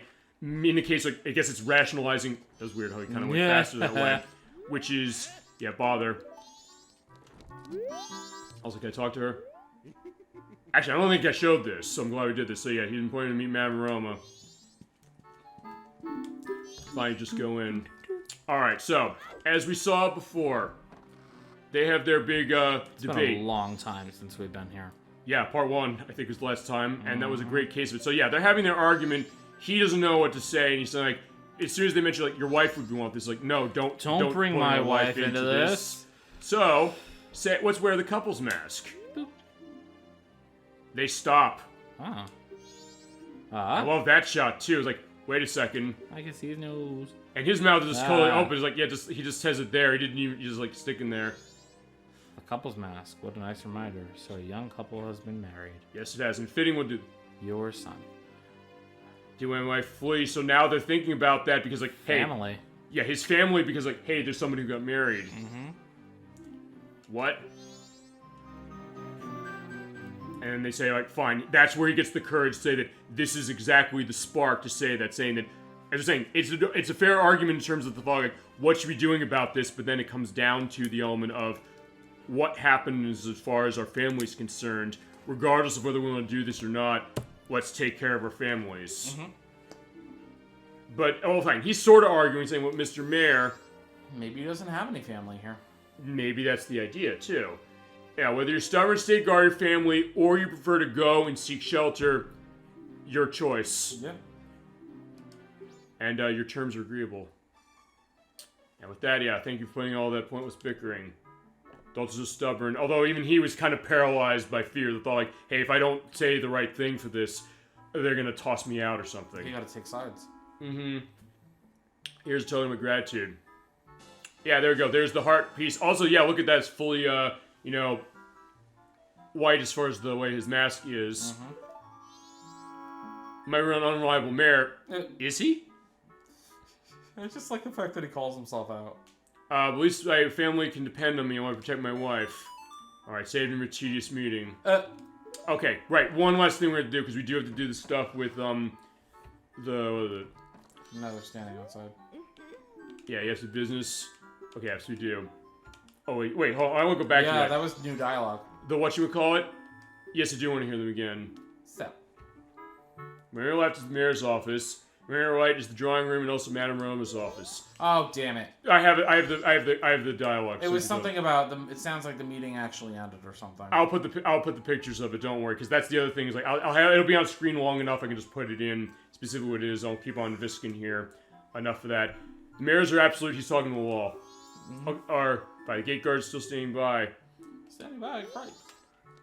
Actually, he looks I never saw this before. He looks a little dejected. But maybe, as you said, that's probably what it is. The idea that maybe he doesn't have a family for this. Actually, I didn't see this. Oh, Gorman drunk. Yeah. Which goes to what the 3DS game has. You said there's an extra bottle that goes with the fact of healing him being drunk. And he got drunk, remember, in part 3, when we went to the bar. Yes. Alright, Gorman, it's been some time. Thank you for letting us perform. But there's a problem. Meaning? You know what performance I asked you to do? They canceled it. Actually, I've never seen this before. And yeah, then Toto's getting involved saying what's going on here.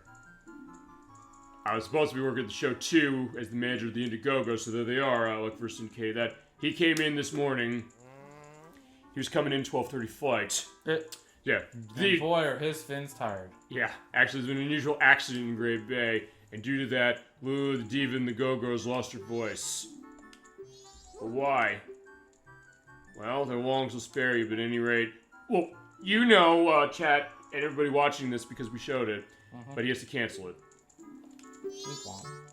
Yeah, it means the Gordon's job is... off. Yeah, they took your job. But that's all. There's always next year. I'm busy with other matters. That's why he goes and drinks. So, okay, this explains why he goes and drinks himself massively that way.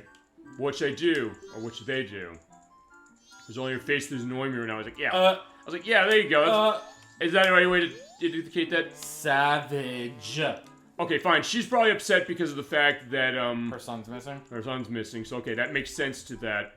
Yeah, we do know that song, as you mentioned. One that famous, which is in Link's Awakening, but it's not the same one. So, okay, fine. Let's go back to that, which is that... Chat, your choice is... Well, fine. We're going to show both because I want to show the unique stuff out of that Game Boy Color edition. But I also kind of do want to show the Switch one, too. I don't know. What do you think we should play through fully with?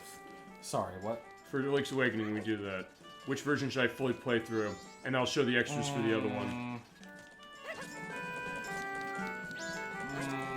It's a tough choice. I know you said that there's some issues that Nintendo has with uploading the Switch version, but I don't... I'll tell you what I'll do. I don't know if it'll register on their radar. I'll tell you what I'll do. Because I would say the Switch version. I'll tell you what I'm going to do. I think when I do an edit for something, probably for this one, what I'll do is... Actually, I'll do what I did with Parasite Eve a couple weeks ago, which actually I did get a content question on, weirdly enough. I'll go into that in a second. But I will take a short recording of play. I'll put some dialogue to it myself for Link's Awakening Switch. I'm going to keep it private for the YouTube site when I upload it, just because of the fact that it's not meant for human consumption, specific because it's going to be a preview to what we do, and it's not actually official stuff for the show. So what I'm going to do is I'll put that in. I'll see if it picks up anything as far as a content question and how it picks that up. Because what happened with Parasite Eve was that when Menix and I were doing the Chrysler Building and starting that until the Nut Mimic killed me. That was my fault at 15th floor for that. When I uploaded that, it picked up the music for two parts of the game that we heard during the game that was not picked up before. Yoga Shimomura did the music for that game. They said, okay, it's fine you have this, but we're going to have an element of, I think, either they put ads on it that's like, she gives permission to use it, which is like, thank you, because, you know, yeah, we like Yoga Shimomura very much on this program, as far as the work she does, so that was good. Actually goes to one thing you said when we did Space Channel 5, you said, maybe I was too concerned when we did, I was saying, like, the Mexican Flyer thing is going to pull for copyright, but Sega's going to look at your channel, they're going to say that, no, they'll leave him alone, he has love for the brand. Interestingly enough, the only stuff I've gotten, aside from the Parasite Eve thing now, for part 3, and the other two parts didn't have that, because even though we played that music, but for, aside from that one, the other two games that had any kind of content question on them when I upload them were stuff of Sega's, which were Sonic and All-Stars Racing Transformed, which was when I used, okay, what was it? Sonic and All-Stars Racing Transformed, during the track flybys, they give you the Sonic the Hedgehog logo for that, and I let it play as far as that, but they're like, hey, there's a graphical thing, they're like, this is owned by Sega, put a thing on this. And when Nocturne and I did Sonic Jam back in April, I was showing the extras. One of them was one of the Japanese commercials. That got caught specifically and said, like, okay, we're going to let you have this, but we are going to have, like, a content claim on that. And weirdly enough, the thing that got flagged for that being, I thought if anything was going to get flagged on that game, because I don't know, you ever play Sonic Jam on the Sega Saturn or seen it run? It's a classic compilation that has Sonic's 1, 2, 3 and Sonic & Knuckles in it. And it has Sonic World, which is this sort of a 3D prototype for what Sonic Adventure would end up being, sort of. But it has a lot of extras into it, and they have like a lot of hidden extra videos of things. One of them is of the, I don't know if you're familiar with this, the Sonic the Hedgehog OVA, the original video animation. I'll just show you that. It is a kind of one-off that's kind of taking off on elements of Sonic CD a little bit in the sense that Sonic Tails and Knuckles, who has a Western hat for some reason, is having to take care of Metal Sonic, but also the idea that Dr. Robotnik wants to take over the kingdom of this element, and there's this young girl named Sarah, S-E-R-A, that he kind of kidnaps and wants to marry, but he also has the perspective of the idea like playing video games, including one that looks like Virtua Fighter. And there's also the most famous shot in it where like Metal Sonic crashes into the bottom of something, and there's the idea that maybe he's looking somewhere that he shouldn't. It's interesting as far as what it is, and they have a trailer for that before it came out in the US on that on that game, they didn't content flag that. I thought they were going to, because I think the people who did the animation for that, I'm trying to remember what the company was. I had an edit when we did Sonic Jam for that. It was a pretty famous anime company that did the work for that. And we're gonna listen to stories just to pass some time. Yeah, for that one, they didn't talk that, but they said a commercial for Sonic 1 for Japan was what they flagged. It's still up there. They didn't say, no, you can't have this, but yeah, the Sega stuff was where they got questioned, or I got questioned to that, which is fine that way. It was like, that's maybe what I'm gonna do. So to go on this, since it's long-winded this way, what I'll do with Link to the Past, or Link's Awakening Switch, I'll upload a little bit of that just to see what happens, see if we get any questions on anything, and if I don't, we'll run that version. If I do, we'll run the Game Boy Color version. I'll have an update for you probably next week when we do Shadow Hearts, just because. And at that point, we'll figure out the way I'm thinking of when to do that. I'm trying to remember how I laid out the preliminary of the 2023 schedule. I think it's August. I think because it's lining up with the 30th anniversary. That's the other reason I want to do it specific. And I think it's August or July. It's one of those. So I'll do that. All right, fine. There you go. So it's night. By the way, one thing to indicate, and so I'm glad I showed it this way. If you can only listen to stories in the daytime. Okay. So if you come at night, she'll say like, "Oh, you're late. It's early, so I'll read you something tomorrow," and she will not read you anything on day 3, at all, even the short story. So I love how the 2-hour story is considered the short story.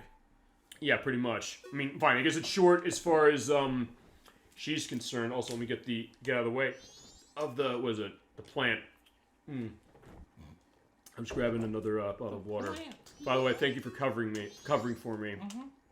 Which, yeah, if you're wondering what that's all about, okay, it's Tower Plaza. Nothing together with custom. Yeah, I had to walk off, so I was like, hey, I said, cool. Do this. Like, yeah, thank you for that. I was like, I know that's a big thing. It's like, hey, preview to when you're doing Shadow Hearts for next week, and also, hey, I'll do the same thing with you with Shadow Hearts if it has to come to that. And then also, hey, the idea of, getting that element of controlling the show is like, you're going to control the show that way, as far as playing the game, and I know you're definitely capable of that because, look, you showed it with this game. I mean, the stuff you've done for this game has been amazing. The stuff you did with Space Channel 5, I mean, remember, Space Channel 5, you pulled off one of the hardest combinations in that game, flawlessly. One I don't know if I've ever actually done. All right, by the way, she will go and she's going to lock the door, so we're going to basically follow her. Oh, I was wondering what she was doing. Well, sort of, but she's also going to stand here. Why? Okay, we're locking the door. Thank you for joining. You're a guest. Yeah, she doesn't know that, I guess, or she doesn't remember. It's like she's forgetful. You told her you had a reservation. Yeah, I have the key. Yeah, I have the key. In fact, you know what? I'll tell you what we're gonna do. Yeah, I'm a guest, my friend.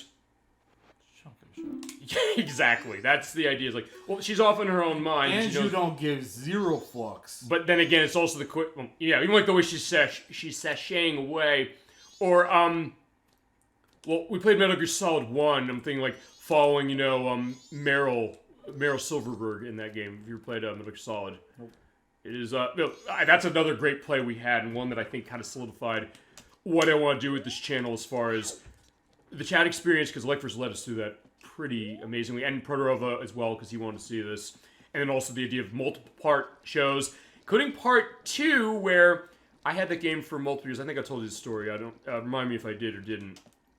It's on 2 discs on PlayStation, and on GameCube it's on 2 discs as well. But for that, when I got to the end of part 2 for that, I put disc 2 into Switch. It didn't read the disc. Oh no. So I was kind of in a little bit of panic. I had that game for 17 years without having beaten it or gotten to disc 2. Finally get there. So what am I going to do for this? I said, okay, I said, I'll tell you here. I'm going to stand here. We stayed on that, insert disc 2 screen for over half an hour. I got my isopropyl rubbing alcohol out, got my Q-tips out, rubbed the disc down, and I have this all up there. It's with the old sound equipment, so it's not going to sound as nice as this does. But we did that. I rubbed through that. We had good experiences of discussing that. I mean, Protorova going to a story about, I don't know if you ever played this, The Legend of Dragoon for the PlayStation. I have played about 15 minutes of it. Oh, what'd you think? I like it. I liked it when I played it too. I downloaded it on the PS3 because he's a huge one on that. He wants to do that game really, really badly. At some point we will. Copy, so. And I don't know if he does that. Yeah, hold on to that because it's one that's kind of inching up a little, not super insanely, but still it's up. I mean, it's not Persona 1. Persona 1's like almost $500 on PlayStation. Unless you get the PlayStation Classic, in which case you get on there. Yeah, but even that, isn't that hard to find still? The PlayStation Classic? Yeah. I don't know how hard it is to find. I know people hated the unit because it was a weird case of... Well, they didn't include any plugs with it. Yeah, they didn't include the plug as far as, like, the power thing. They didn't include... There's certain games they didn't go and get the licenses for, including Crash Bandicoot. They were kind of surprised they didn't see that. I don't think Tomb Raider was in that. Hey, do you think it's synonymous with PlayStation? Certain things yes, they didn't and get. I agree with that. But at the same time, Crash Bandicoot, they released the trilogy. Well, so the remake of it, yes. Yeah, there's really no need to get all bent out of shape about it. But I think the other thing also, and this is another thing, is that it mixed region games. Not even the fact that certain units were like the Genesis Mini and the Genesis Mini 2, and I have to get a sense of how that's handling for Streets of Rage 3. We might be using that for Streets of Rage 3. And that which is out next week, by the way, but I'm not going to have it until, actually, we do Streets of Rage 2 in like 3 weeks. But anyway, it's not that they have alternate region versions. They decided we're going to use European versions of certain things just because. So you know what you're saying, PAL version with the frame rate running slower because of the 50 hertz, 60 hertz difference between US and Europe? Yeah. That's a factor. But people found out that when you do that, you can basically plug a USB keyboard into the thing, hit the escape key, you can get the diagnostic tools to come up on it, and pretty much change the region on the fly. But only certain games will do that European, other ones won't. So basically people figured out, okay, fine, we can just change that off and then just load games onto it. So at that point, fans made it better, not to mention the fact the packing controller was the D-pad one only. So if you're like, Ape Escape, yeah, you're not running Ape Escape on that, because remember, Ape Escape has to use the DualShock controller. I'm gonna need to look up and see if I can find a... As far as how expensive it is, though, I don't know, because like people didn't like what they saw. It was $100 at retail. And then there's a period where they slashed to like $30 because people were not liking it. But I don't know if it's that much anymore, or... I'm gonna check Amazon. Because actually, I've realized some of those actually cost quite a bit of money still. Or they've gone up in price, like with the Super Nintendo Classic Edition and the Genesis Mini 1, which is why I'm buying the Genesis Mini 2, because I know Sega said specifically, we're not making any of these things. And there's games that you total that up.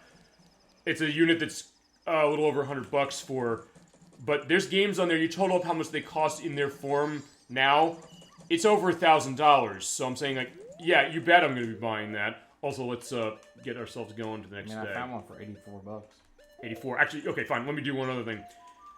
Before I forget, because I seem like I'm going to be forgetting this, let's show off the Mask of Sense. Because if that's the only way that I'm going to be able to get a copy of Persona 1, then I'm going to do it. Unless you get the PSP version. Did you say you had Persona 1 on the PSP? Persona 2. I have Eternal Punishment. Do you have... No. Wait, what was the one that was released on PSP? Was that Eternal Punishment or Innocent Sin? Both are on PSP. What? I think they're both on PSP. What? And Persona 1 itself is on PSP. They remade it. I downloaded it, and you can still download it through the really, convoluted factor of how to download it if you have PS3. I do, but I haven't hooked it up in years. Yeah, get with me, my friend. We will make that happen. You want it badly, we can make that happen. Because I bought it on PS... I have Persona 1, and actually I downloaded Eternal Punishment, the PlayStation 1 version, off of the PS3. The original Wild Arms is on the Classic, too. It's also... Yeah. In fact, Revelations Persona, that's the first game? That's the first one, yes. Ah. It costs a lot of money. I've seen it for like $500 on the PlayStation itself. Do they still have physical copies? They had... On the PSP? They do. It's still a bit of money. I think it's like 90, 100, but it's 20 on the PlayStation Store. Remember, you have to have a PlayStation 3. You have to download it there. Then you go into your PSP. You have to go onto the store. You have to unsecure your connection with it, as I mentioned with Parasite Eve. I did this so I can get Parasite Eve 2 and Third Birthday, so we have that in play. And Persona PSP for this, because it's $20 on that. And I'm going to do that with Gurman as well, because Gurman is on there. I want to show Gurman at some point. And there's something else I think Max indicated. And also, we're going to get to Guitar Man. Guitar Man is not on that, by the way. Alright, let's show the Mask of Sense as we go along, and here's Monkey Man. Wait, do I have to talk to her first before I do? Oh, wait, no, I don't. Because, where'd he go? No, at Gemini 96, we're doing test play. He indicated how he did this. I think this was one of the first things I did for this. Alright, here. Okay, so, alright, let me show this. Mask of Sense. You realize you're doing the pig snout thing. You see the the Z target pop up and like the sense. It'll only show when you're wearing this. Let me take it off. It's gone. All right, so there's not Affleck Turtle. So let's wear this again. Oh wait, you catch in the bottle. Yeah, I remember. Gemini 96 is the one who's like, oh, do this. Like, okay, he knows this game too. Shit. Powder's mask, see what you smell. If it's possible, put it into something and take it to the bottle. Damn it, let me get it. Okay, so yeah, get to it, and we got the magic mushroom. Go and do Link's Awakening. So perfect, you know, foreshadowing to when we do that game. Yes. Hey, they probably had that on their minds, I would think. So, okay. So what you do with this is you go up and you give it to Kotake. Because Komei is the one who got knocked out. Yes. Sorry, you were indicating something, or going to indicate something about where we went on the Persona stuff. I'm just looking up to see how. I mean, I guess it's fitting. Physical copies. I mean, I guess it's fitting since we indicated. It's fitting that's coming up since this is the week that Persona 5 Royal dropped on Xbox One and Switch, and I think you said did PS5 upgrade on that? I think Royal came out a couple days ago. Yeah, and 4 Golden is out in January, as is Persona 3 Portable. Thank you. I didn't know the release dates on those. They're releasing them actually quickly. Unfortunately, they are not physical. That's fine. Digital works for me. I have physical copies of all of them. Okay, I mean, in my case with I'll get Golden that way because I know that's the way we want to play Golden. 5 will probably get that case eventually, and then 3. I don't know how I'm gonna handle 3. It's gonna depend on how 3 Portable is. If there's stuff in those PS2 editions that are better. ElecVerse was telling me that I think that it's that the PS2 versions might be the way to go on that. So I'll take his judgment. All right. There's the fragrant mushrooms. Yeah, let's show her some fragrant mushrooms. You have to speak to her, and there you go. What a send. Oh, you did a great job finding this. I'm gonna get my hands on it and then put me in a real pinch. Alright, come back later. So, yeah, make it. Oh, that's Japanese. Never mind. What is? I found a copy for $50 and it's Japanese. Thank you for bringing that up, too, because how many times we said this, which is that when you have a game that costs a lot of money in one region and not in another. Where, I mean... I got very excited. I was like, oh, I can afford that one. And then I was like, nope. Well, it's Japanese. I can't read it. Wait, what's this? PSP. Oh, because I was going to say, PSP is region free, so you can put it in, but you're right, the idea of reading that. That's going to be a challenge whenever we can do stuff with Snatcher, because I have the TurboGrafx CD version that's on the TurboGrafx 16 mini unit, but they didn't translate it. Yeah, I found a Japan import for $29. And yeah, in that case, yeah, the Sega CD version at like $1,000. Like, I want to play that game. I was like, well, I think we're going to do what Nocturne I did with... She has a game based on Slayers on the Sega Saturn, it's just 2 of them. It's Japanese only. We were kind of trying to get a translation saying, like, I had the laptop over on the side. It's like, what do I do? How am I playing this? Like, okay, it says this is what the translation is seeing that I can see. Game disc only, $120. For... Persona 1. Okay, that's better if you're going complete. It might be one of those That's cases... just the disc, though. That's not the box. Okay. So, yeah, I think she needs more. I think you need to get a couple of these cents. Isn't that right? I think I remember that now. I thought it was just one. Fine, I'll get a couple more, because we're going to wait till a day, and then we'll show off what's going on. Because I think if you do the one and then you walk back in, it's available. Fine, I'll try and find another one, so fine. And then we'll go, we'll stop wasting time, we'll go to the end of the game. You get to hear more of the Sorry song. Oh, shit. I ain't mad. Okay, I wouldn't be mad at that, too, because it's an awesome piece of music. Alright, so here's another one, let's bottle it. Ow, stop it! Ow, quit it. Yeah, I mean... Yeah, it used to be a real boss tattoo, but then Mom spent all the Christmas money again having it surgically removed. And where'd he go? Fine, whatever, I got one. What's up? 1, 2, and 3 trilogy, all complete and tested, $112. For... PSP. Oh, right, because they're all on PSP. And they're all in English. Okay. But wait, because I said with 2, I think they're both... Didn't they do... They did an Instant Sin... for that, but didn't they do Eternal Punishment PSP, or is it... I'm still looking. Or is it just the fact that it was... Alright, yeah, give me more. Alright, yeah, she does indicate, like, if you're wearing that mask, you know, I'm okay with that. This is bidding, too, so it's yeah, so we're eBay diving. I mean, Nocturne will be loving that as far as that, and maybe we can... Oh, her and I are going to go on that in our own way when we do Mega Man X4 in about a month and a half. This is just sheer curiosity. Oh, here we go. Give her 2, yeah, she gives you money. Okay. So money, you keep... You need it, you come here. Alright, so let's get going. Money. That's good. Alright, let's get that going. Yeah, I'm only seeing Innocent Sin on the PSP. Okay, so maybe Eternal Punishment is... Oh, fine. Okay, Eternal Punishment technically is on the PSP. Oh, wait. What is it? I mean, technically it's on the PSP in the sense you can run the PlayStation 1 game on it, but I thought they did a remake of that one too, or maybe they did it on... Japanese. Japanese. Oh, okay. Right, because they gave us Innocent Sin, I guess because we didn't get Innocent Sin, because 2 they split into 2, right? Yeah, I don't know why. Which is very weird. Hold on, let me see if I can find the English. Oh, shit! Oh, wait. Oh, shit, I fucked up. Oh, no, I didn't. No, I didn't. It gives you an option. You don't have to. No. What did you fuck up on? Okay, no, I didn't. No, thank God. Okay. I have to go and, talk to Cafe. If I do that, we don't get this happening. Oh, no. Thankfully we did. We're at dawn of the second day. Thank God. Okay. Yeah, it looks like it's Japan only.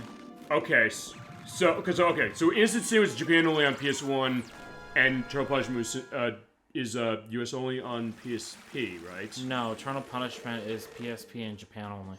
Okay. But it's PlayStation here. Right. But I was saying Innocent Sin didn't come out on PS1 here. I think it was on... Did it not? I don't think so. I have it on the PSP. Yeah, Innocent Sin I think was only on the PSP here. I don't think... It was on PS1. Okay. But I think... So it's the opposite case. Innocent Sin was not on Gotcha. PS1 in Japan, in the US, but on PSP it was. Gotcha. And then Eternal Punishment's remake was not on PSP here, but you still play Eternal Punishment PS1 on it. So yeah, God, confusing. That sucks. All the acronyms. And it's $350. Which one? Eternal Punishment. Yeah, that costs a lot of money. I know that. Download on. Yeah, download. Did you download on PS3? It's $6. On the PS3? Yeah, it's 10 or it's $6 or $10. It's Eternal $10. Punishment. I have it. I downloaded it. Can I just like put in my card info and like get it that way? Or You have to go buy a points card. Whatever. That's simple. Yes. Cause so say I buy a points card, I put it onto my PS5. I can still access that on my PS3 if it's the same account. I don't know. It should be. I don't know. I wouldn't risk it. Okay. Because I know that we were talking about this with the Switch, or not the Switch, of Wii U and 3DS.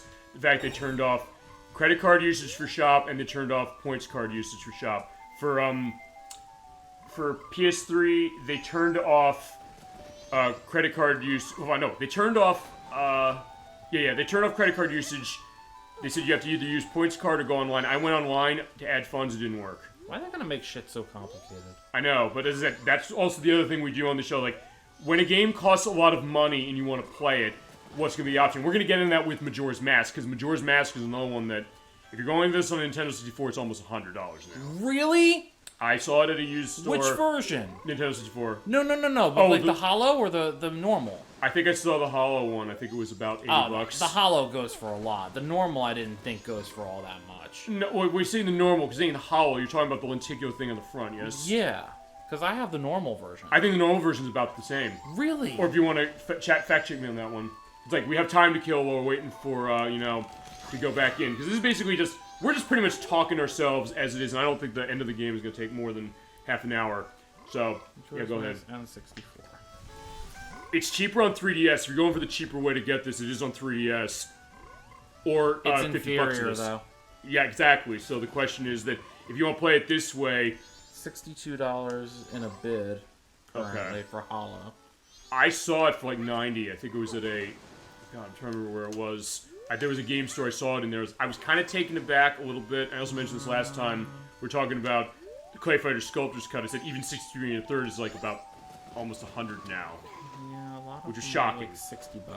Okay, so it is a bit of money, so it is cheaper to get it, get a Switch Online Expansion Pack element to get it, although remember, one other thing, let's not deny this, you don't own it if you have this service, because hey, they turn off the service, it's gone. Unless they then say, fine, we'll offline this thing, which, that'd be a nice thing for Nintendo to do when that time comes, hopefully. I think they could patch the app for that, hopefully. But, I mean, yeah, I don't know. Nintendo says they're not necessarily going to be putting out a new system right away, but that's something to keep in mind. But We've heard that before. You think they're going to actually do that? I don't know. Listen, I am not one to question the thought process of the Nintendo overlords. I guess not. Okay, that looked weird. He kind of just went quickly, almost like shifted. I'll show that when I edit. But, I mean, yeah, so that's going to be the idea. So sometimes it comes to a question, we brought this up too, which is that, hey, I mean, we're going to see that with Shadow Hearts next week, which is that game has not been re-released yet, specifically. So, if you want to play it, you're going to have to pay $150 on PlayStation 2 for it, which is, considering PlayStation 2 market, it's not bad. There's stuff on that system that costs way more than that. Probably stuff that costs even more than that one, maybe. Yeah. But, I mean, I just got lucky, but we'll go more into that next week. Yeah, fair enough. But, I mean, still the thought of what's the cheapest way to go. So, with this one... Okay, fine. The cheapest way to get this game... fine, we'll go into this now, since we have to wait for time anyway. Because this game is on Nintendo 64. It's like $80, $90, $100, depending on what you see, or where you go. It's on Switch Online expansion packs, $50 a year, and you have access to this. It's on 3DS, where it's about $20, $30. It is also on the Wii Virtual Console until March 29th. If you have your Nintendo accounts linked from your Switch to your Wii U and 3DS, you can take the funds that are in your Switch, put them into Wii U, and buy stuff off the store while it's still up. It is $10 on that. Some people question the idea of how the emulation of the version on that is. I don't know. I don't have it on that. I have it on Nintendo 64, and then we have it here. So that's my element, and I don't have Majora's Mask 3D. So, Wii U is your cheapest way if you know what you're doing that way, or you want to put that through. And basically, I'm going to also tell you, like, hey, if you're thinking, like, I want to play this, I have Wii U, I want to get it that way, that's your cheapest way to get it. It's $10. You can also get it on GameCube. Oh, that's true. You're right. Thank you. I forgot about that one. It's on the GameCube as well, because there's the Legend of Zelda Collector's Edition disc that was a pre-order bonus when Wind Waker came out, which has this. It has Ocarina of Time. Do you have something else? The first two.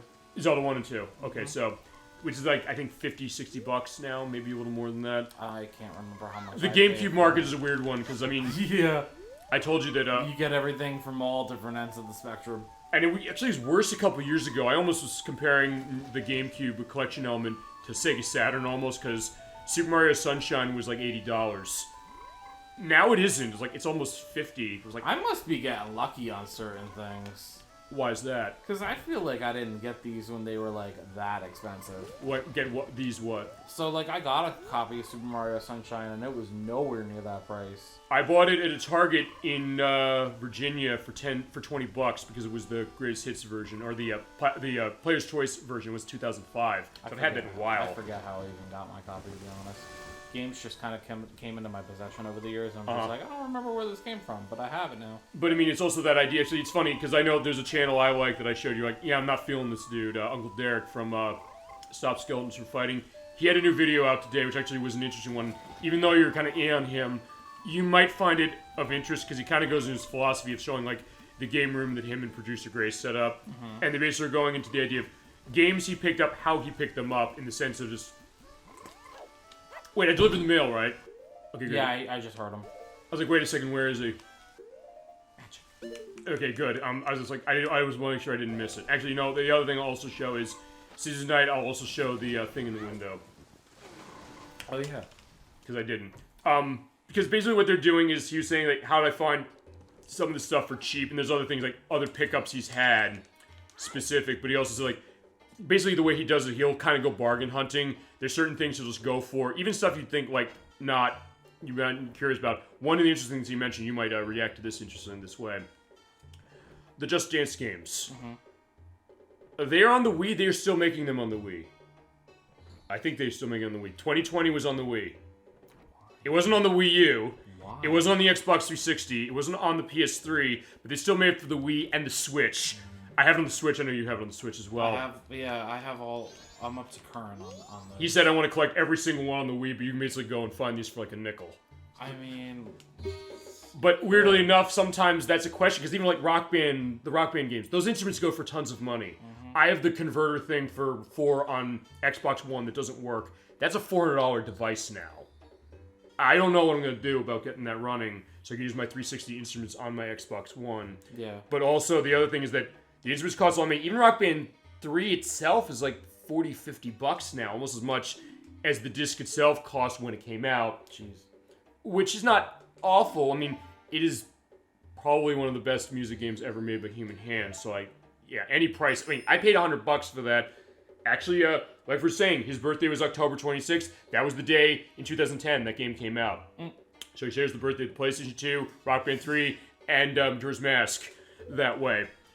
So at that point, it's like, I was willing to drop $100 on that to get that and the keyboard the day of that. I remember coming back to my dorm room, like friends, like my roommates in college, like, yeah, it is here. Putting it down on the table. And they're like, yeah, that was the idea. Like, me figuring out, like, all the DLC stuff, like, getting the free stuff at the doors they gave when it came out. The pre-order that came from GameStop, which gave 3 songs that weren't out for, like, a month. Almost, that held all pro upgrades to them. Like, I made up like a bank robber almost in the sense of like I was getting like over $20 worth of DLC on the back of this, on the top of the $100 game I bought, and then the idea of the import stuff of 1 and Lego, and then 2 eventually. So, you know, it was an interesting case for that, but also that exactly that perspective of what that is. But yeah, I paid the $100 for that game specific back then for the bundle, but even on disc it was like $60 as it was. And now it's almost that price as it is for that one example. But even by that standard, like for stuff on 360, there's stuff that's more money. In fact, you're fine. In PS3's case, you got one of them, which is Lollipop Chainsaw. Yep. That costs more on PS3 than it does on 360. Waiting for that remake. Yeah, it's coming. Which is gonna actually make it easier to show that because it gets rid of the licensed content. Which I'm glad they said that right away, as opposed to, you know, teasing people along like with Sonic Origins. I mean, that's tough to beat it. But still, that idea of like what that is, because yeah, they have a lot of licensed tracks in that game. Oops. All right, so we gotta wait till one night. I thought he just said stand on that crate and peek through. Actually, you know, let's try that because I don't think it gave me the prompt. I think it... Oh, maybe it does. Fine, we got time, and then we'll do that, and we'll go to the end of the game. Okay, from here I check on the owner. Okay, I don't know if they'll... When do I have to wait? I don't have to wait that late, do I? That guy will definitely appear. I'll be waiting when it happens.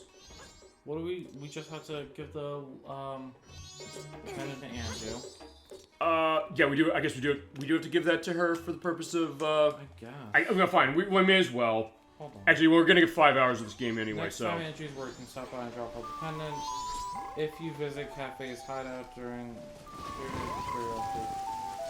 you have to drop off the pendant, I guess. Okay.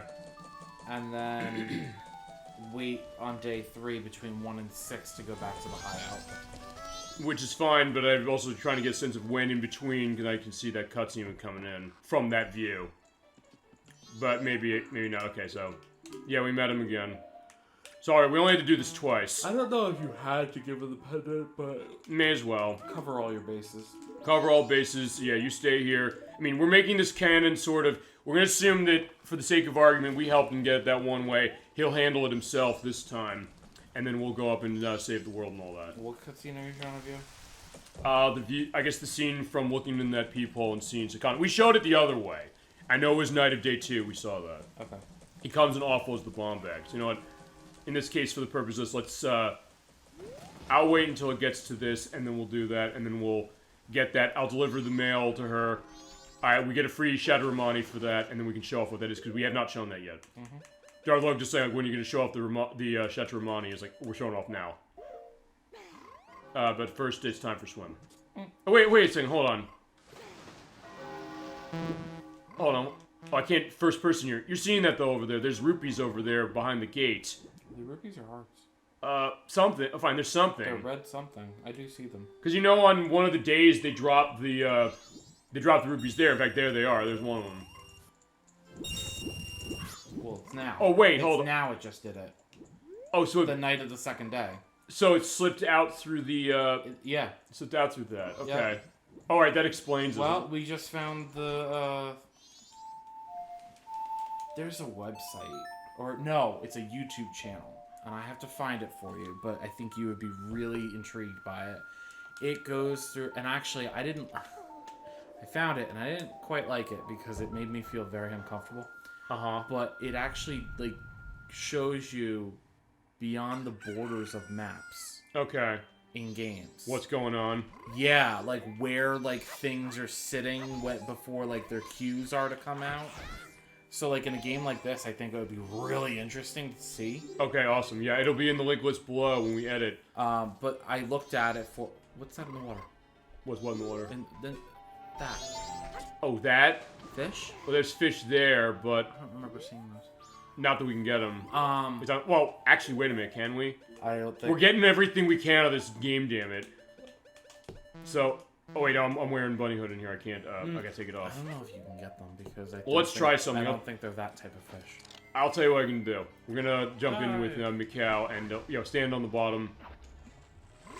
Alright, come on back, fishy. We're going fishing. Okay, I guess I'm going down to... Well, come on. Yeah, I don't think you can.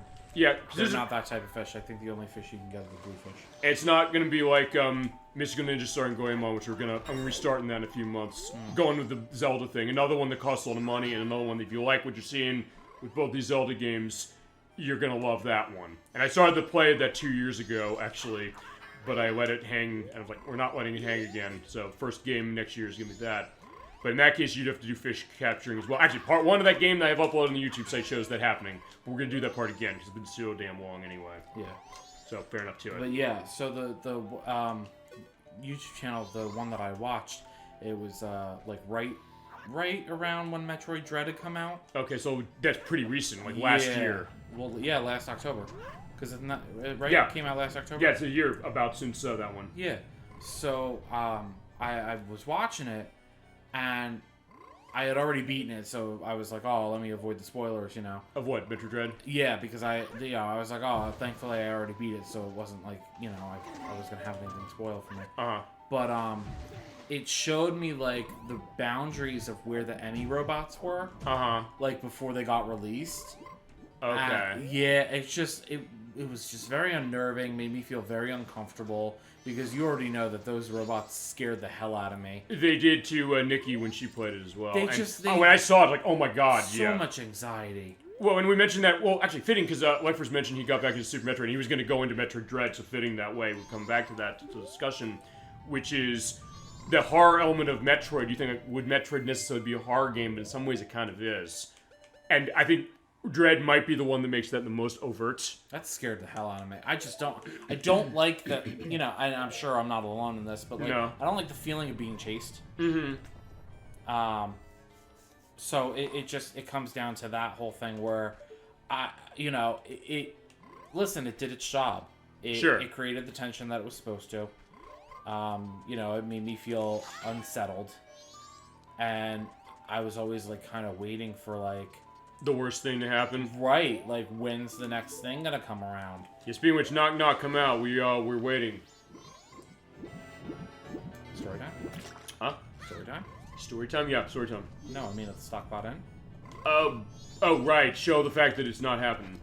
Well, no, I just mean, like, past a couple hours. No, show the fact that that can't be done on day 3. Thank you. Oh, I forgot you said that can't be done on... No, but thank you for indicating that. Fine, show that. You're right. I gotta keep... See, here's the thing. This is also the challenge this way. How do we keep this interesting? This is how we're keeping it interesting. And how we're also getting full 5 hours out of this game, but we will still show... Yeah, that's funny.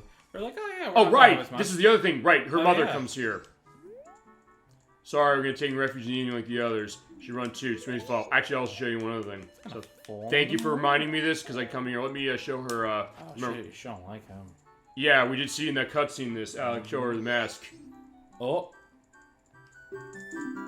Oh. Yeah, she's like, don't speak to me wearing such an unpleasant mask. Oh.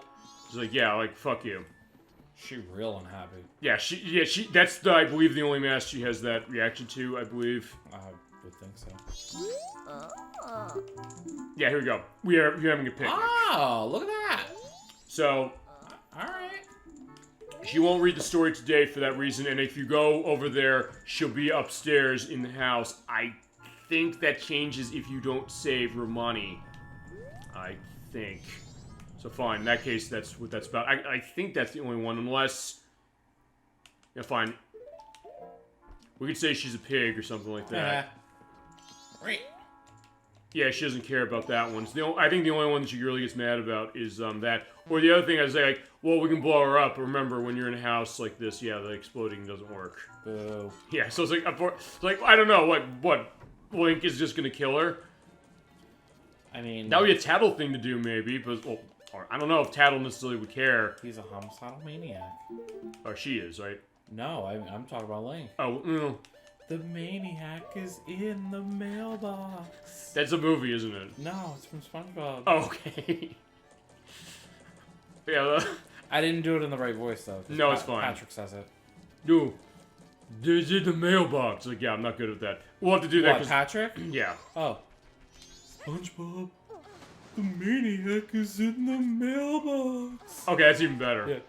It's fitting eventually because we'll do Battle for Bikini Bottom. I don't really like SpongeBob myself, but that game I really, really like.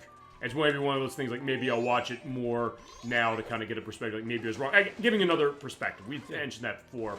And actually, that game is really awesome. Also, by the way, when I did the jump off, I was going forward, but I went backwards for some reason. I don't know why. I think one of my favorite lines from the show, when Squidward says to him, he goes, Patrick, don't you have somewhere else to go be stupid? No, not till 3. Actually, that is amazing. Wow. Good. That is terrific. Well, fitting to that, I was like, I brought up Rocko's Modern Life. It is Steven Hillenburg who made Rocko's Modern Life, was involved in writing that, who made SpongeBob. Fine, he wrote Rocko's Modern Life. He didn't make it. Those are two of my favorite voices to do too. No, there are also cases like you can do them really well, and I've done that too for certain things as well. Sorry, come on. Well, it's fun too because Squidward and Patrick have so many fun interactions in the show. Mm-hmm. So the fact that I could just switch off between them, I'm like, okay. No, I get that idea. It's just pitching my voice. Actually, I'll say this. Did you see part 4 on the YouTube side of this one yet? Of this game? No. You inspired an edit similar for that, and I like that I was able to put that in. Okay, I will have to catch up. Yeah, that's an interesting one there, as far as how that is. Alright, so it's 1. Finally. Yeah, I know. Whew. So, like, we're waiting around. It's like, how are we making waiting around work? And I think we're finding the way to make it work. Okay, so get running. Yes, I am. I'm still wearing the bunny thing, so we gotta take this to his mother. Yeah, since we already got the element of that, he won't give you the Keaton mask again. Okay. But yeah, he says, like, same stuff with Sakan. Yeah, Cafe, you got this, don't worry. You're fine. Well, no, he'll be fine. We'll take care of that. He's getting out of that one way or another. We're making that happen specific. So, is she there now? I don't think she is. But that's fine, because what we'll do is we'll double time it, because she'll be there at 6. And at that point, we'll not have much time. We have to wait more to get our way in. Yeah.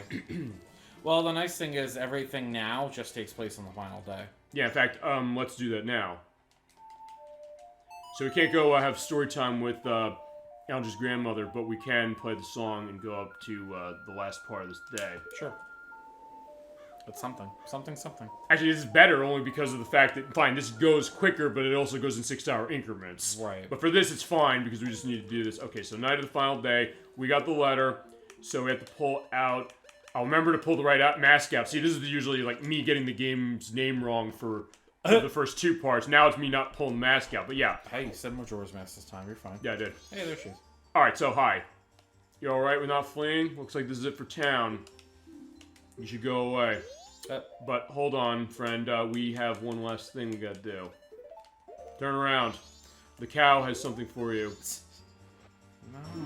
He's like, yeah, come on. Oh, wait, I have to take this off, maybe.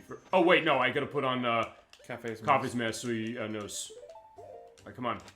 Hi. Hello? Talk to me. Hello? Yeah, he found him. Where is he? Aha! I found this letter. There you go. Yeah, so we gave it to the postman before, who gives it to her, and he says, like, okay, you can go. In part 1, way back in part 1, we got the Cafe mask. We made it so that we could... She said, go on the investigation room. We're giving you the task. Yep. We're fulfilling that now. It's Get the bottle. It's so funny that we get the Cafe's mask in part 1. But it's literally the last quest that we do in the entire game. I know. Talking about bookending. Yeah, this is Shacha Ramani. Drink it to replenish your magic power. But here's the deal. Yeah, swirl it around your tongue. Enjoy its flavor to the fullest. So I guess it's like alcoholic milk. Eggnog. Eggnog. Well, no, it's your grandfather's eggnog, bathtub eggnog with bourbon and ice cubes. Yeah. Just the sound of that makes me feel icky. No, that was the idea of Futurama that way. Specific, or it could be other thing like Kahlua, because Kahlua is kind of like a milk thing. Okay, so we delivered Son sent him his mother's add your notebook. Let's look at the final notebook. That's all I can give you, but that's fine. Oh, she wanted to give it to us sooner. She also said, really, it sounds also like the guy in the fishing hole in Ocarina of Time says. Oh, he says I'm serious. But alright, fine, let's take a drink. Oh. Alright, our magic miniature in blue. You have infinite magic for your entire cycle. Since we have the rest of the game, we got infinite magic. Also, that's gonna come in handy. It's gonna come in very handy. It's also gonna let us snap the final boss in too. That being said, you do know, I'll ask you this when we get there, but also just to indicate this, you do know how to fight that thing legitimately, right? Say again? You know how to fight the final boss legitimately? Not that we're gonna do it, but how that operates. I think you have to do like a bunch of different things to make that work. Or you just do what we do, and you'll see that in about half an hour. I like cheesing it. I don't know about you. Well, fine. We're going to, but just for the purpose of explaining, like, what do you do if you don't? Yeah, well, we could save state it. Well, we could do it that way. We could do it that way, or we just explain it. It's either or. It's your choice. All right, so we have. I'm gonna be honest. I've never beaten the final boss legitimately. Actually, no. I could save state it beforehand. I could actually feasibly do that off screen and edit it in. Or that, or you want to actually try to do it legitimately. It's up to you. I just want to get a sense, do you know how to do it legitimately? I didn't do it legitimately either because I think I had the guide and just did everything, but... I know that a lot of arrows are involved. Well, I have 40, thank God. That's about it. Okay, so we gotta wait here one more time as we go along. Oops.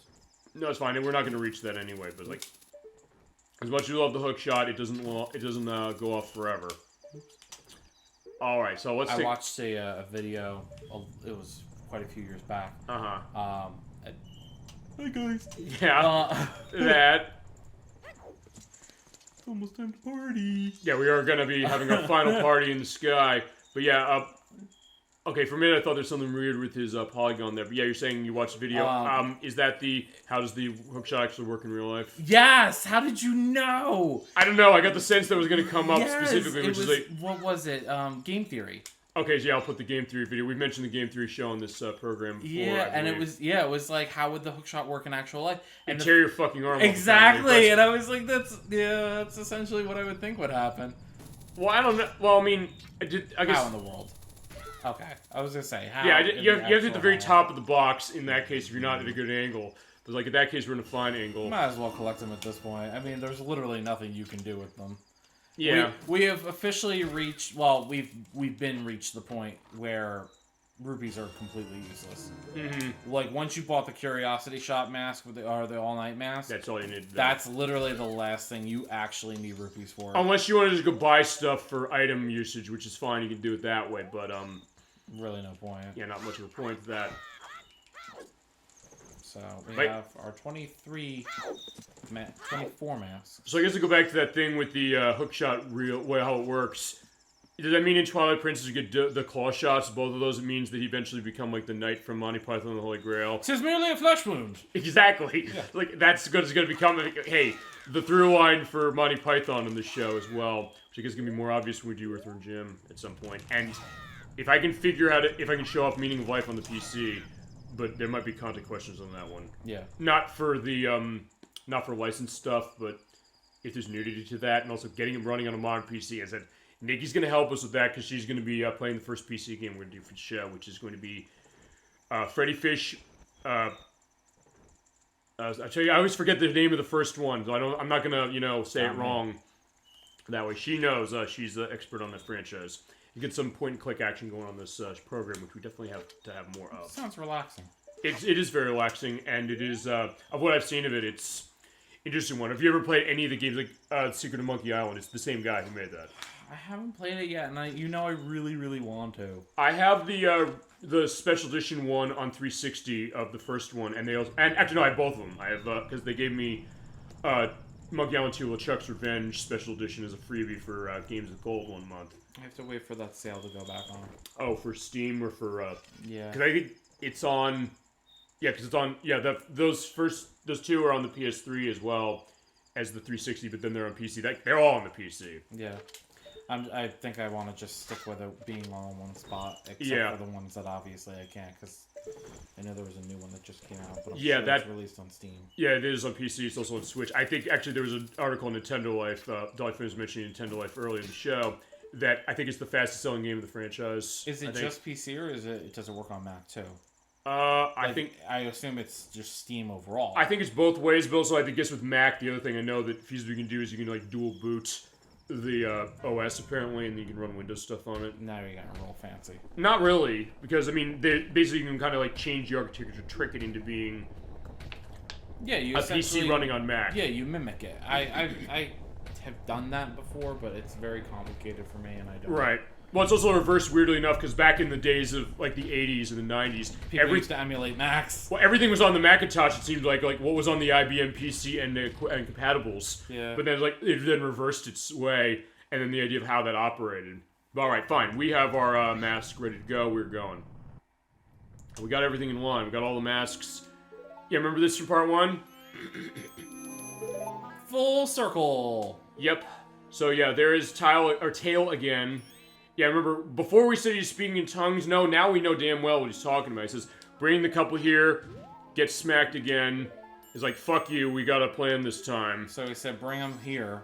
Well, how are we going to bring him here? Pretty sure...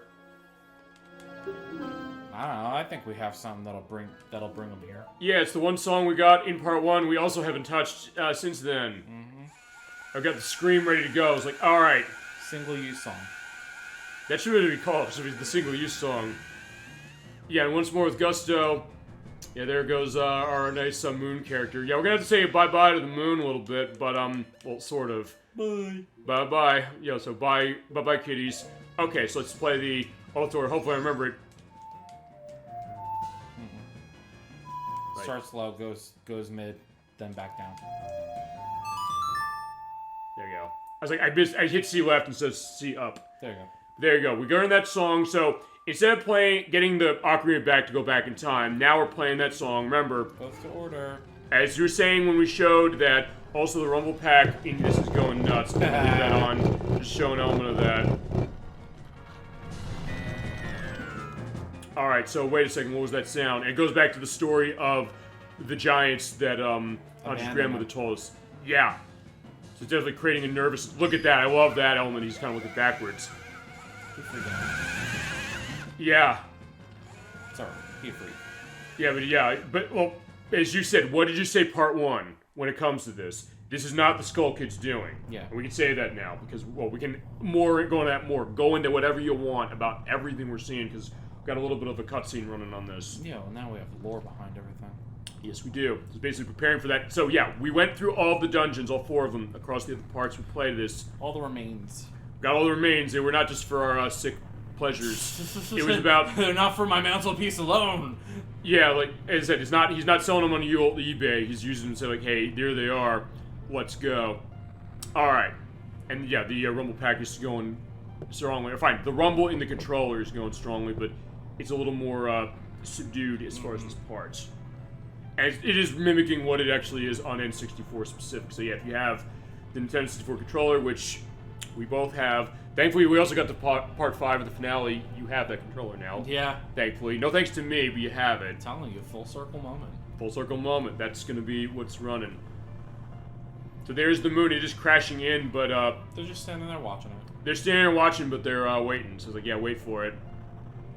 And now! Yeah, the frame rate is definitely going down, but I love... I noticed that. That being said, I mean, look, you understand why. The fact that the Nintendo 64 is able to even render half of this even as well as it is, and look as appealing visually, and create as much of an atmosphere with it, that's something to be said. I mean, we're not going to see this out of Superman when we play that because of how the tech of that ran, and also its frame rate being totally random. Sometimes it's 60 FPS, sometimes like 10.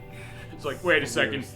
In this one, it's like, well, there's a lot going on, we get it. And this was, remember, this game needed the expansion pack to run on Nintendo 64, so what was it doing as far as tech, as far as like handling all the stuff with the characters on their time element, but also getting the fact that, alright, here we are, we got it, we stopped it. And they got the whole world in their hands. And there they are. Stopped. We did it, and we reunited Tattle and Tail.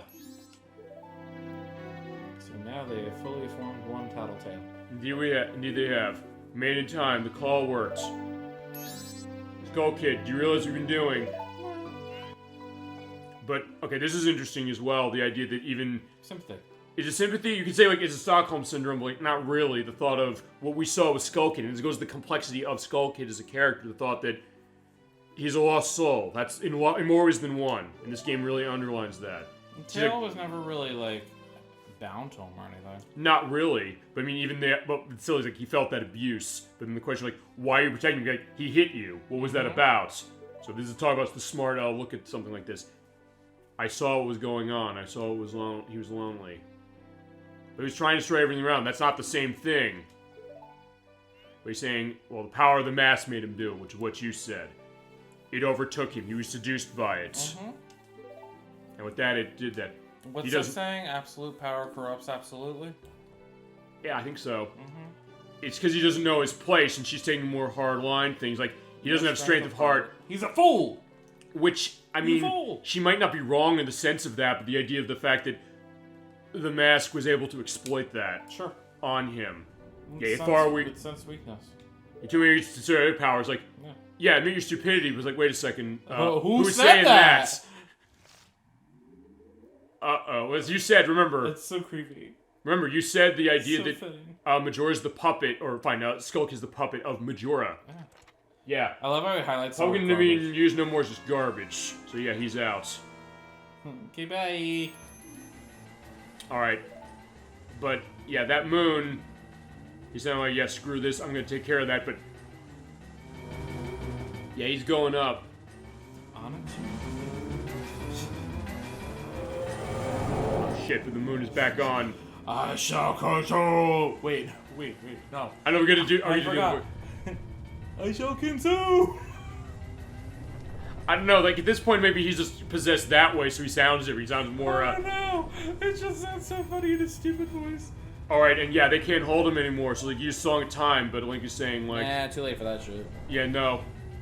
She's like, you've got to be kidding. She's like, are you out of your damn mind? Maybe, but, we're gonna do it. I won't do it. You go by yourself, I'll stay with Tail. No, don't fool anyone. No, Tail says, like, fine, I'll do it. Like, oh, no, fine. What are you saying? I don't want to be the one running away. If I'd been stronger, Skull Kid wouldn't have turned. Okay, now is not the time for all this. We have, like, a mission to complete here, and they are just blabbing away. Alright, I'll go. You gotten stubborn, just like someone else in now. Yeah, it's stupid. You guys are really stupid. We're stupid, but we know what we're doing. Link's been through some stuff before, and we're making this happen. Is hashtag hero man. He is absolutely. Link is real man. Alright, we are on the surface of the moon. So, it looks really peaceful. If you've ever seen the movie What Dreams May Come, it almost looks like heaven in that film. Okay, if you build it, they will come. Alright, so yeah, there are kitties playing here. So let's talk to kitties. See what they say, yeah. Start with Odala. If that, is that who that is? Yes. Alright, there he is. So yeah, I killed you in 8 seconds, my friend, but alright. Nice weather, isn't it? You have masks. Want to be a mask salesman? I'll play. So give me some. Okay, so here's what you gotta do. You gotta give them masks. Yep.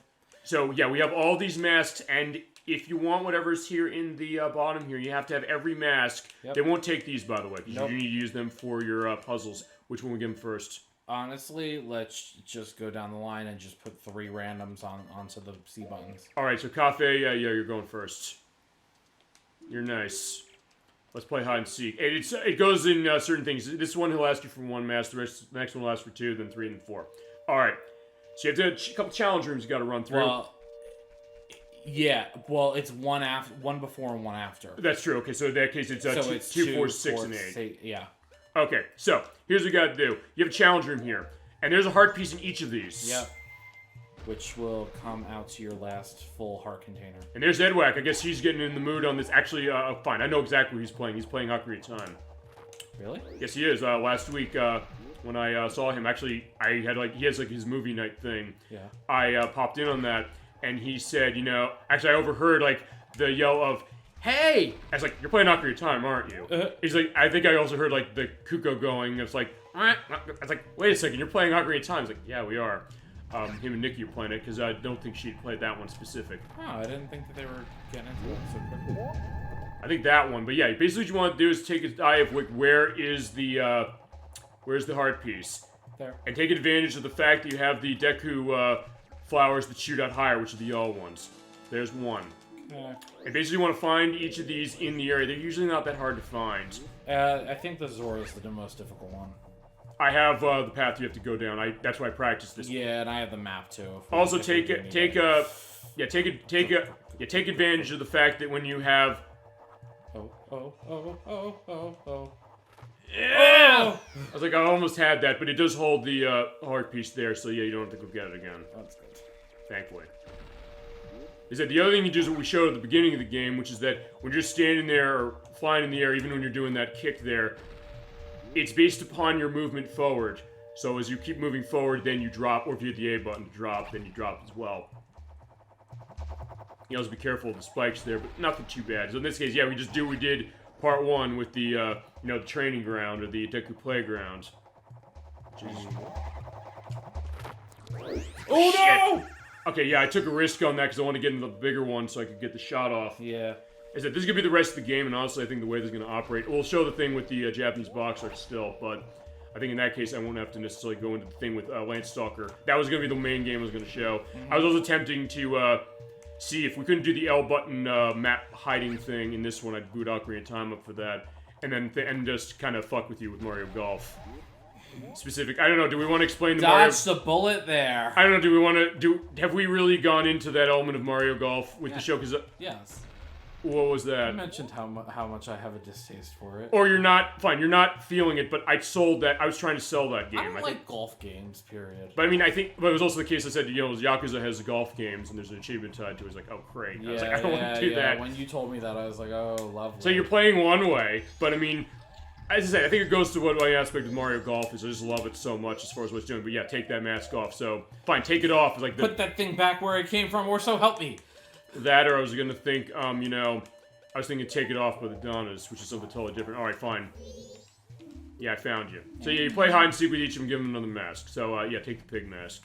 Because it was so hard to find them. Yeah, I can ask you a question. Your friends, what kind of people are they? Do they think you was a friend, though?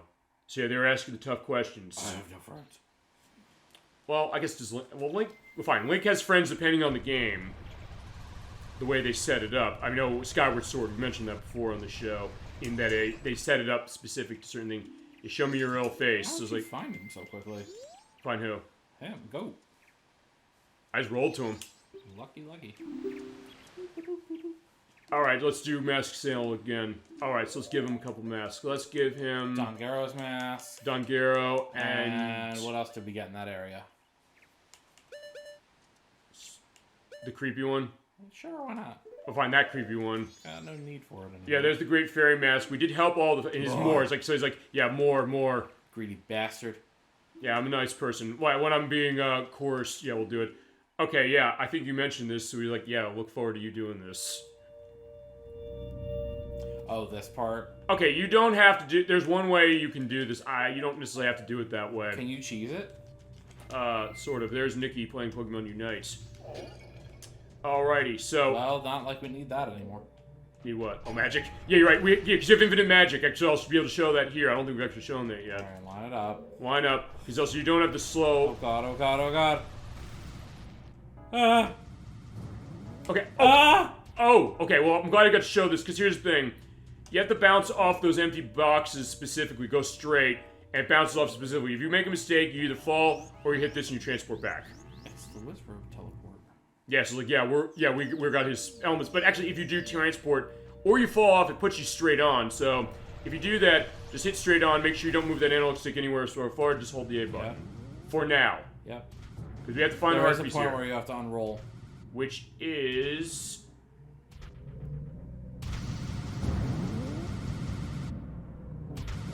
right here. You can technically do the turn that way, but I'm not doing the turn that way. And you do hear the dungeon music again. So, alright, there are heart pieces over there. So, in order to make that run... Oh shit, yeah, gotta be careful, dude. I'm getting you tense this way, but like I am too. So, alright. The heart piece is... Actually, wait, no, I have to go down that other way, don't I? Okay, so here's the thing, I can look them Okay, that's the way back. I can use that. So actually, no, I know you're right. I do because. All right, so starting point 2 is gonna be there. Yeah. Okay. So. And you have to go around the curve and all that. Here's the thing: you don't necessarily have to make. There is no curve. You technically don't have to go around the curve. Well, you can a little bit, but you. Oh boy. Okay, you sort of do have to go around the curve, so never mind. So all right, fine. Let's do it again. This is the hardest one only because of that. But if you are good with the stuff with the Goron, it shouldn't take too long. I mean, once you do this. And see, yeah, my magic should be draining for that, but with Shatramani, no, it doesn't. That's what I was saying. It's really going to come in handy at this part. Alright, yeah, alright, use that to jump over that, but you don't have to do that. You can just go the other way. And take a walk. Go stroll down the block. Okay, oh fine. That's where you have to go. Actually, that's where the end is. So alright, fine. If you're just going to the end, that's easy. It's going the other way, it's going to be a little bit of a trek. So let's take a walk down the way. Okay, alright, and now I remember how I did this on the test, which was start here. Yep. Basically go in a line. Yep. Oh shit! Ah! I did it again. Son of a bitch! You're also seeing like how I'm turning the stick that way. It's like he's turning in the air. Alright, you know what? Fine, I guess we gotta go the full way. Alright, we'll have this. I mean, okay, this is also gonna be going over 5 hours, but that's fine. We're finishing the game tonight. Oh, yes.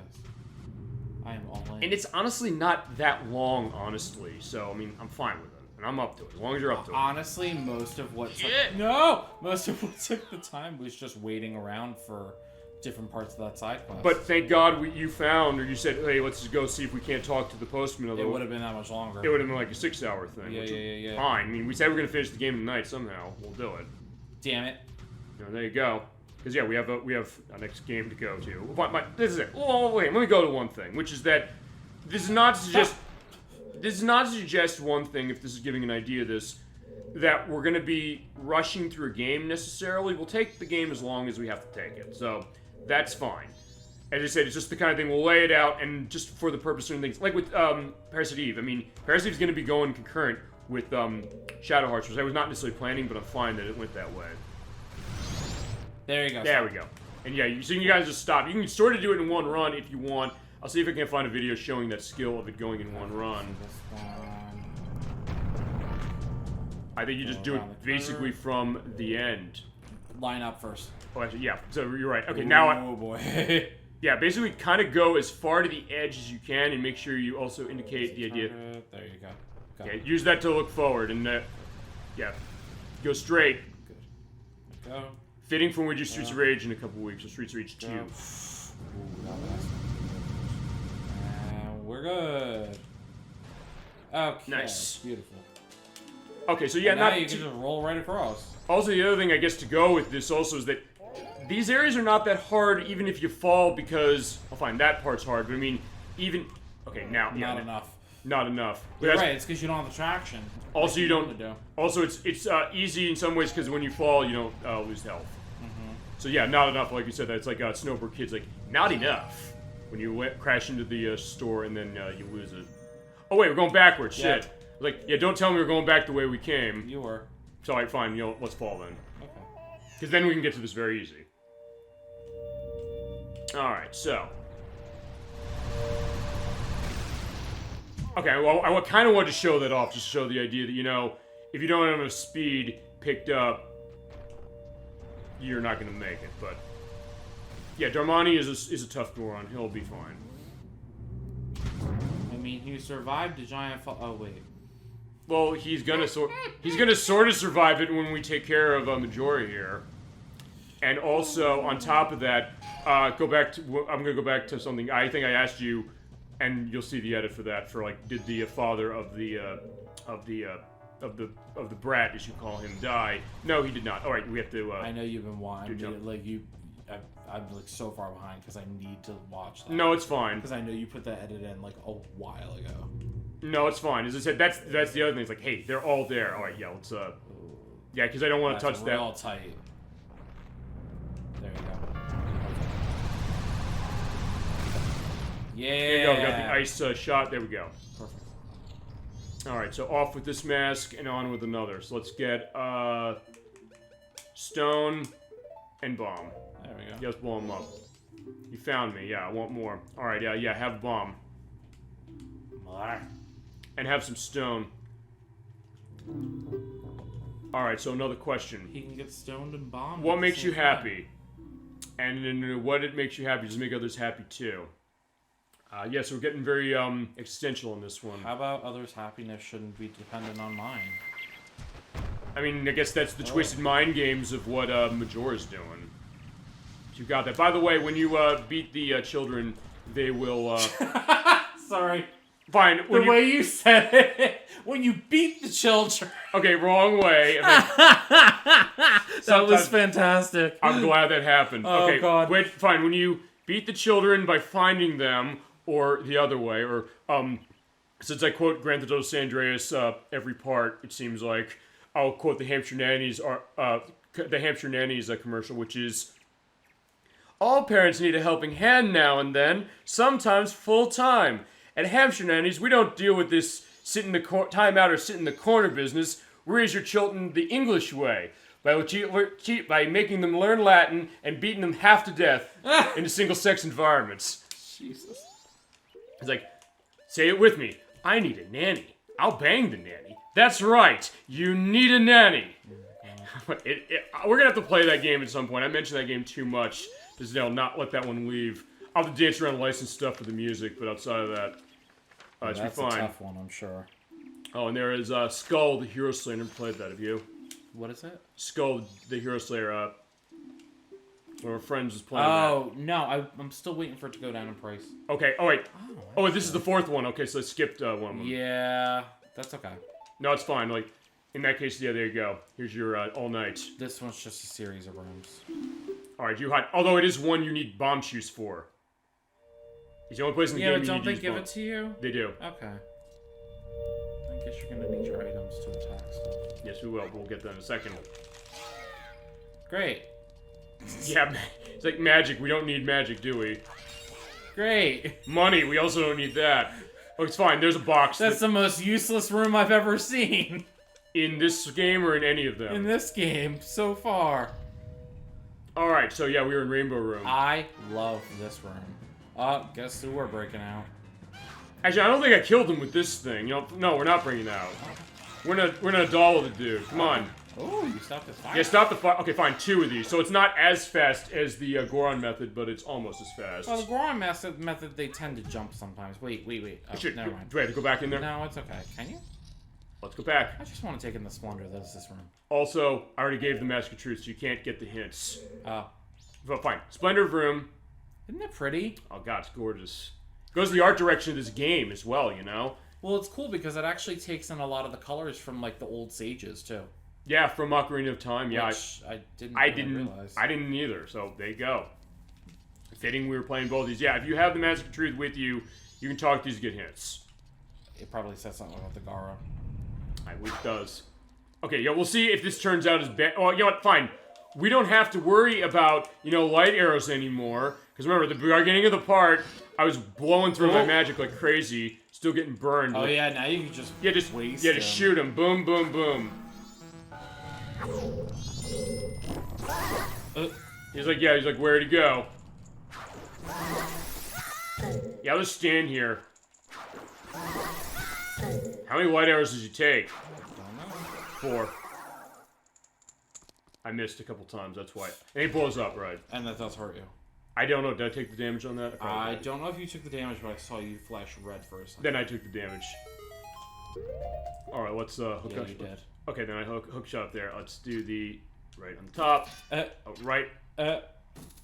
Nice. Actually, one thing this game doesn't have, you're saying things that Ocarina of Time had that this doesn't. It doesn't have that bling gunk sound. Oh, yeah. Also, one thing I need the Lens of Truth in here. No, I need the Lens of Truth to find a target, I think. Fine, maybe I don't need it. Do I know it here? Alright, hang on a second. Oh, right, I can't... Yeah, I thought I did. Well, fine, I have to get in here. No, okay, so don't. Never mind. I'm thinking ahead. I know you need to use it for... Actually, you do need to indicate something with the bomb shoot for that. And like Link's Awakening, there's not an easy way to get around this. Okay, remember this dude? Yes. Also, if you need fairies at any point, use the song on those stones.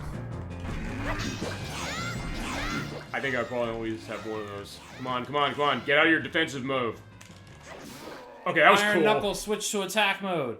And I love that I just slashed him just as he hit with the axe down. Yeah, I think the bomb shoes in this box. It is the only time that you use them in this game. Bomb shoes. Yeah, they are. You get 10 of them. Yay! Now we finally filled out all our item slots. Yeah, the only thing is I think if you miss the bomb shoot, if you miss here, that's gonna be bad. Well, if you miss here and if you run out of them, I don't think you can get more. No, you cannot. Oh shit. Safety? Yeah, we'll do that in a second. I mean, I have faith in you.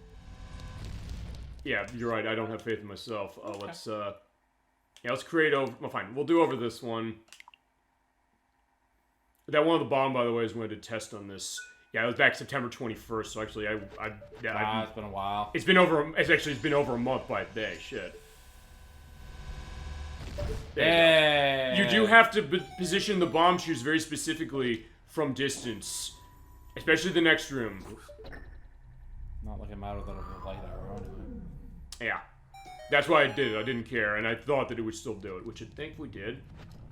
Yeah, sometimes it's finicky about it. Alright, so, yeah, this next room. This is the hard one. Well, there's the hard piece. It's right here. Just pick it up. Okay. It does full health recovery. Nice.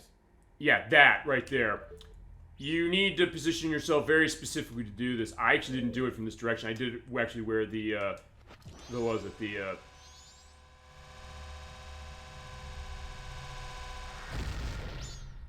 actually, hang on. I'm trying to think. Do I have to shoot? I might just shoot that thing out of the sky. You know, let's do one.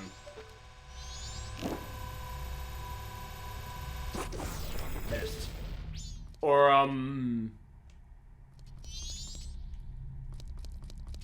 yeah, okay, I'm saving Satan in here just because I think because I missed this, I'm gonna be in trouble.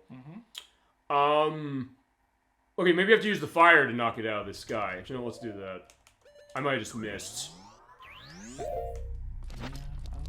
Actually, I did it from where the statue was. Fine, let's just...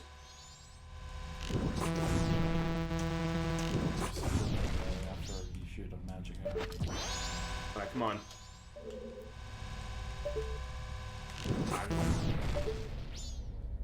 What if you hit it on the diagonal? Let's try it. Fine, let's hit it on the diagonal. See what happens. It's probably going to be what works. Because it's on a timer. It comes down. That's too fucking close! You're afraid it was going to blow me up? Oh my god. Let's try this again. What does the guide say? Do your best. No, Yeah, I'm gonna nail that thing. So, like, there's the distortion.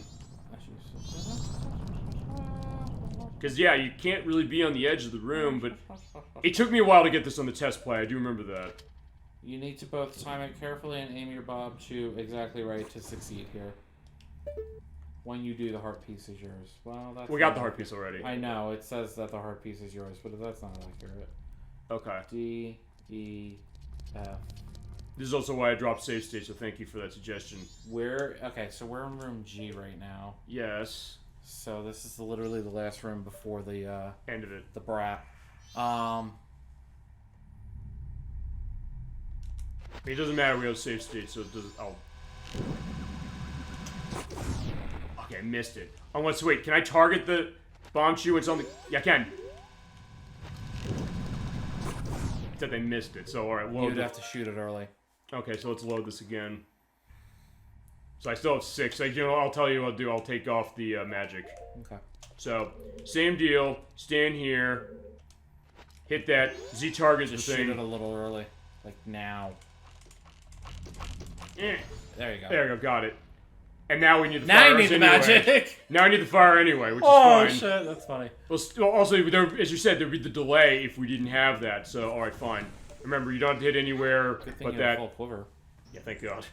That's the one. So, yeah, the arrows were not useless. Alright, so yeah, here is the kid again. Okay. So let's give him some masks. Give him the bomb juice. What? Blow him up? Yeah. Fuck him. Yeah, for what he did with this. Fine, we'll give him the chicken. Fine, we'll give him a few things. Yeah, I found him. I want more match. You know, fine, we'll give him the Keaton match. You're a troublemaker, so you'd be fitting that way. Yeah, the cow. We'll give him all the animal ones. There you go. Except there's one I don't want to give him because I just want to wait till that one to the end. Okay. Bunny? We're not giving him Bunny yet. That's the one you want to wait? I want to wait on that one. Okay. Fair. Fine, you're a giant. Totally fair. Oh, fitting. We have to use this to kill him. Yeah. Right. Yeah, alright, another question. Two-Face. Oh. That's kind of personal. Under the mask, is that your Two-Face? I'm not wearing the mask. So wait, Link was like he's saying Link's underneath that. He's not who we think he is. So I just noticed something Yeah, that I never noticed before. I don't know. Maybe it's just me. I don't know if you ever noticed it before. When you go to talk to the Georg kid before, like we go and like into his level and stuff. Yes. I should take a close look. By him? Yeah. Is he sitting by the tree?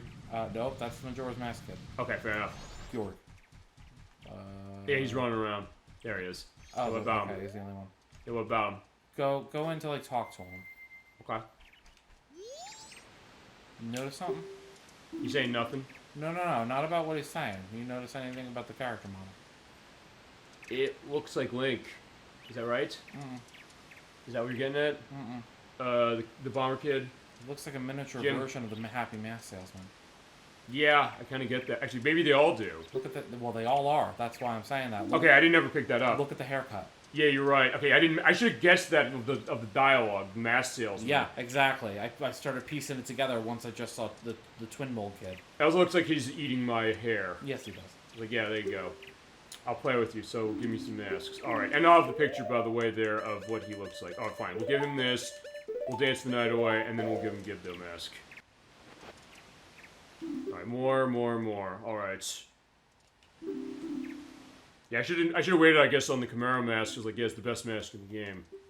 It's the most powerful mask in the game. Yeah, for getting the... the power of dance! Yeah, the power of stopping the Rosa Sisters. Now, I know the pattern on this one. I think I said... What did I say on that? I wrote it down. Because I had it... Left, right, left. Left, right, left. According I got that... to the map... I got that wrong, actually, on my check on this.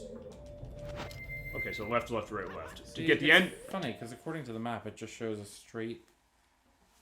You bear... You know what, I'm going to also do this just because if I miss this... No, your path is right. Left, right, left. So if you look at the map that I have here... Oh, you're already in the tube. Never mind. Left, Doesn't matter. left. Doesn't matter. Right. You're doing good, you're doing good, you're doing good. Yeah! Yeah, buddy. Yeah, make it... Up you go.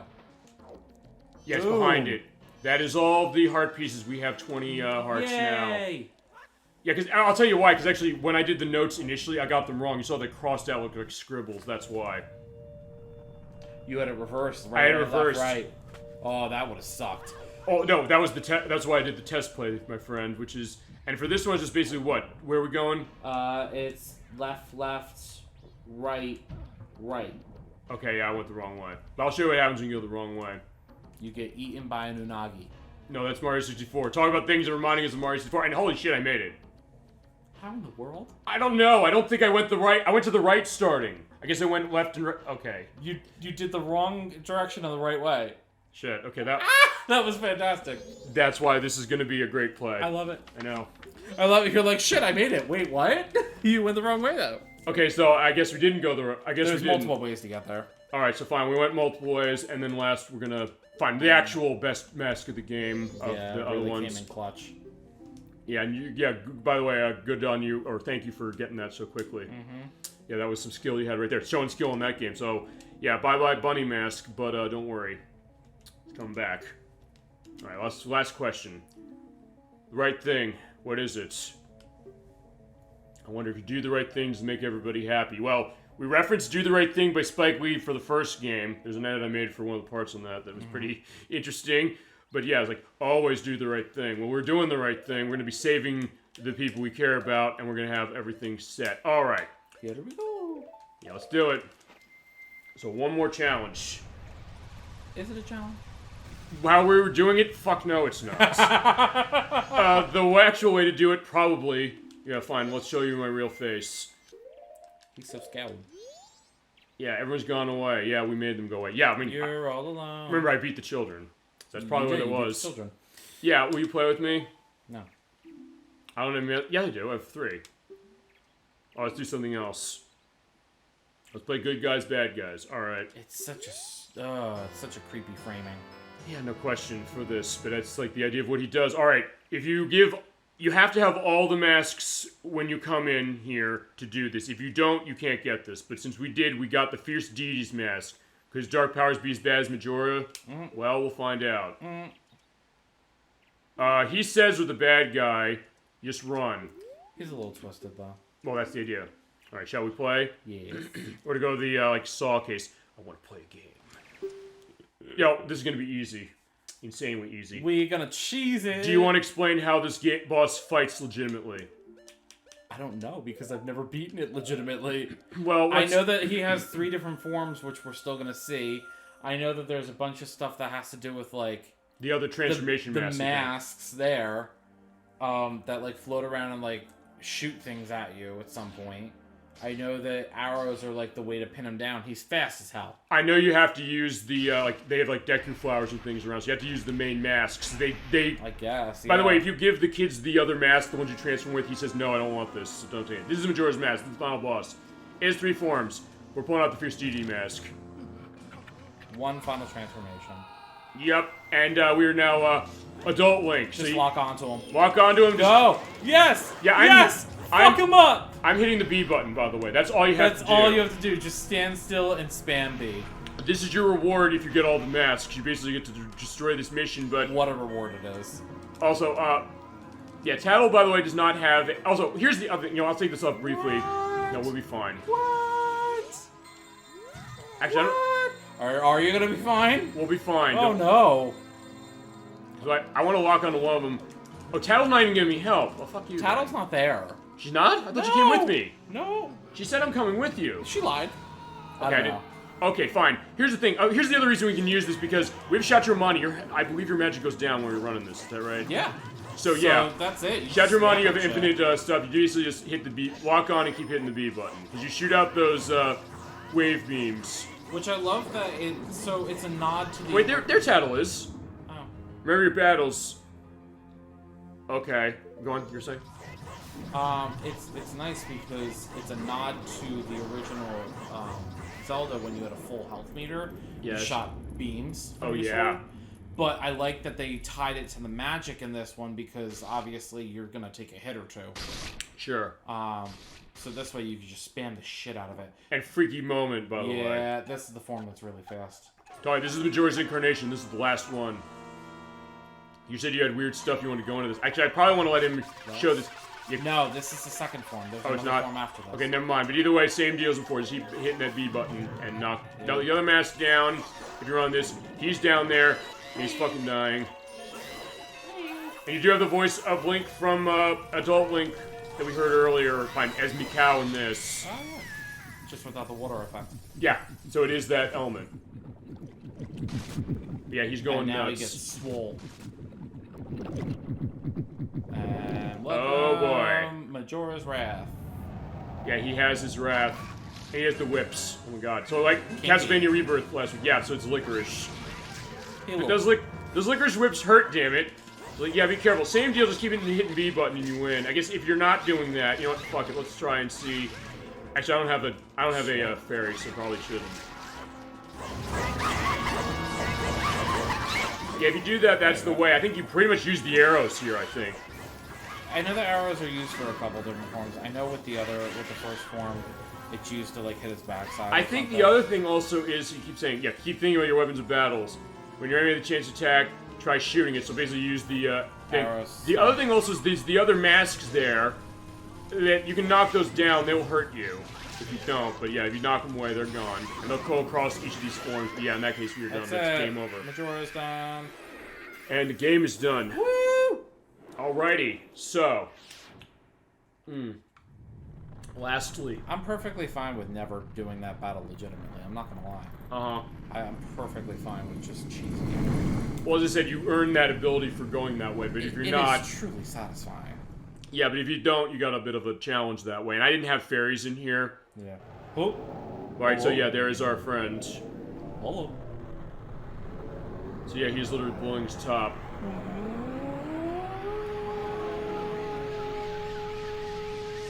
Then he's a rainbow ball. Actually, the way you said it... That's actually really cool.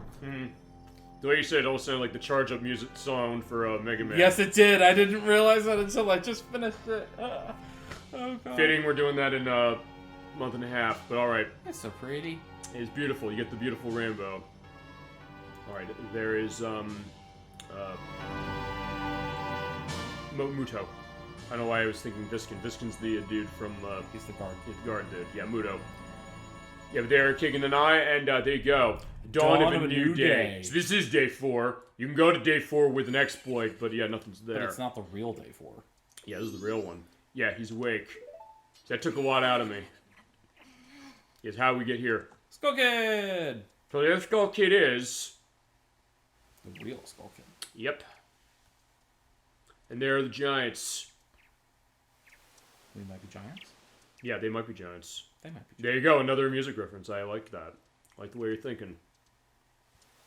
Yeah, Istanbul, not Constantinople, or, what's the other one I like theirs? Birdhouse in Your Soul. He's gotta be some ancient, like, thing, because... I don't know. He just... The look? How else would he have a relationship with them? I guess so. That would make sense, you're right. Yeah, but you hadn't forgotten about me. The thought of... So he has abandonment concerns, which is not a wrong way of looking at it for him. The thought of, like, did we abandon him? We didn't, but... It's odd, because it's like, on the one hand, it's like you do want to sympathize with him. Uh-huh. But on the other hand, it's like, he's been a real dick. He has, but then again, also even, like, here, the way they shake is like, you still thought of me this way, even as you were, you know, acting in ways of helping the other people I was hurting. And as you said, the Skull Kid is not a bad character. He's a complex character. Even in Ocarina of Time, we showed that. Which is why it's so fitting we play both of these in a row this way. He's like an ogre. A little. He has layers. He does. No, it's true. That way for the Shrek element, but also because of the fact that you're right, he does. And this game has that, and you sometimes get a sense of, can a game like this do that? But it does. Also, Sure. they're effectively missing everything, not crushing anything on their way out. But it really shows the artistry of this game, and actually both of the games we've played as far as the Zelda stuff, and a lot of the other ones, really. Mm-hmm. Which goes to the idea of, why do people love this franchise? Why do you love this franchise in particular? You're probably the biggest person in Zelda that I personally know, I think. And I think there's something to be said about that. In Protarova's case with Ocarina of Time, that element he was bringing out, was like, did you save me? Yeah, he was taken up. We went after him. Mm-hmm. Remember, in Ocarina of Time, we said, like, we'd be friends. I thought they didn't want to be friends with me. Well, you were wrong. Yeah, indeed. They hadn't forgotten about me. Friend's a nice thing to have. Give me a friend, too? Cue Simple Minds. Don't you forget about me. And then you have him with the fist Yeah. up at the end of that. Okay. I'll have a link at least to that in the You saw me YouTube that video. song in the woods. What? Yes, we did. So this is, I guess, Maybe lore it is elements. the same guy. Or you have the same smell as the fairy kid who taught me that song in the woods, but... Maybe? Because you said, okay, fine. With the link, it's the same link in this game that was in Ocarina of Time, correct? Mm-hmm. Okay, and...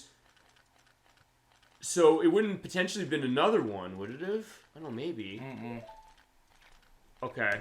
Listen, again, it's still so up to interpretation. It's like, Okay, let's do something then.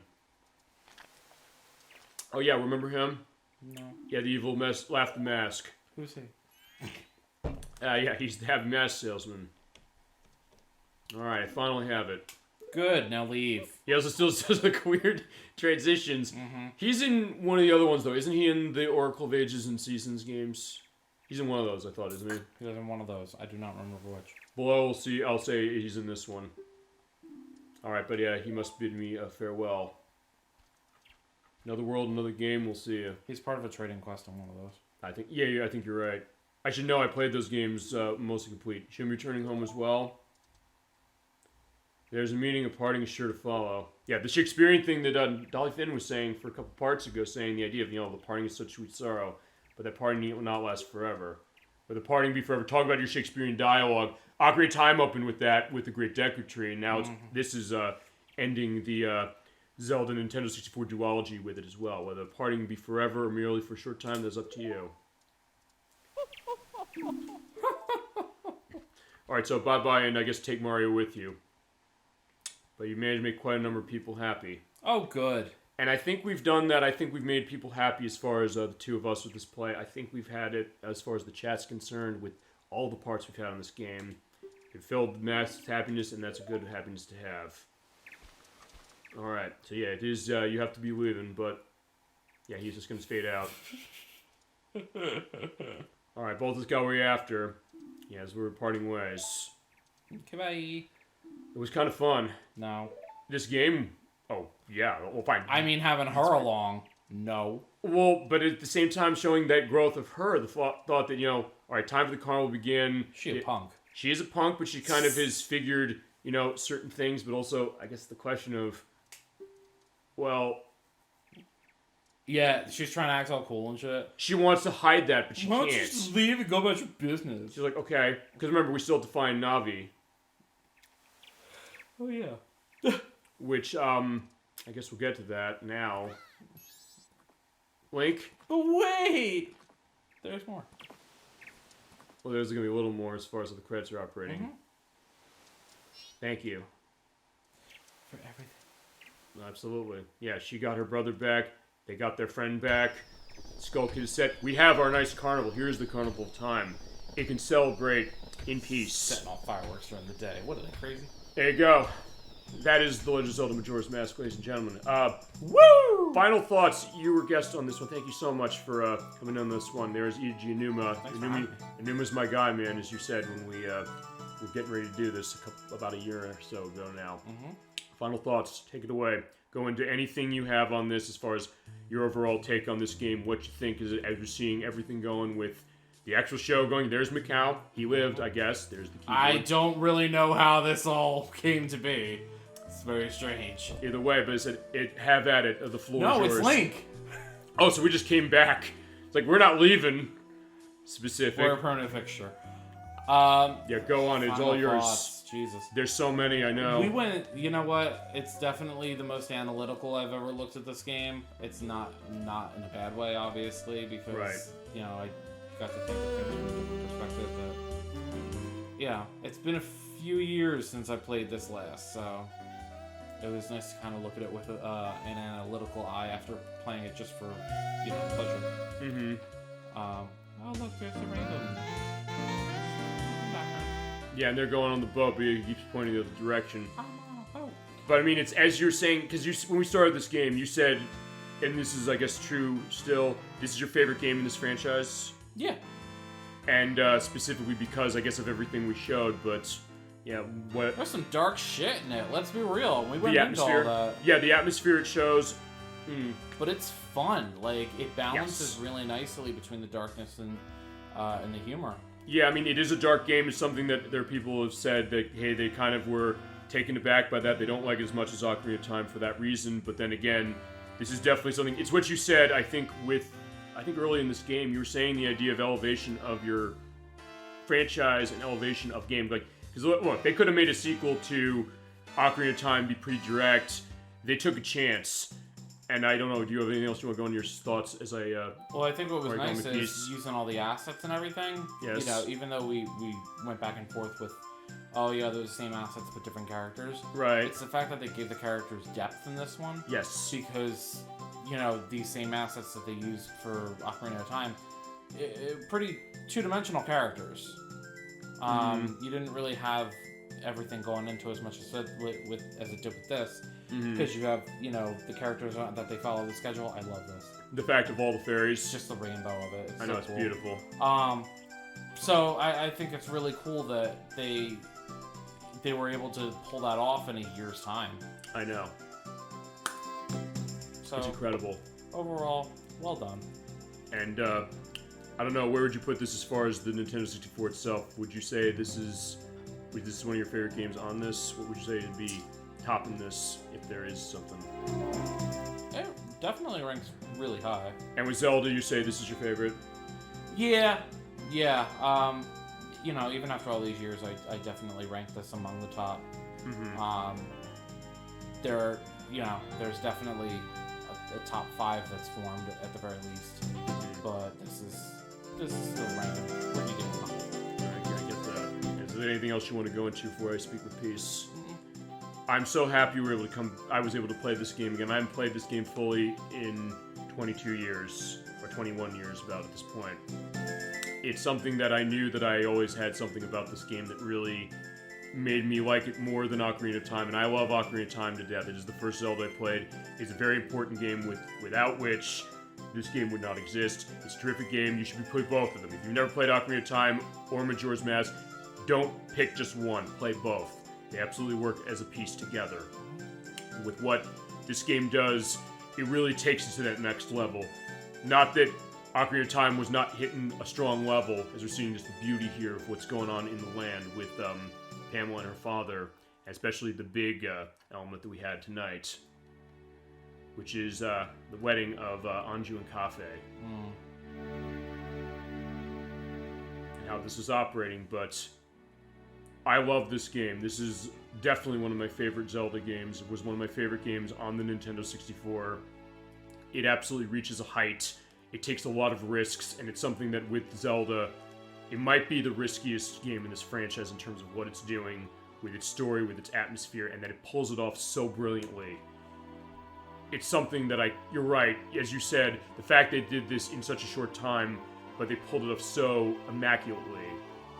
It's something that I gotta give it my highest praise as far as that, and the fact that being able to come back to this and just appreciate and love it and go to touch, you mentioned part 1, which I should remember this, you're right, this indicates what you said, the fact that, yeah, the butler, that is his son. All these little details, all this depth it gives, and it is a wonderful, wonderful, wonderful game. If you have not played this, I cannot recommend you play it highly enough. You play both of the Zelda games for Nintendo 64 specific, but when you get to this one, it's going to be pulling on what you had with Ocarina of Time and then building on it so brilliantly, turning it into a real work of art and a masterclass of your world building and storytelling. A lot like how Ocarina of Time did it, but uniquely to the point where I think this is the better game, as much as I love the other one. The other one is great. Yeah, don't sleep on either one of these. And we also get the beautiful last shot here. As we've gone through this massive journey. And yeah, we are friends with the Skull Kid and with the Giants. So, yeah, there you go. That is the game. As you're hearing that. I love that. It makes me happy. I love the way they end that. So there you go. The end. That is absolutely wonderful. It is absolutely wonderful. I can't say enough about this game. I'm so happy we were able to play both these. Thank you so much for coming on this one. By the way, one thing to quickly indicate, this is an old era game of Nintendo's. That means that there's no reset. But, set here, I'll briefly show this, and then we'll show the thing with the Japanese side of the Switch Online. And then we'll be done for the night. So yeah, that's the test file. Here's the link. In fact, there is everything. In fact, I'll show one last thing before we go. We're back in Dawn of First Day. So it comes back here. You do still have the Fierce Deity Mask. You can only use this when you're in boss battles or if you use an exploit. You basically roll through the edge of Sakan's cavern. That's one way to do it.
I think... You know what, I want to see something. I'll try it this way. I just want to see something. Put that there, put that there.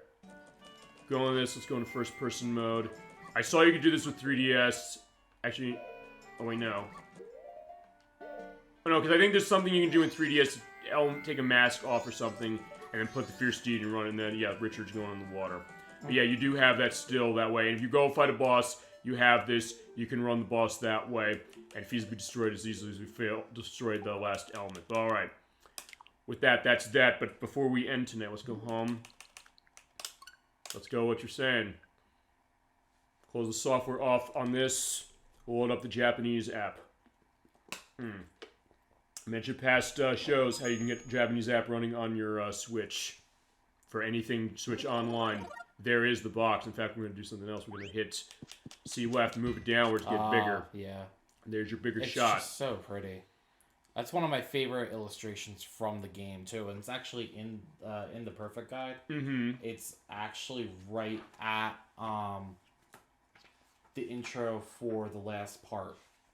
So the idea that, yeah, Link is, you know, have his sword ready for action. Yeah.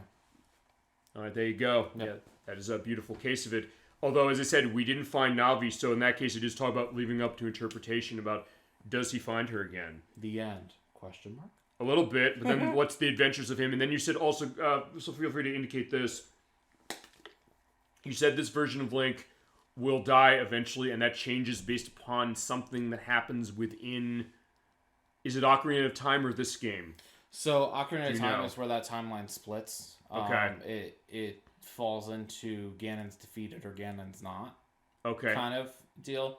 So, when Ganon's defeated, it carries into this timeline. Okay. And... or this part of the timeline, rather, where we have Majora's Mask. And then eventually, if I remember correctly, trickles down into Twilight Princess, where you have the shade of the hero, which is this Link. Right. Okay. Who has died of natural causes. Right.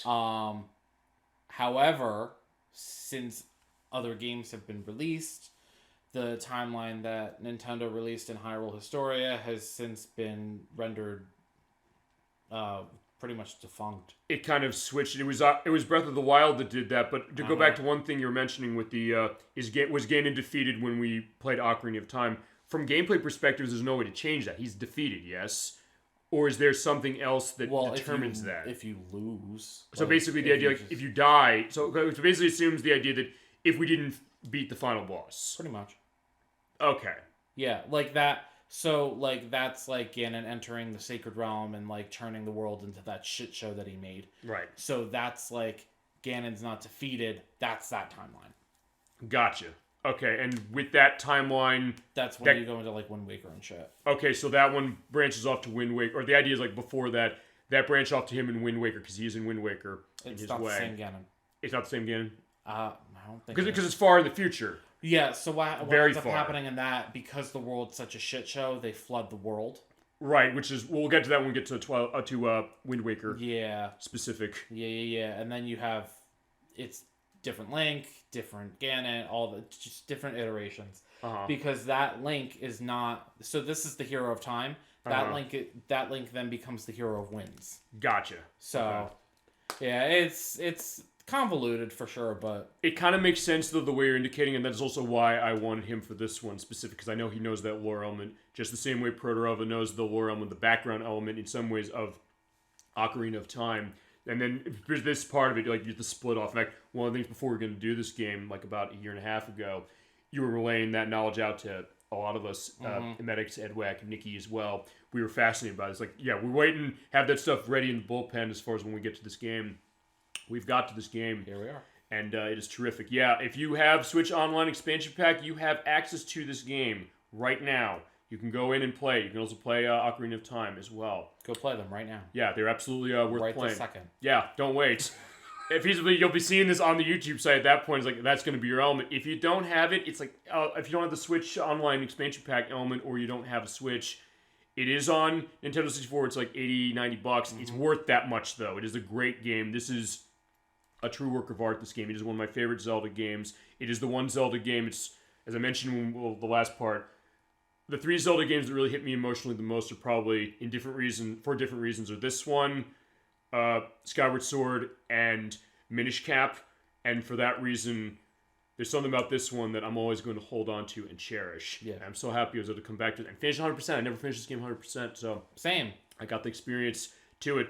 The shared experience of us and Chad as well came with, and thank you so much, Chad, for coming along with us on this journey. But as I said, also, if you don't have Switch, you can get it on Nintendo 64. It's a bit much as far as that. You can download on Wii U if you go through the elements we mentioned earlier in the show. You don't have a whole lot of time, though, and you can't use a credit card or a Nintendo eShop card for that You have to have funds already on there. Yeah, well, I have funds on there, $20 worth I have to spend on stuff, which I'll figure what I'm going to put to that eventually. I get some time.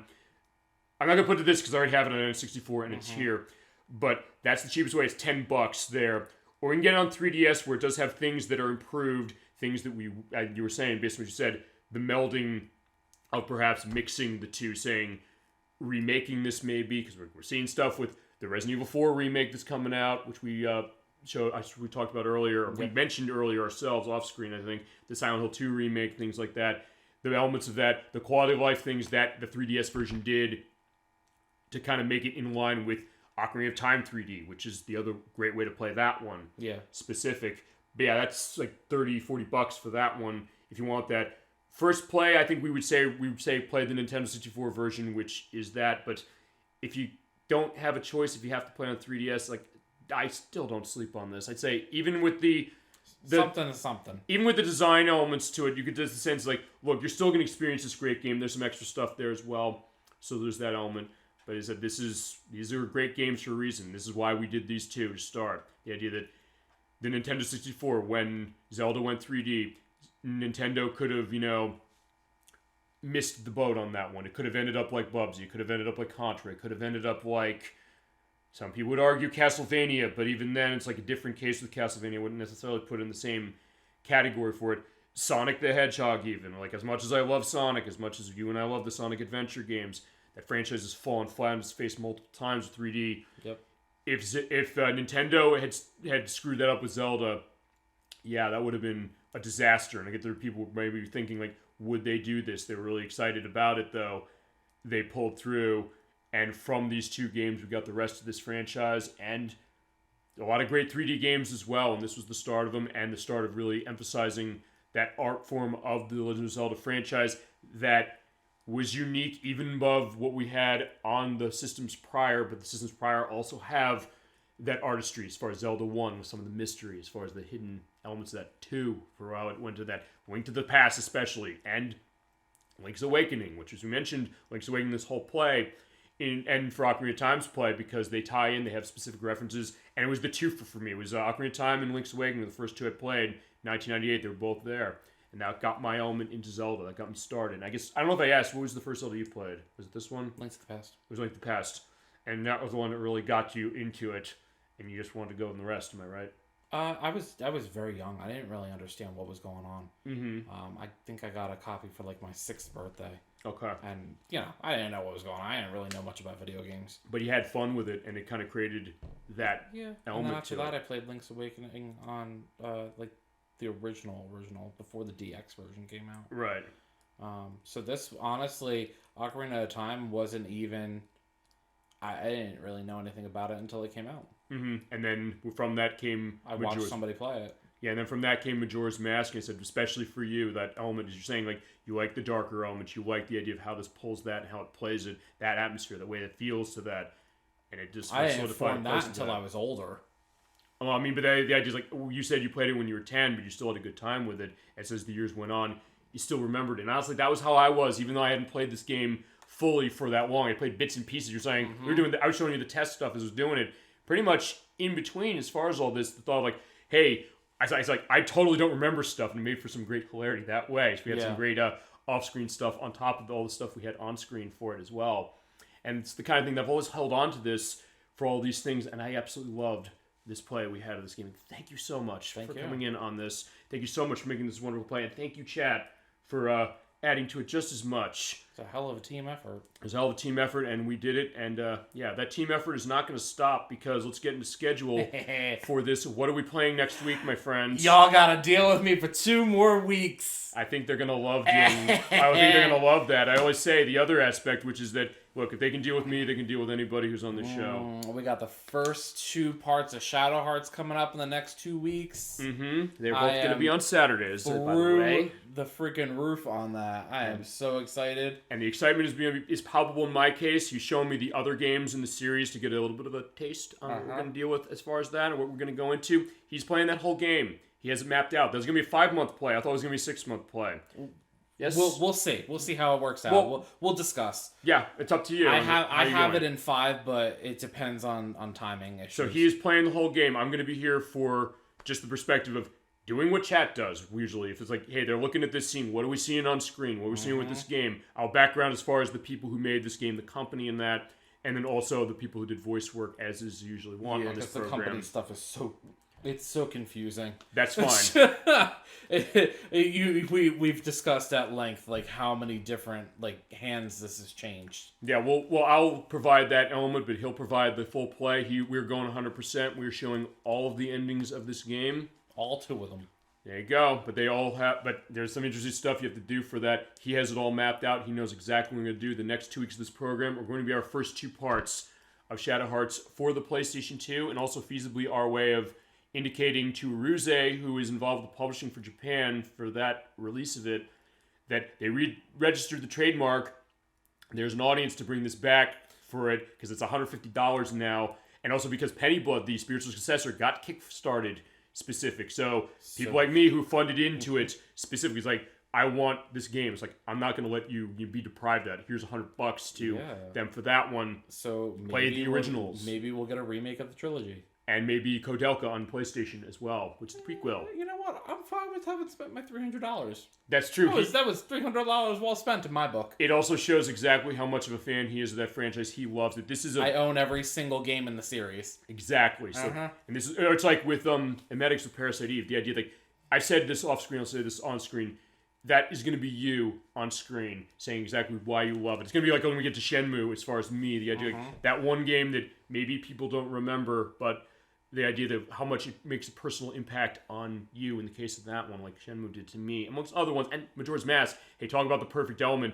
The Christmas that year, it was Shenmue and it was Majora's Mask were the 2 games I had. The perfect storm. It was a perfect storm. I absolutely loved playing through both of those games, and yeah, they were terrific that way. But yeah, next 2 weeks.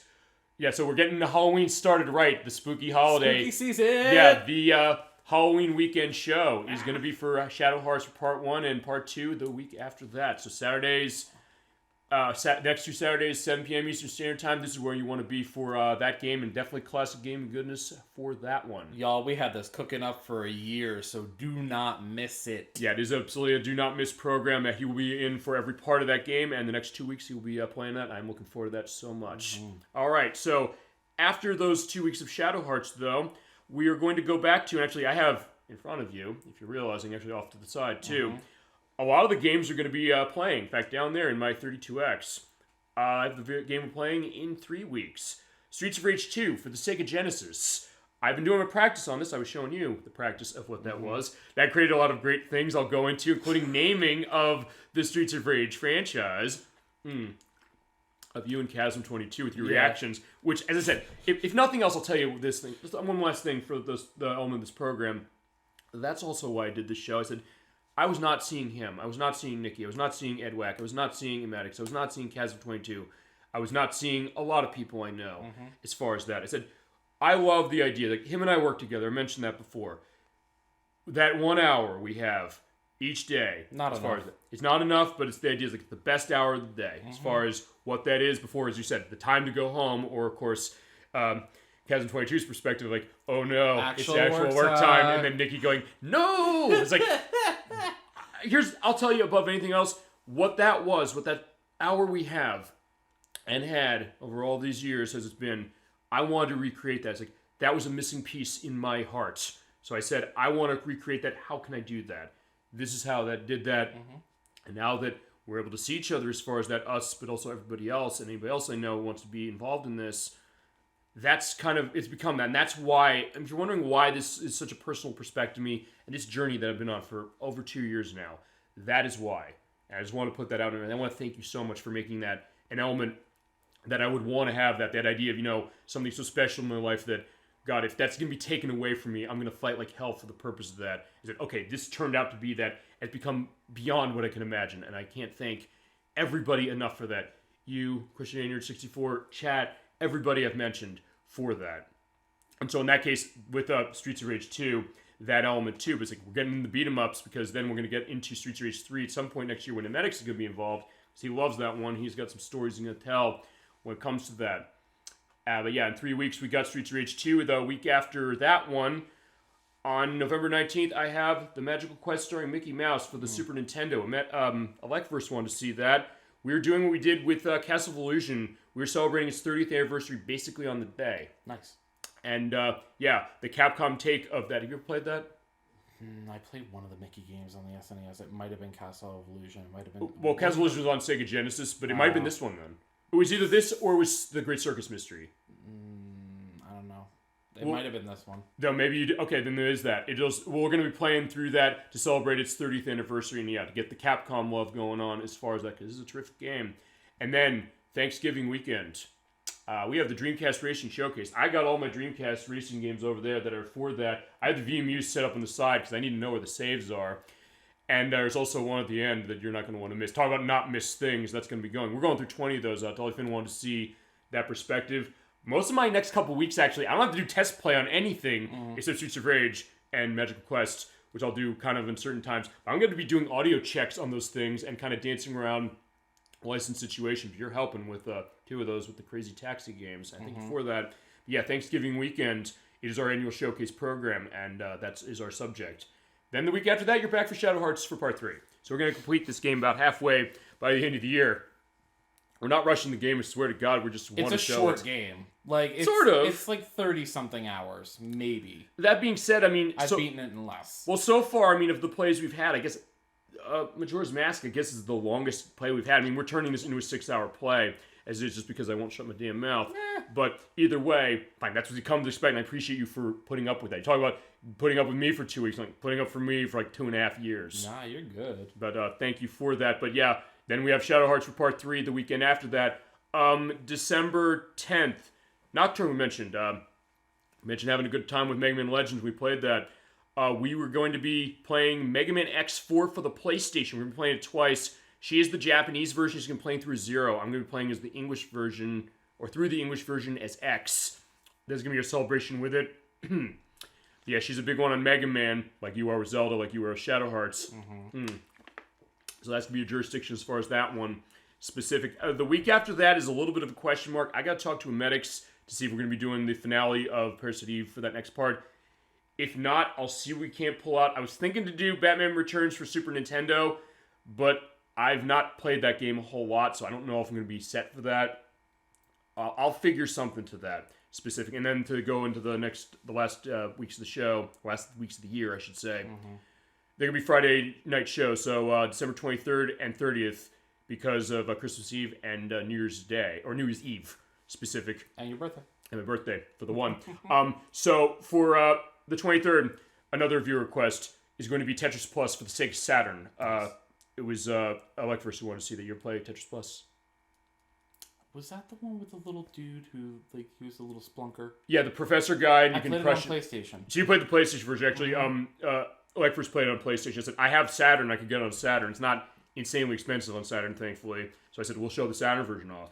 Yeah, it was one of the first games I played on PlayStation. Okay, there you go. So the memories that way. And then the last game we're doing this year is going to be Parappa the Rapper on PlayStation. That's going to be my element. And talk about, inspirational elements of, the end of the year, starting a new one.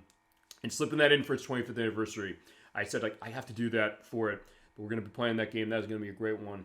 For the Friday shows for that. And then we get to January, where we have the restart of Mystical Ninja starring Goemon, as well as the next part, Shadow Hearts. And then the week after that's going to be a Friday program with Edwack and Nikki for Guitar Man on PlayStation 2. And last weekend of that month is still to be determined. But got good stuff coming. And as I said, other stuff that... What? the fact that we have scheduled through January already. I already have preliminary almost into 2024, my friend. So that's how seriously I'm taking the show. That's how much anything you want to see, anything chat you want to see, anything YouTube viewers, as you're going to be seeing feasible to this, are going to want to see.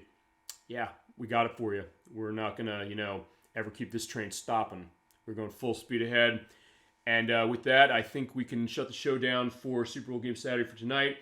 Thank you so much, Sharon64, for coming in for this one and for making such a great play of Majora's Mask. We had so much to it, and I can't thank you enough. Thanks for having me. This was really, really fun. I'm glad you enjoyed it, and I said, I cannot wait. I know you're going to be doing great with Shadow Hearts, and... I am chomping at the bit for that. I want you to see it and experience it from, nothing. And yeah, that's going to be... I will see about that. There might be people in chat who say, hey, and remember this, because, hey, that's the idea. That's the idea. It's all about the shared experiences. There's games that maybe I've played that other people played, games you've played that other people played, games chat has not played or has played that I haven't. Gotten great requests that way. I've found new games because of what chat said, what you've said. I'm just surprised I've been able to keep it so much a secret at this point, because I'm terrible with that.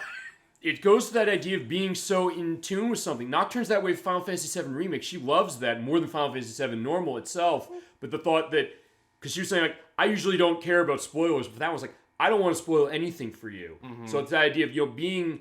I think, as I said, games you love, or anything you love, really, kind of is a lot of a reflection of who you are personally, and the idea that it makes you say that, okay, you want somebody to experience this as the special event, the special experience. Yeah. I think that's really what's kind of going on with you with Shadow Hearts and a lot of stuff, and with Majora's Mask as well, as far as how we played that. But yeah, with that, we'll have Shadow Hearts next week, but until then, we're going to shut the show down for the night. Thank you so much for watching. Thank you so much for everything you do for this show. Thank you so much to you for everything you did for this game and have done for the show anyway, inspiring it has been. But with that, have a great rest of your night, late night, a great rest of your weekend, and a great week coming forward. We'll see you in 6 days, next Saturday, or this coming Saturday as is now, at 7 p.m. Eastern Standard Time. Shadow Hearts Part 1 with Sharon64, and Part 2 the week after that. You're not going to miss either one of those. Until then, keep being awesome. Thank you so much for everything. Have a wonderful night, and take care. Talk to you all next week.